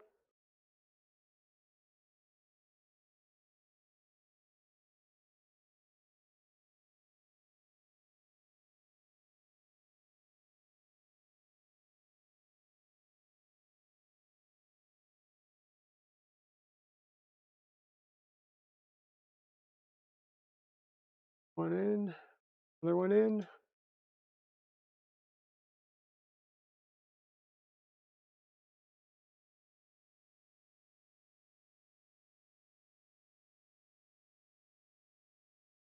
just a tad bit of space, just to try and even it out between the two sides.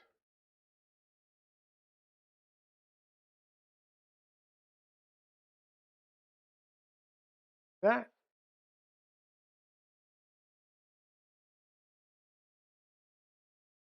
So I can't do this skirt side because I don't have these two backer plates. I've got all four of the front plates, but I don't have these two backer plates.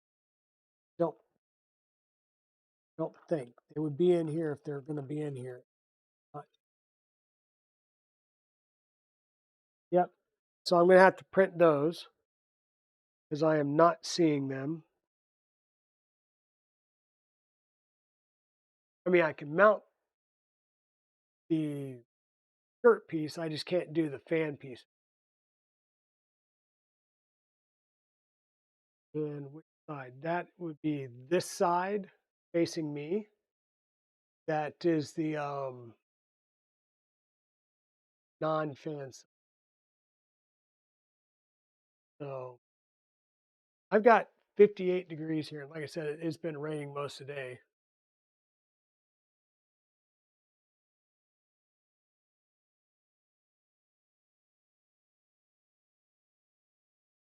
Dude, I went for one of my eye surgeries. It was like 23 degrees outside, and I had a dude in shorts, flip flops, and a hoodie. I'm like sitting there thinking, like, dude, what is your deal? Like, what are you doing?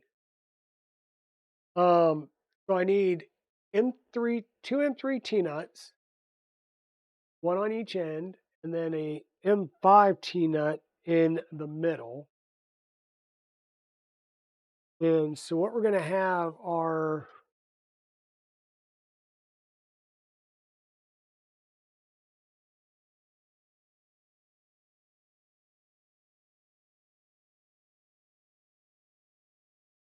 these little short pieces.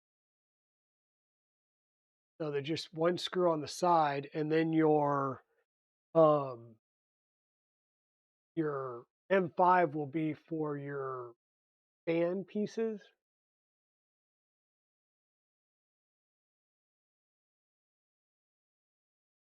3x8s.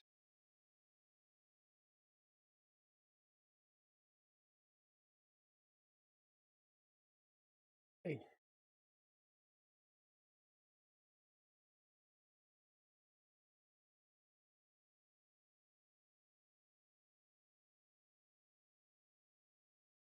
so I just try and get these screws, makes it easier to line. Rolling T nut, tighten it down, scoot it over,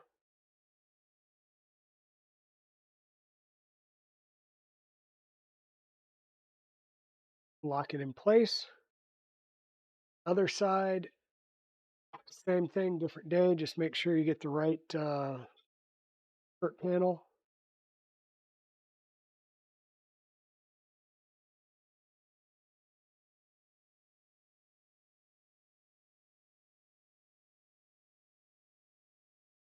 In just a few months, it'll be 120 degrees in the desert. Exactly, Timor. I know what you mean. Lived it and breathed it in Tucson, Arizona, as well as, we'll say it, a few places in the not so wonderful world, meaning downrange places. Um, okay, and I am going to go ahead and put this piece in without the fan shrouds just because, well, why not? We're using M5 by 10 on here. And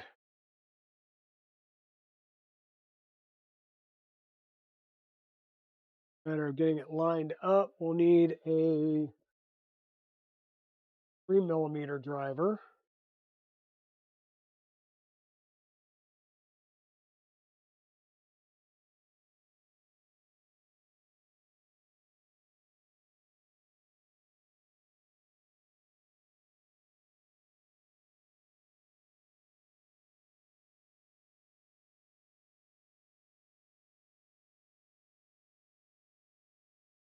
And once again, once I get the those little backers printed out, I'll go ahead and install the heat sets inserts into them, and then I'll be able to put these front or these side grates on.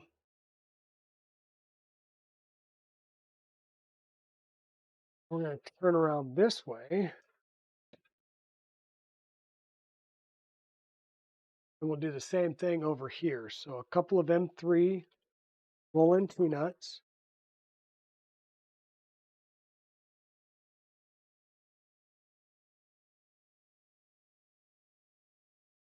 Here, one there.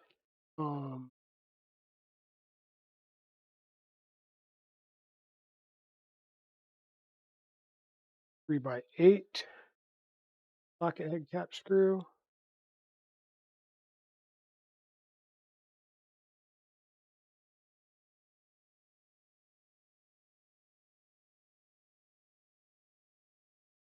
Yeah, I did a little bit of time in Saudi. Between how you did and was it PSAB? Um, how you did? But I was down there primarily during the, I'll say the Desert Storm 2, second Desert Storm period. And then when GWAT happened, when we went after Bin Laden, I was set to go down twice, and my orders got canceled. Once because I got well, I was on. I had orders to Germany. My unit came up right when 9/11 happened, and they told me to stand down. That the unit would go without me because I was on orders to Germany, so they wouldn't let me go. And then while I was in Germany, I finally came up on orders to go down range. And I was going to be supporting a Predator unit, and shortly thereafter, they um they switched it up so all the Predator units didn't have comm downlinks in country, that they were running them all from Nevada. So that got canceled like 2 weeks before I was supposed to deploy. So yeah, Trenton Salton Air Base and how you did.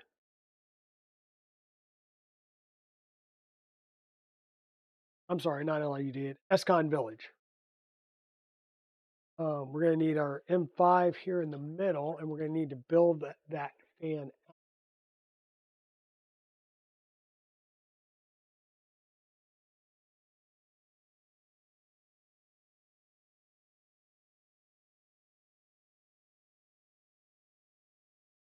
So put it there, then put the fans in place. No, how about we build it and then we'll put it. To me, it's easier to build the fans on the part. So this is going to mount like this with the flat face out. And that tells me, besides the fact that Chewy needs to learn to clean brims off instead of sending me parts with brims all on them.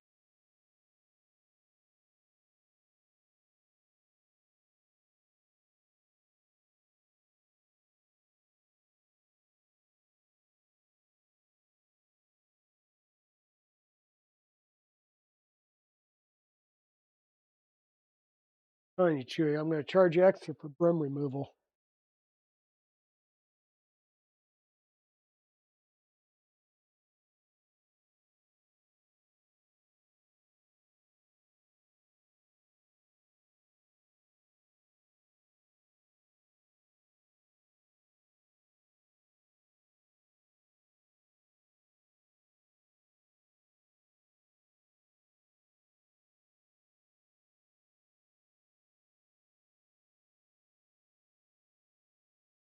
So you'll have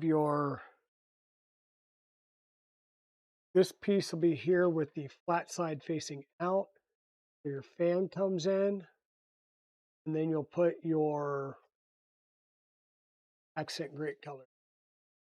So the trick is figuring out where and how to put your fans so that the wires don't get squished or jacked up in any way. And I find bringing them out right at the bottom makes the most sense. And then the other thing, when you put your front grate on, there's going to be indent on 3 of the tabs and not on one. So that's always going to be on the tab that doesn't have a mark on it, right? And you'll see if I put it that way, it doesn't line up right. So we need to look for the right set of tabs, right set of covers.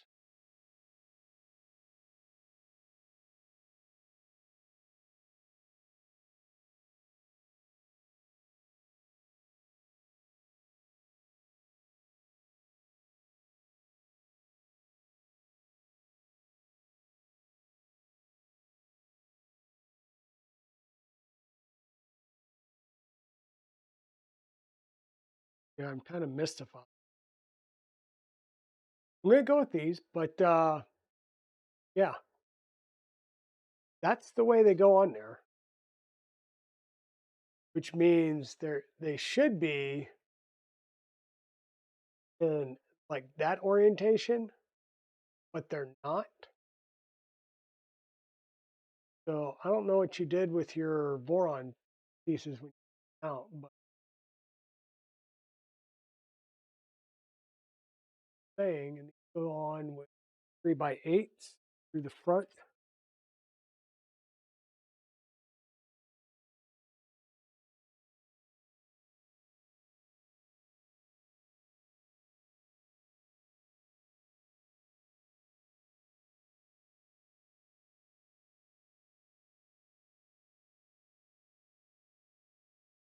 Yeah, I don't know either. I just go with the parts you gave me. So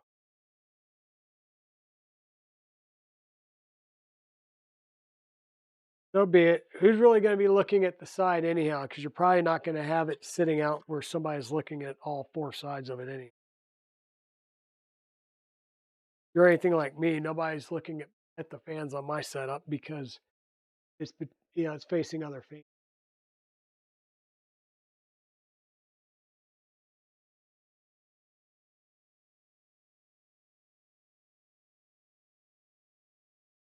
Or you know what? I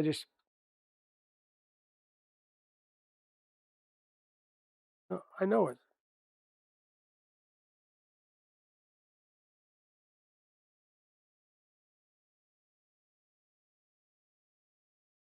Pretty sure I just realized what the issue is. Not that I can solve it right now, but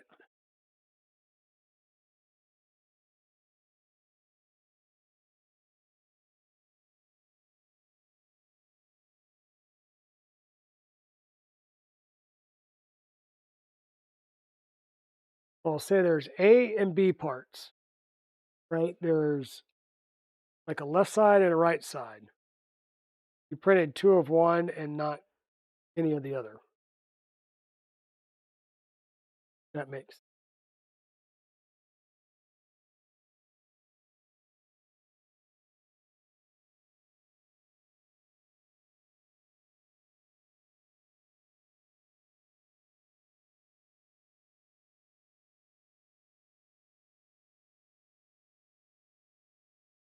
you most likely didn't print it.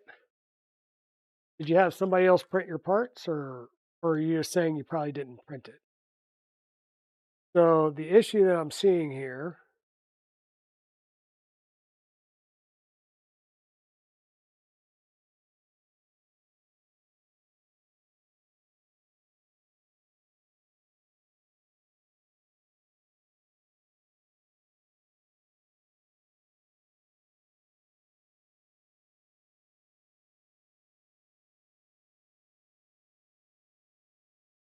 so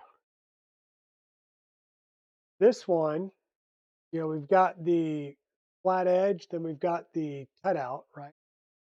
Cutout edge up here, flat edge. That one's right. Head out here, flat edge, this one's wrong. If I took this, flipped it 90 degrees so that it matched for this one, it would be right. So you printed 2 of these and you didn't print the other one. So I'll have it here. You can reprint this and swap it out. That's no big deal.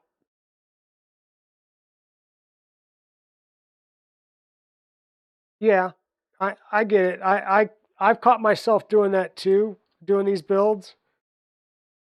In fact, I'm getting ready to start printing up the parts for the Trident 350 build, because that's going to come up as soon as this one's done. And this one's pretty much done. So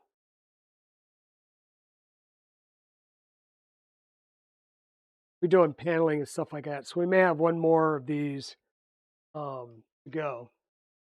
So I tend to run my fans down, or in this case up. You can run them down. It just depends on how you want to route them.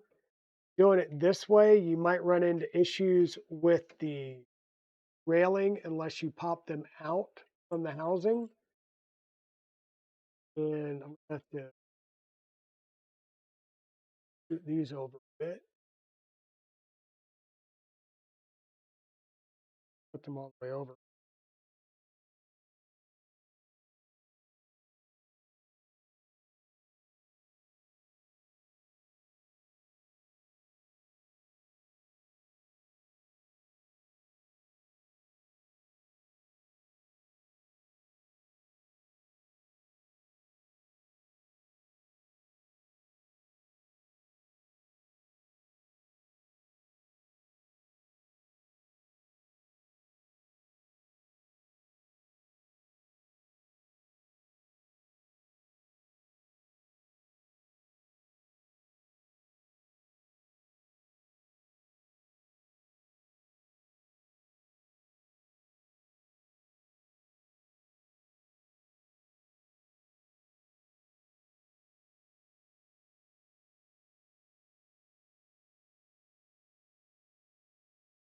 And then what I've been doing, because there's plenty of room and the extra number of fan slots, is the first 2 would be the hot end fans, and they go, they're on the hot end controller board.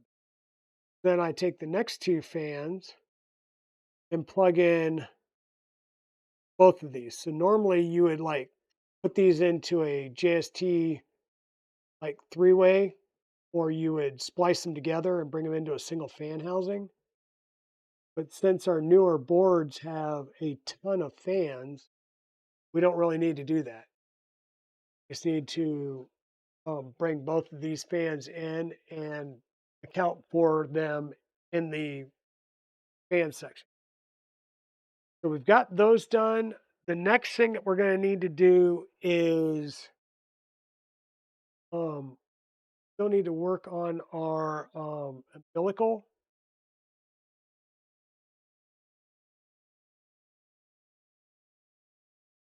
Give me 1 second.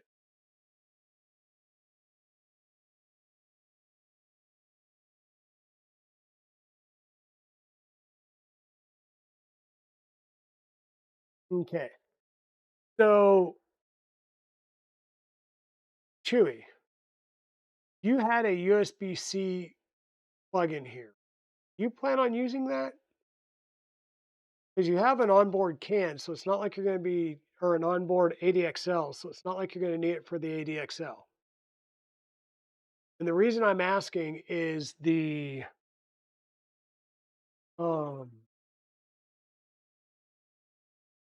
sorry, the umbilical, I bring through one of the connectors in the back here.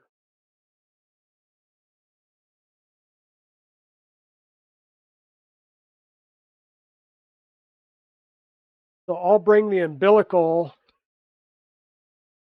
through the back panel, up here at the top, It'll come out of the back panel, and I'll bring it down through one of the, well, what the hell do they call it? J tags or whatever, and that will bring the cable in and around. So this USB-C one, I'm going to take out. Right, I can get it out again, so that we can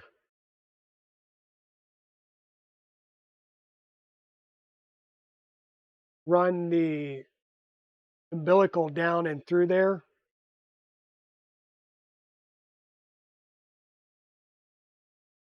All right, we're going to take that out because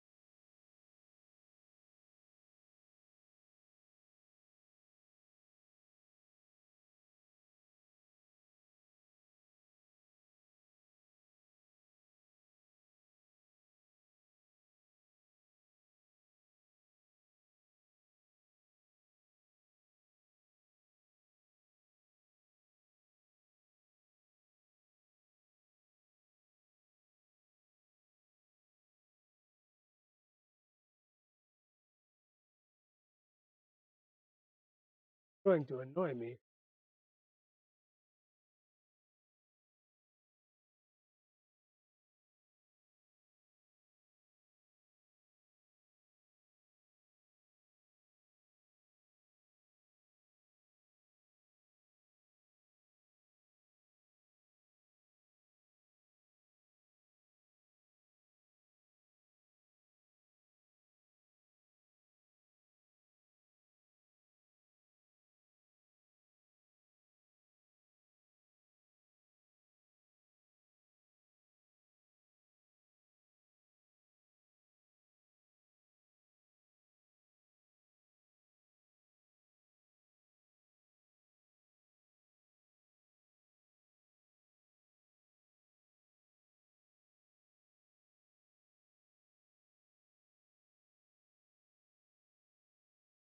There we go.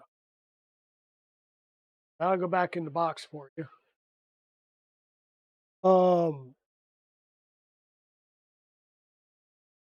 Because I need a spot to bring in the umbilical cable, and that's what I did on mine. Was I brought it in through the through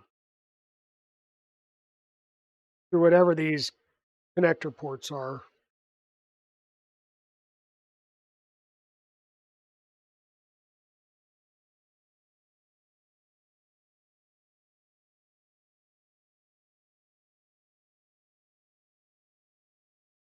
I'll leave the network one in there, because that's what I'm putting in there.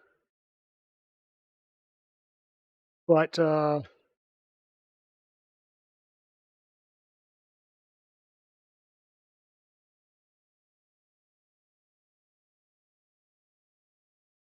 take the one out for the USB.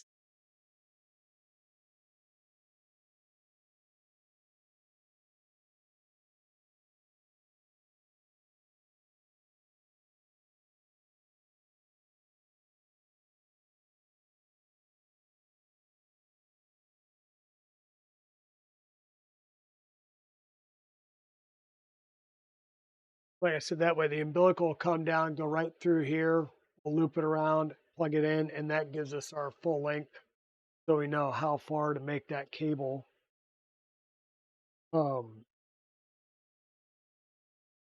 I said, I just can't cut this and make the cable till I get that back panel. So I got a couple of things I need to print. The good thing is it'll be in the gray, I believe.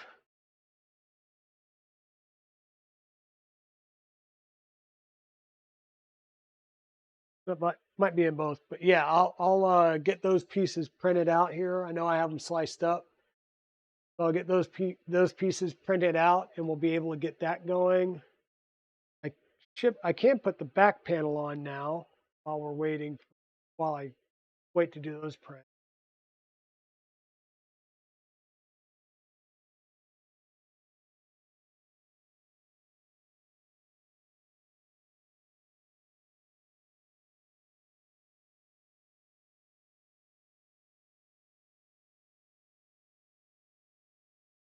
Wants us to do the bottom deck panel.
We've got 6. We've got 4 regular tabs and then 2 hinging tabs.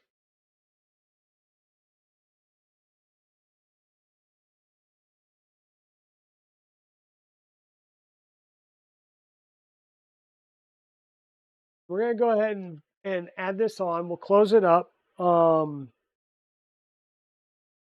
big deal because we can open it back up while it's got the hinging tab on there. Makes life a little bit easier. So we'll close these up. And once I get the other parts printed and we can put the final parts in, we'll open it back up and do that. I'll probably do that during the week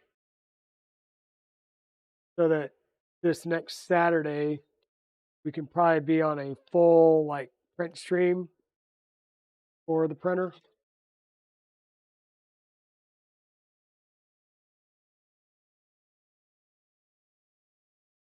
And our deck panel.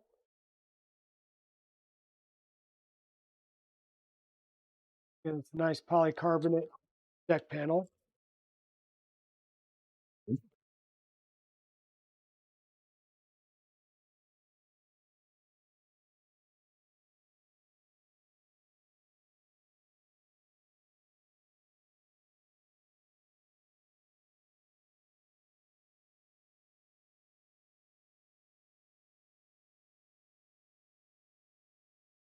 So there is a cutout in the top of the deck panel here that goes around our thingamajigger language sometimes. It goes around our display. So we're going to unplug this. We're going to bring it through.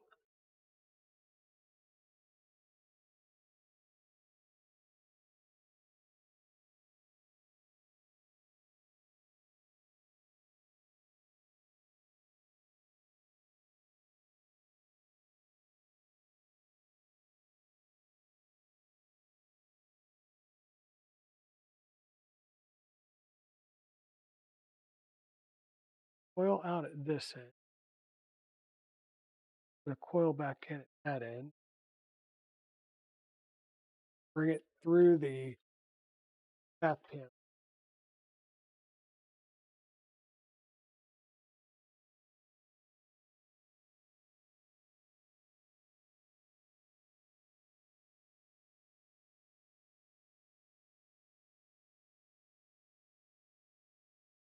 Like I said, I don't want to cut this to its final length till I've got the back panel and that umbilical flange in, because when I cut this when I cut the length off, I'm going to need to have bare cable to push through the gland.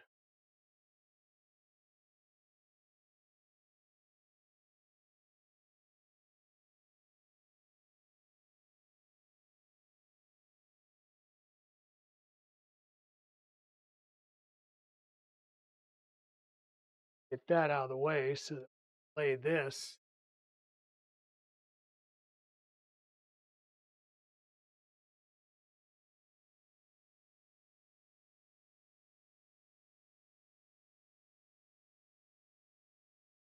Then our pieces will be VHB taped on there. So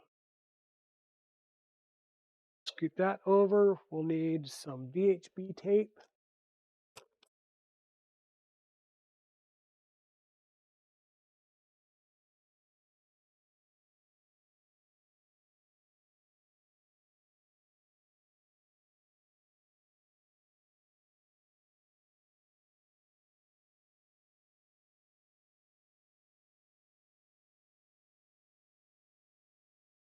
And we'll start with the back hinge section. Sorry, Chewy, I can't get away from not doing VHB tape on this. Unless you wanted to, like, I guess you could, but you would have to do, like, you'd have to drill holes in your for the screw.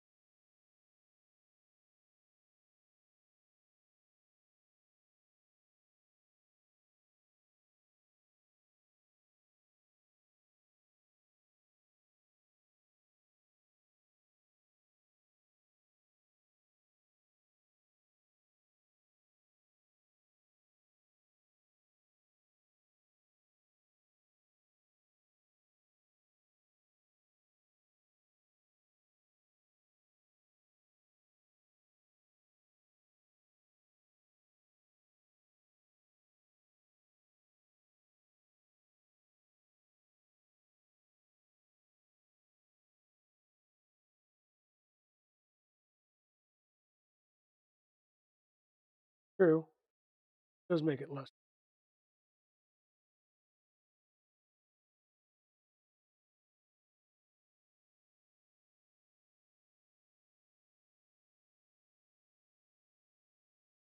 Now the fun of trying to peel the backing tape off of VHB without pulling the VHB back off what you just stuck it to.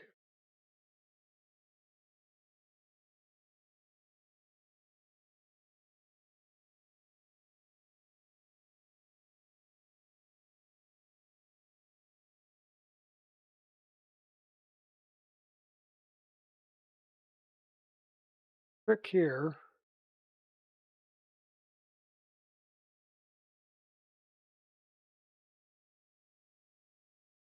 not having a piece break on you like that one just.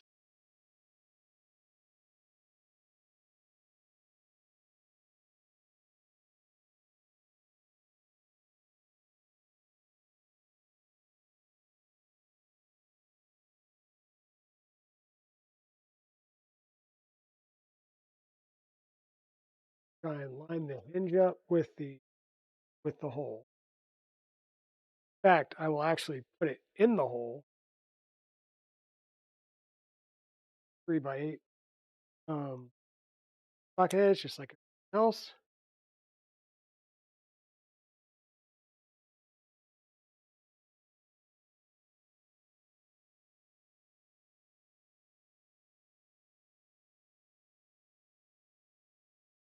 Get these in there. I've got the VHB on there. And then I fold it over. I'll lift the pin up and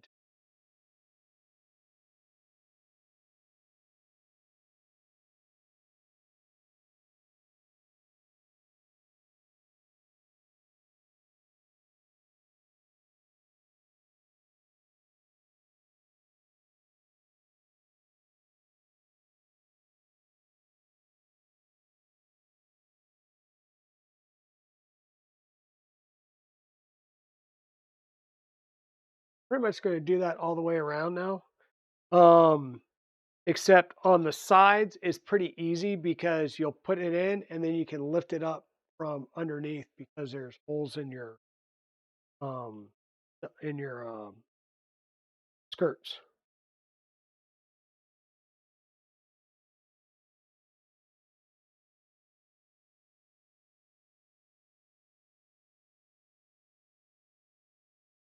And I used to sit here and try and get like VHB on the whole surface, and I'm going to make it nice and clean because you basically can't do just one or two strips. You have to do like 1.5 and then try and cut it flush and everything. Don't worry about it. Just put one strip in there, rub it in so it adheres. You'll work on taking off your masking dust.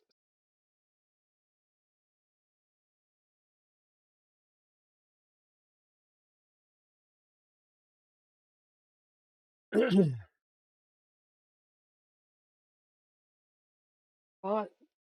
Put my M3x8 in.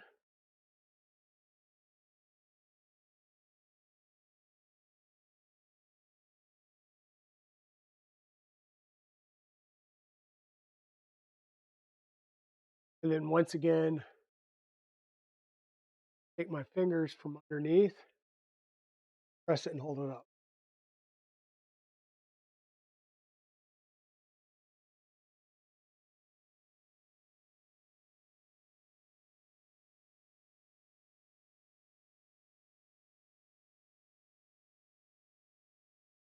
Keep doing that all the way around.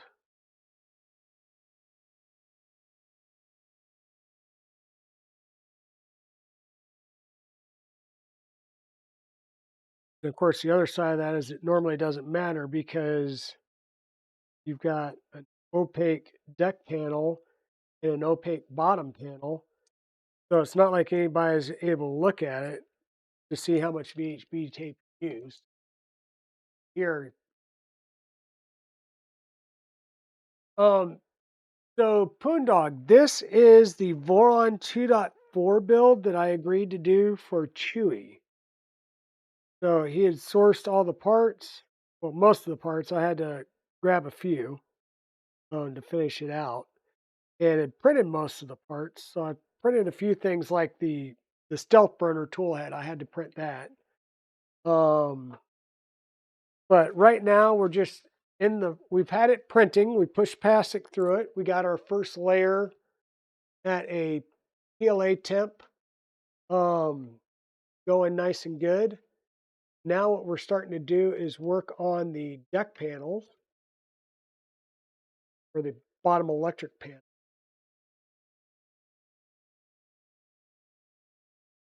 and getting these VHB on there.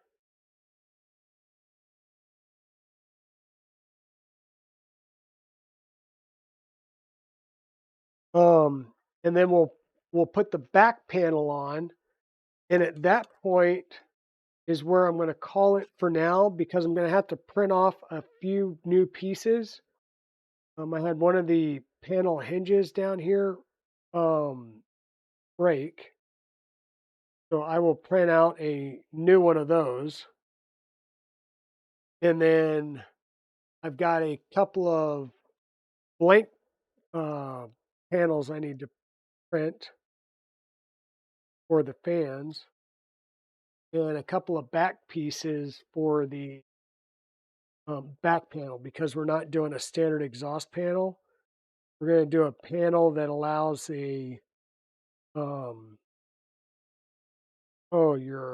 PTFE tube and your umbilical cable come through the back panel.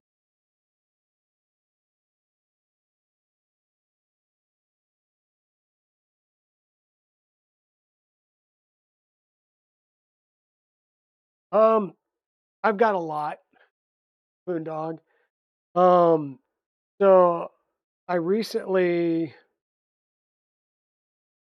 finished building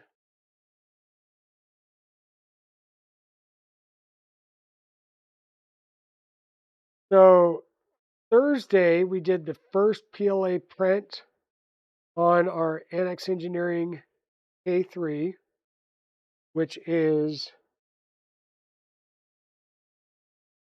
right here.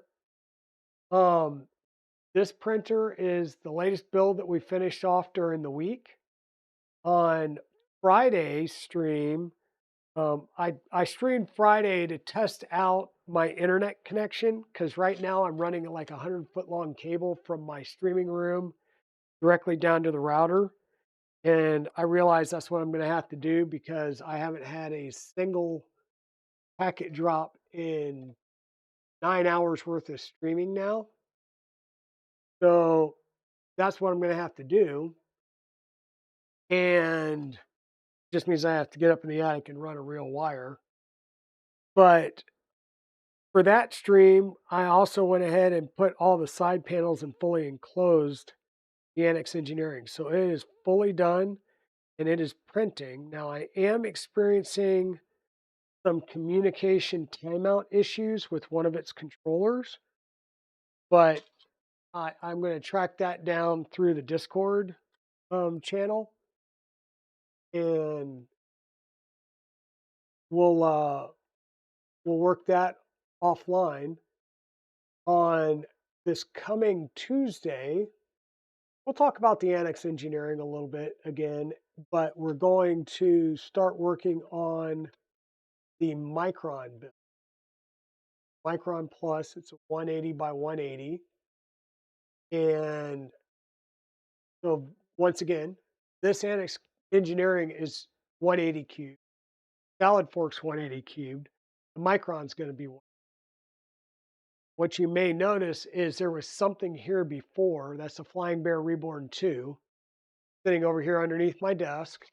And I'm going to, when we're done streaming today, I'm going to put that up here and do some modifications to that before taking it over to Evil Diesel tomorrow because he's in the doghouse needing to print some uh, larger cosplay prints for his spouse. And that printer will give him the capability of doing that.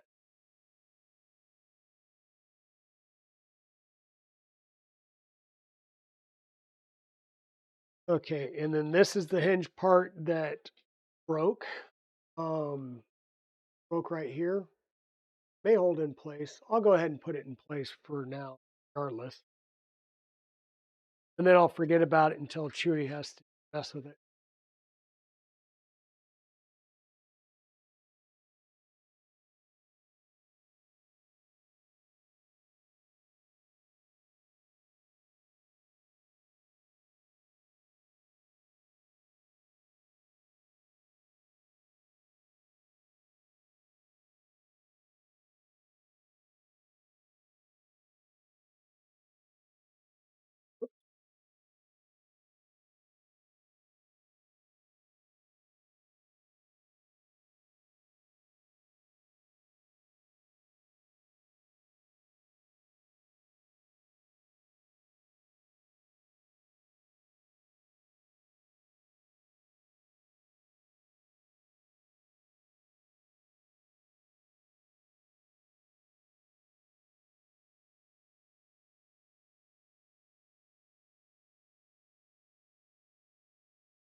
PHP.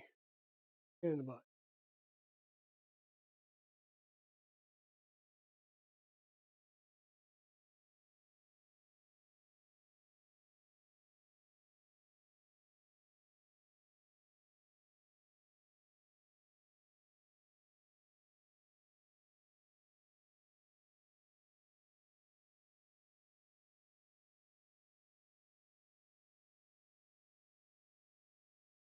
Okay. So now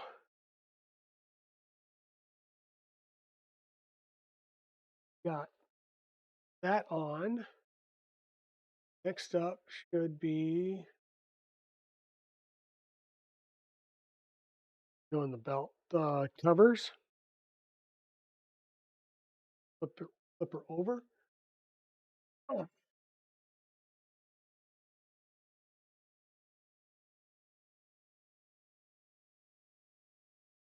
Easier to do things like that when it's not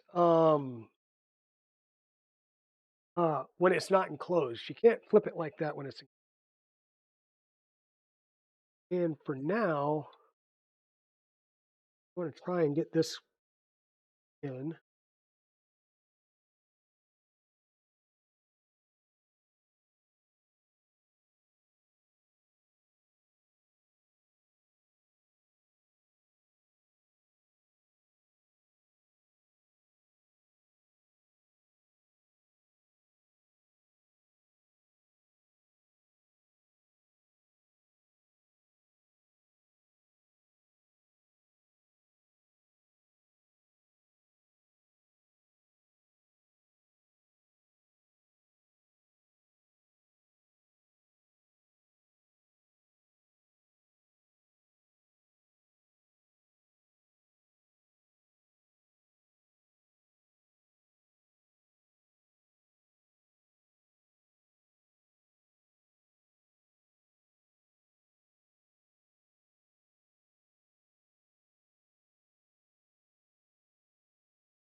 If, yeah, I'm going to have to work on that clip too.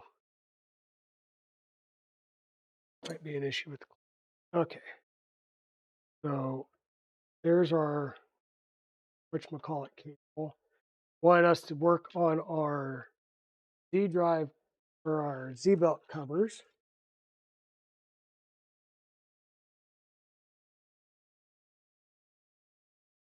So it talks about using M3 whatchamacallit, hammerhead nuts. I hate those with a passion. So I tend to try and do them without using the hammerheads. So I will try and do these with using just the standard roll-in T-nuts.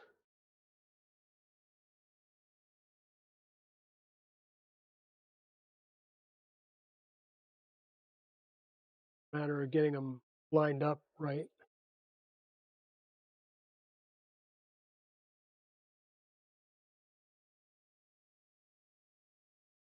And probably needing to raise it up. So before I do these, I'm going to go ahead and plug this in so that I can do a home and then raise the gantry.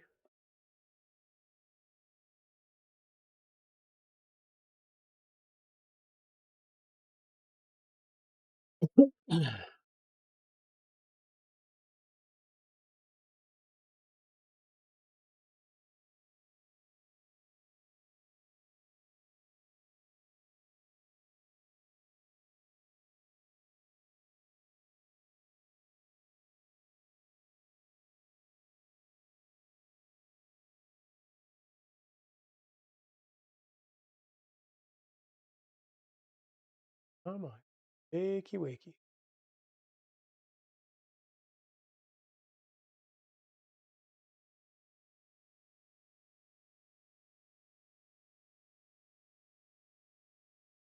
So yeah, Poondog, I've sort of lost count.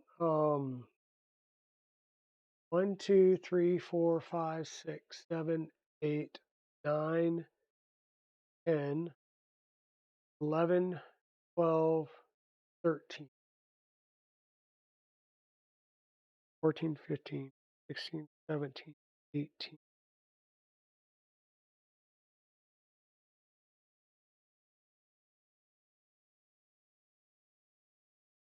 feel like I'm missing.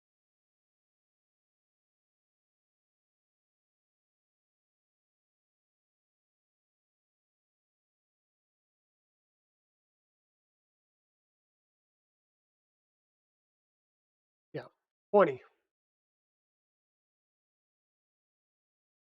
Well, I have 20 here. I've got more if we look at the 4 or 5 at Evil Diesel's house, which is considered Site B.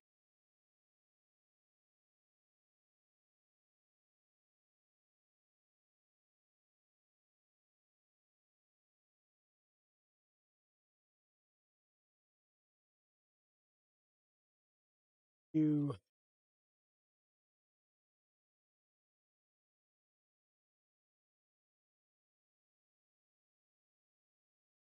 I'm gonna get mad if I close that up, flipped it over, and didn't in the. Oh, it can.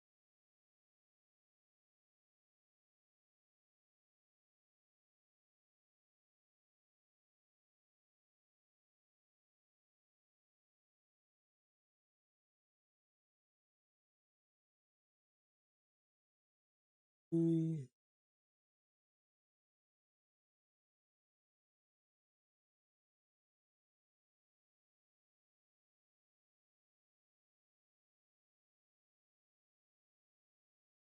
trying to see if maybe I knocked a cable out, but it is.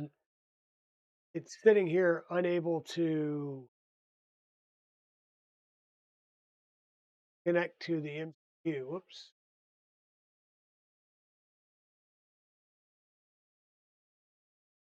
So in this case, the Raspberry Pi is up. It's not talking to the MCU. So it could either be our umbilical, which not, because I'm getting power lights on the tap. So the umbilical's good.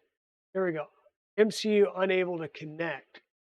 So this is MCU is our Octopus. Why would we lose connection to the Octopus?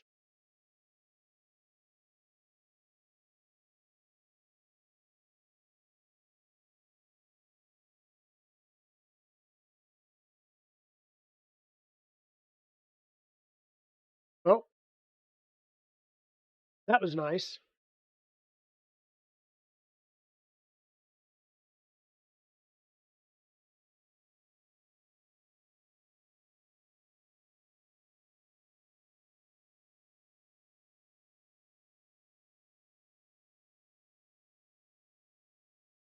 So let's try and figure out what's wrong. Oh, darn umbilical cord.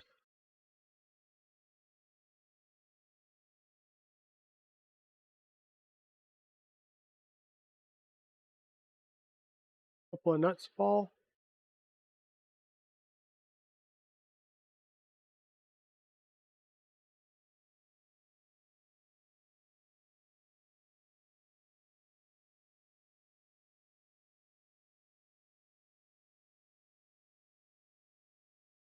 One, where'd the other one go?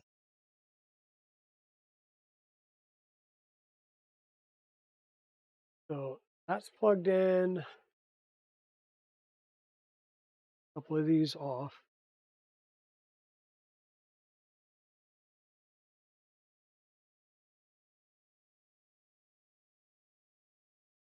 I mean, the only other thing we did was add in the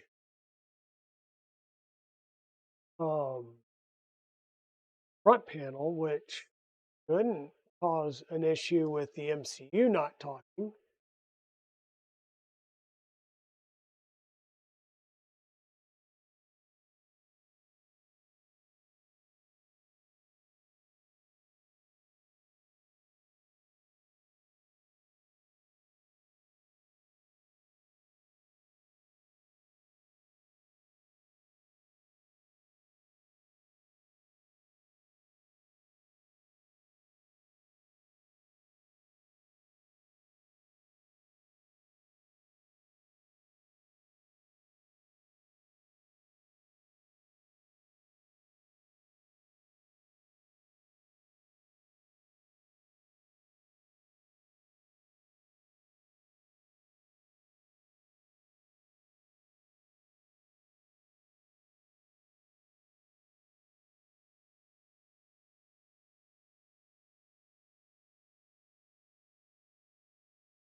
Wait, that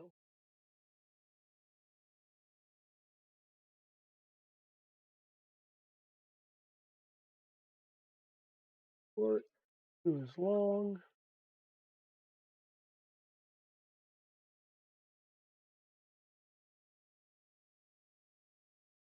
One, one.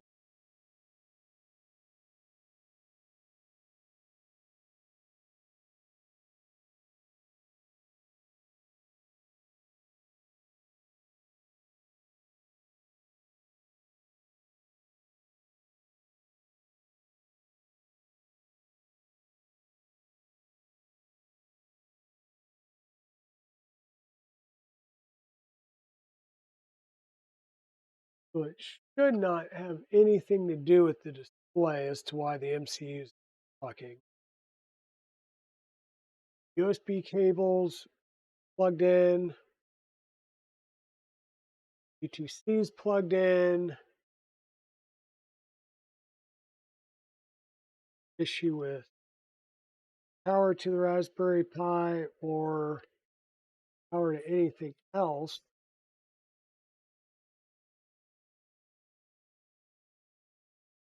Well, if all else fails, turn it on upside down so we can see if there's like things not getting power or anything like that.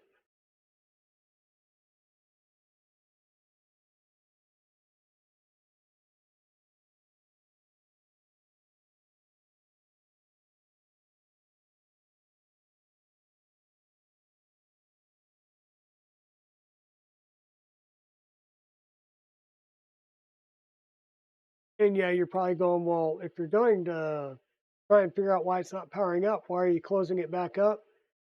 Well, I'm closing it back up because one way or the other, the stream is going to be done. So,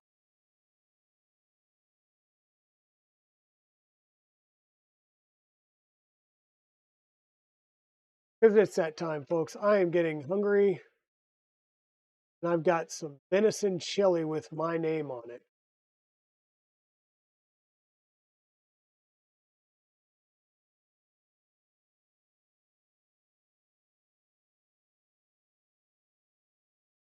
Okay, so we do that. We're going to turn it around.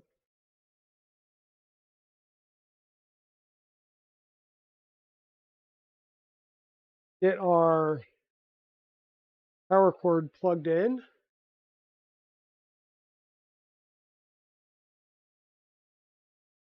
Power it on. Make sure everything's getting power.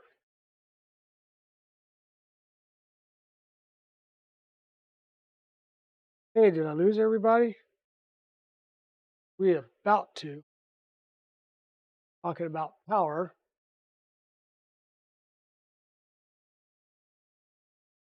Yeah, the stream's going to need to probably end here shortly just because um, I'm getting a little bit hungry. And like I said, there will be at least one more stream. Hopefully I didn't drop audio there because I just realized that my batteries were low.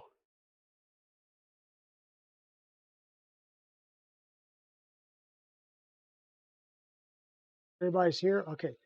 I do have power lights on everything.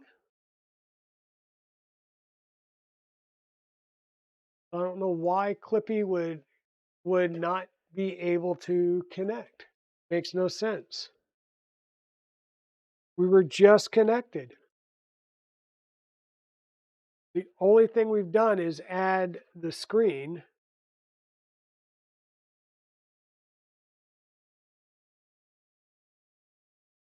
Which is properly identified.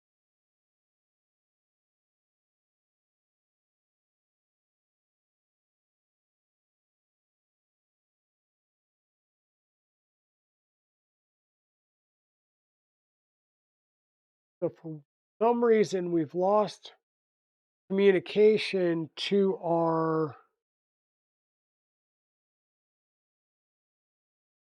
octopus, which, like I said, makes zero sense.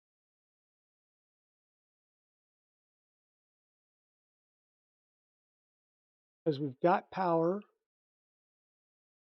We connected 2 fans. Once again, shouldn't have made a difference.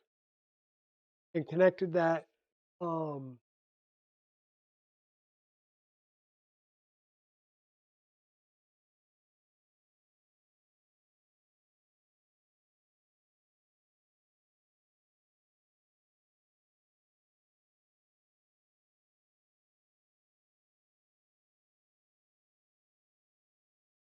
what the hecky do happened?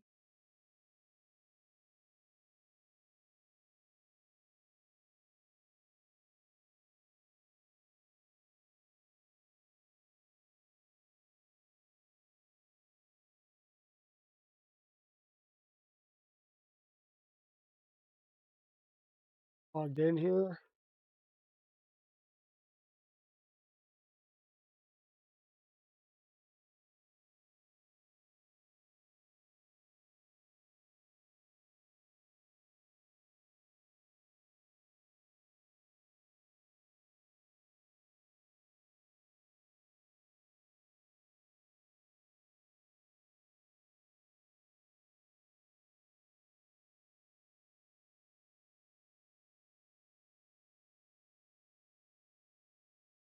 How come all of a sudden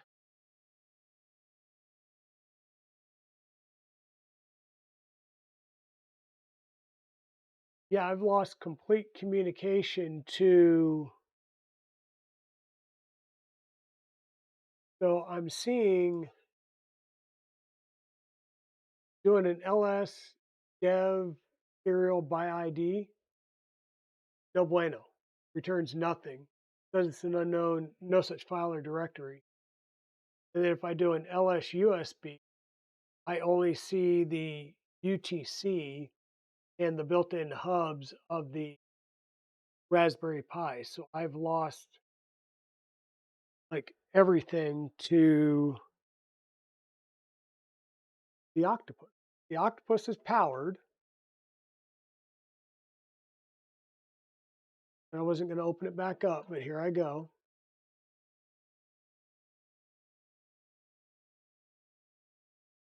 The display is not a USB display or anything like that.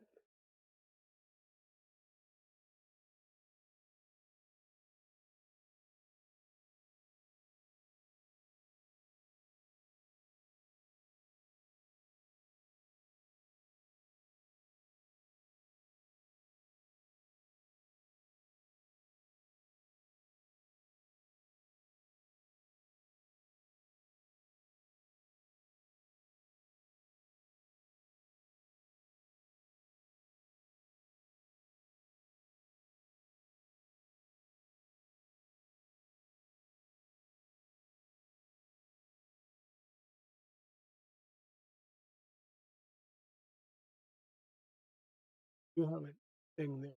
I do have a motor that is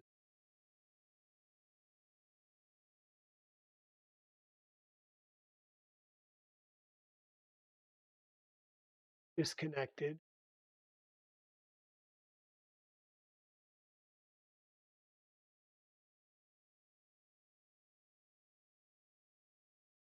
So I forgot that I had disconnected the Z motor to take that, to try and get that port thing out, or what that port thing is. So power off. Never want to plug your motors in with the power on. Power down, plug that motor back in, flip the switch. If it was a simple thing of the motor being unplugged, I'm going to be mad.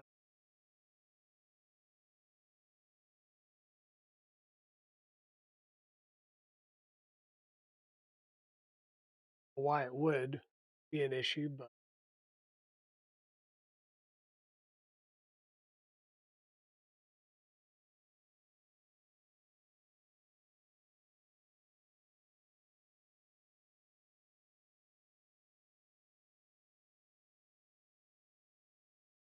I have no idea what would cause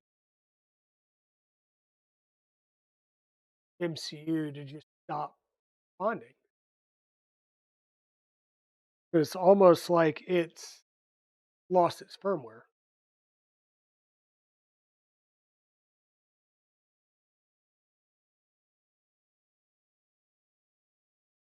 or something happened on the Raspberry Pi.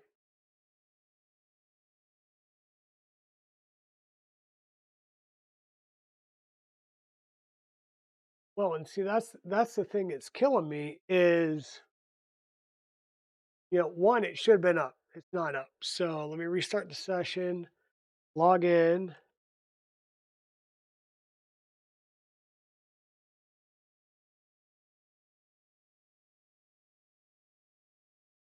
and then once again,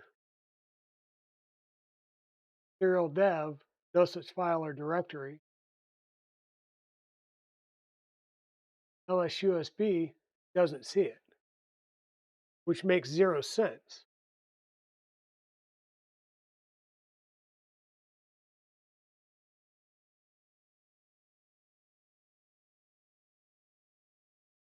Because the Raspberry Pi is getting power, everything's getting power.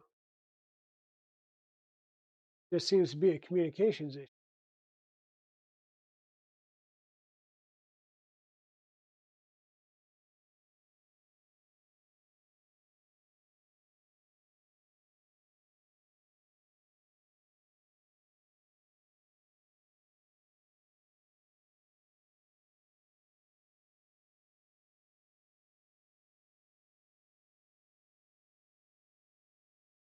We were just printing with the damn thing.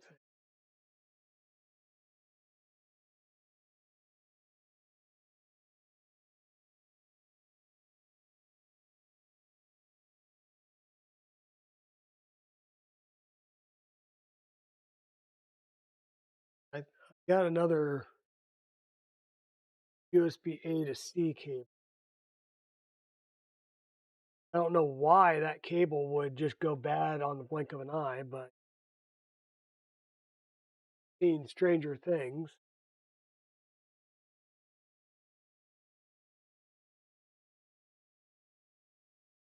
I've seen.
I don't have a quote unquote clean way of doing it because I don't have a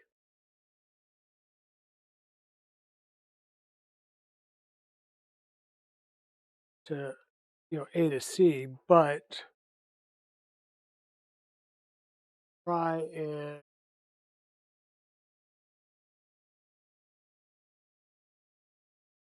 USB with extension.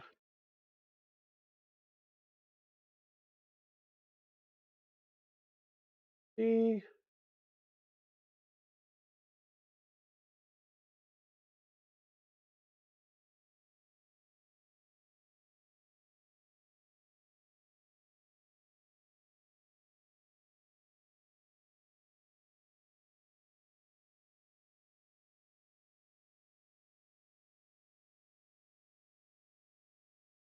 Yeah. This is weird where it's not even given, like it won't even see the serial devices. So something got borked on the Raspberry Pi.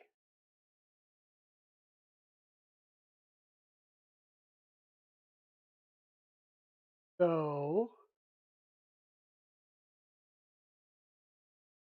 good.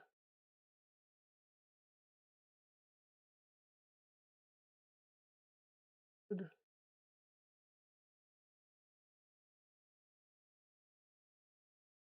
Definitely.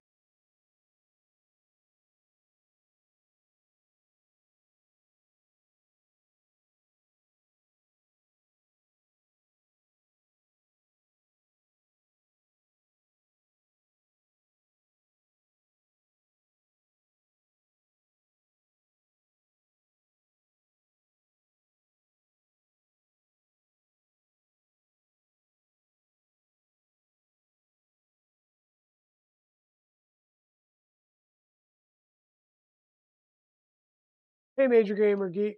Yeah, so at this point, quite honestly, Chewy, I may blow away the Raspberry Pi and just try and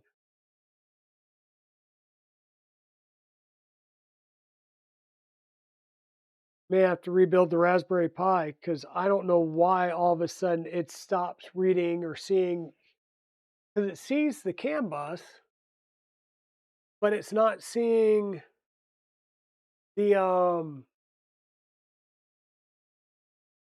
yeah, it sees the CANBUS, but it's not seeing anything else.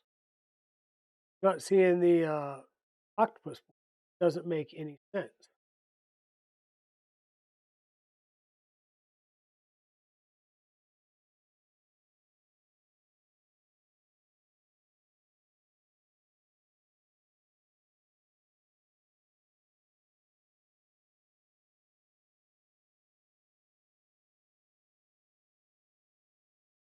Plug two fans in that are 24 volt.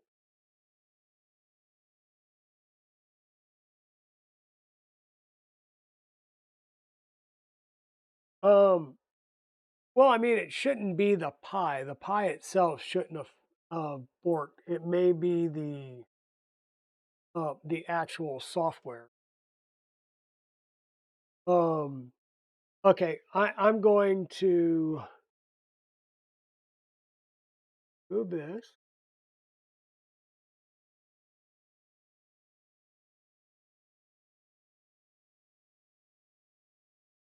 It damn sure shouldn't have been an issue with the octopus. That would really make zero.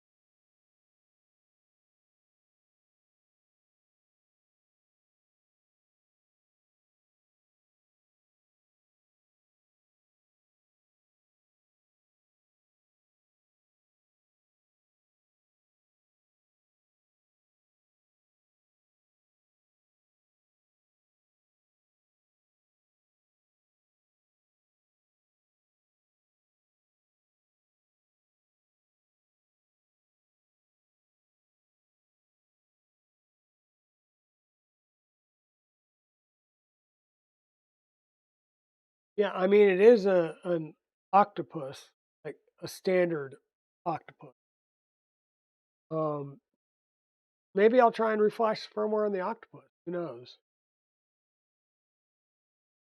But the thing that's getting me is why it's not recognizing the USB. But then again, if something went wrong with the octopus,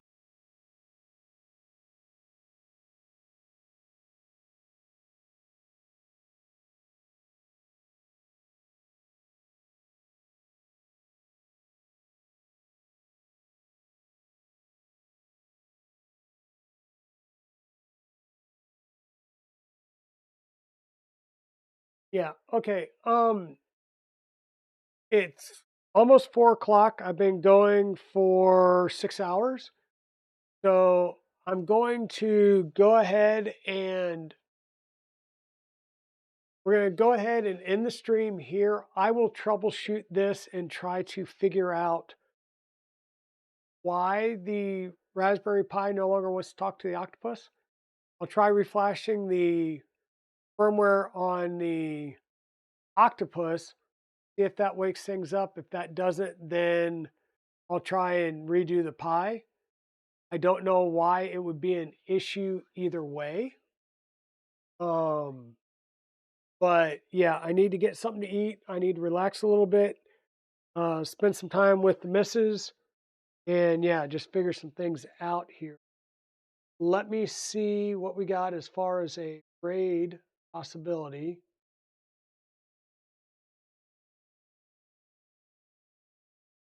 I have to go directly out Twitch to see everybody that's on. Boom. Target acquired. We're going to raid over to Free Heathen because we haven't gone over and seen him in a while.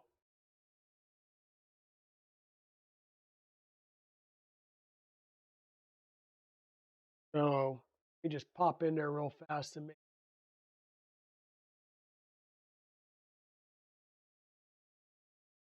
that answer is yes. So I'm getting the raid started over to Free Heathen. Please come with me and join me. Everybody, thank you for being here. We'll have at least one more stream on Chewy's build. I got to do some troubleshooting to figure out what's going on here. But thank you for being here. Thank you for spending your valuable Saturday morning with me. And we will see you guys later. Thank you very much. Have a good one.